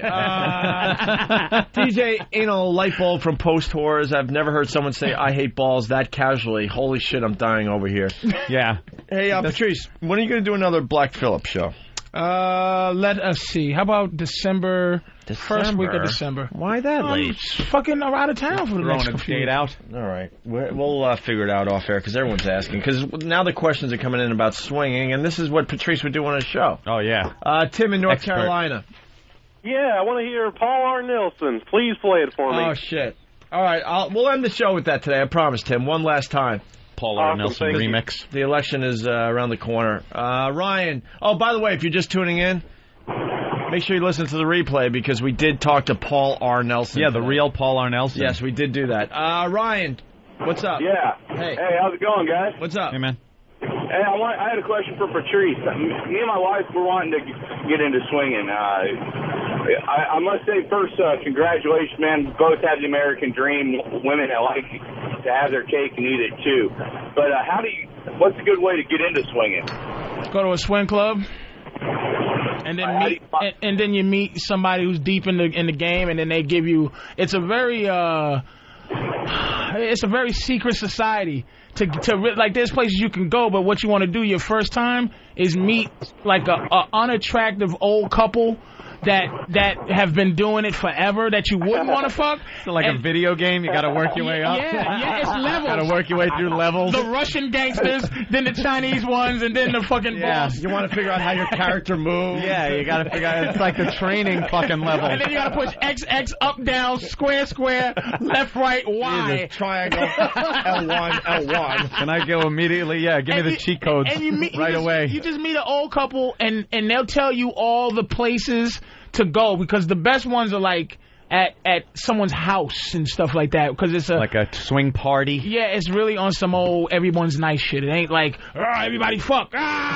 It's just like, hi, how are you? And wow, she's beautiful and you're beautiful and you have blah blah blah. And you have to have a lovely home here. Serious, that's it, man. You just have to learn from better swingers how to really get into it. And don't go on like fucking ILoveYou.com and no shit like that. Right. It's bullshit. All right. We should go with that bit. Hi, would you like some? Wonderful. Is that a Chippendale chair that you got? Because I remember, me and my husband had gotten one, and it was just the most lovely.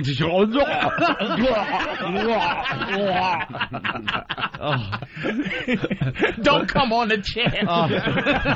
Let me give you a tour of the house. Tour of the house first. Yeah, you don't want to just jump in and start fucking. It's got to be kind of. It ain't like Rome, nice. Nigga. It's like, hi, how are you, spaghetti? Right. You know, boy, that meatball looks good going down your throat, and then All right, hey, another mission for the pests. Yes. Go on Howard Stern's websites and ask why Howard is advertising on our show all day long today. Oh, is that what happened? Yeah. Because remember, like, Tom came running in? Yeah. Because we got word that Howard's, like, running commercials on our show. If we suck so bad, why is he using our show to promote his shit? Yeah, why would you So Tom ran in because... no listeners. I forgot to mention this when it happened, because then the show was just flying by with Borat and everything else that was going on. Shit going on. So Tom ran in and said he's taking care of the problem in New York. Well, it wasn't taken care of in Washington, Philly, Boston, and every other station we were on earlier this morning. Howard using our air to promote his shit. Whatever. Take their money. But has no problem, It's their money. Saying how much we suck and how much we've failed in the last 2 years. Yeah. So why don't you go and ask why he needed to do that today? Do you think they go around and say, what are the least popular radio shows?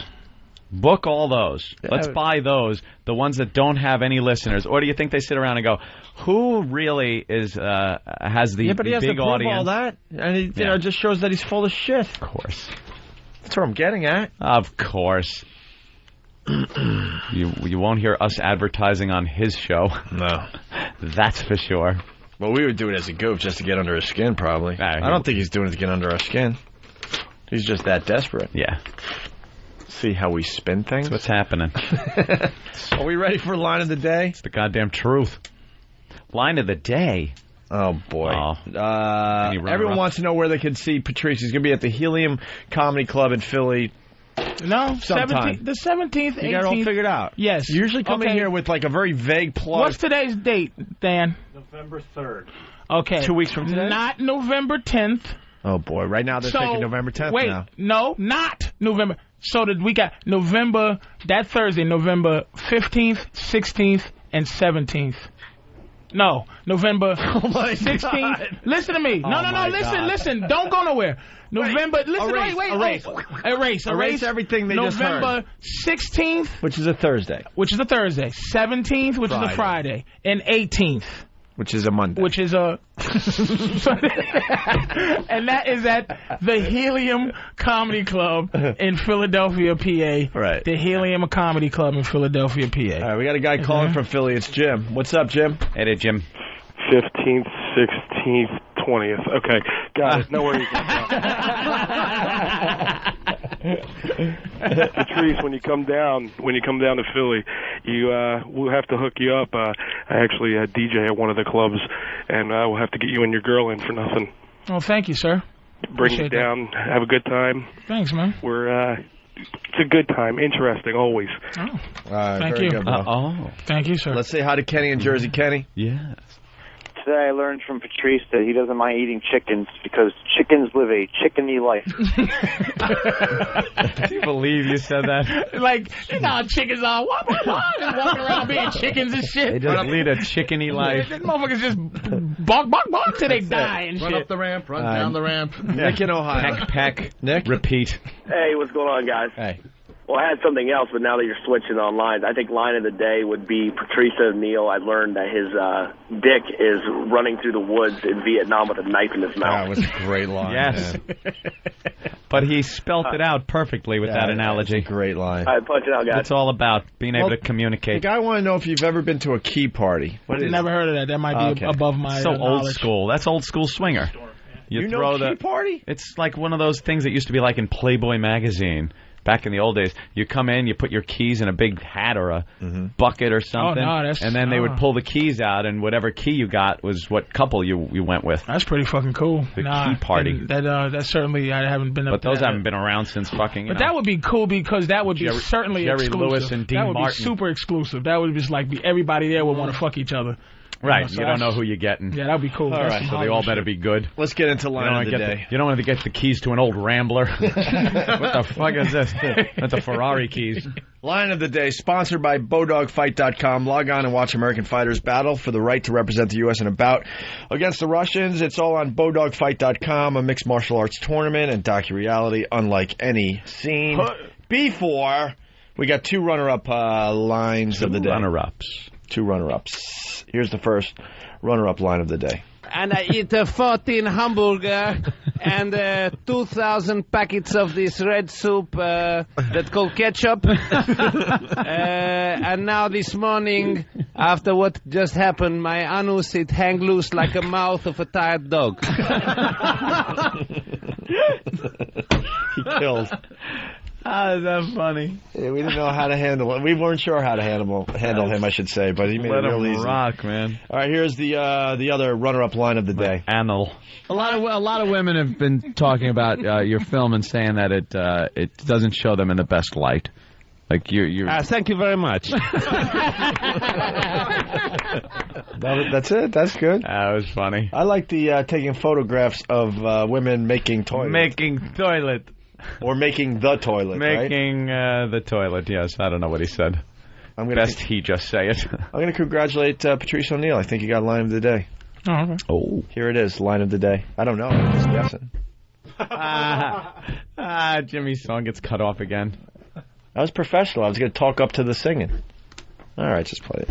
Here comes line of the day, line of the day.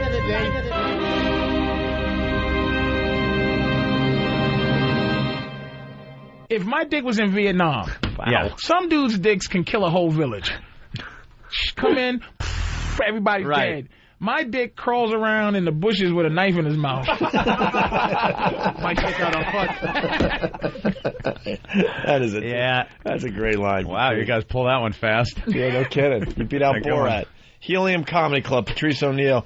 The 16th, 17th, and 18th. I got it. November 16th, 17th. November 52nd. Consecutive dates. And Foot, you got to plug? Comedy Cave in Calgary, Canada. Cut the shit. The Comedy Cave? In Calgary, Canada. I killed him in Cucamonga. From the Lumberjacks, I guess, the 7th through the 12th. See, please leave it in this. You prove we're not friends.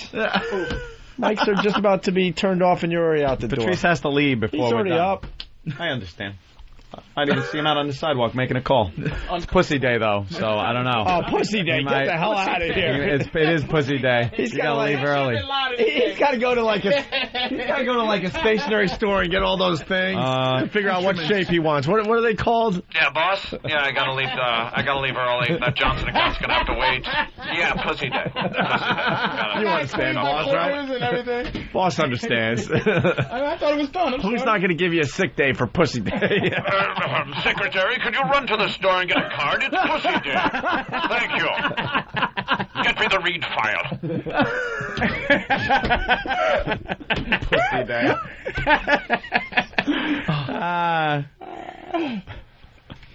It's Pussy Day. Okay, what else can you say? It's Pussy What Day. else can you say when it's Pussy Day? Trim it up for it, make it look nice. If I'm going to complain about it being a hairy mess, I got to be willing to do You something are about a it. good man. Hey, Genuine good man. We're off for a couple of days. Oh, yeah? Yeah, the boss is over at the other place not happy, but the XM boss is very happy. Yeah, they don't care. Because they know we've been working really hard. I'm going up to Rochester. The next show we do will be Wednesday. Wow. What you doing in Rochester? It's my mentor's birthday, Brother Weeze. Brother Weeze. I met him in Montreal. He's amazing. Brother Weeze I think he's turning the big 6-0. Jesus. Maybe he doesn't want me to announce that. I think he's making believe he's 50. He's like a grizzly old dude. Yeah, he's great. So there's a whole thing going on up there, a roast and a charity event and all that, and it's important to me. So I'm gonna be gone for a couple days. He's in Montreal. He goes, oh, Patrice, I know, man. Get him over here. I sat down. He goes, yeah. All right, get out of here. The interview with I don't give a fuck. I'm out of here, man. I gotta go. He truly is the man. So wish him a happy birthday. He works for 96 WCMF in Rochester. He's wish him a happy 96. birthday. Nah, He works. Okay. Well, I think it's the big 6-0. Happy birthday, brother. All right, so we'll see you guys on Wednesday, okay? Yes, see you Wednesday. Have a great long weekend, and we'll talk soon. The virus is out. Tell your friends. He's infected. That's right, Opie. Shut your mouth. I love the homoerotic nature of the whole event. The virus made my genitals rot off. Whoa, dude, don't come near me. We're your celebrity skin cancer connection. And it was better than my first kiss. Laugh until your innards spill out on the chair. And Anthony Show. Oh my God. What? Line of the Day is brought to you by Bodog. If you want to vote for Line of the Week, go to iliketolisten.com.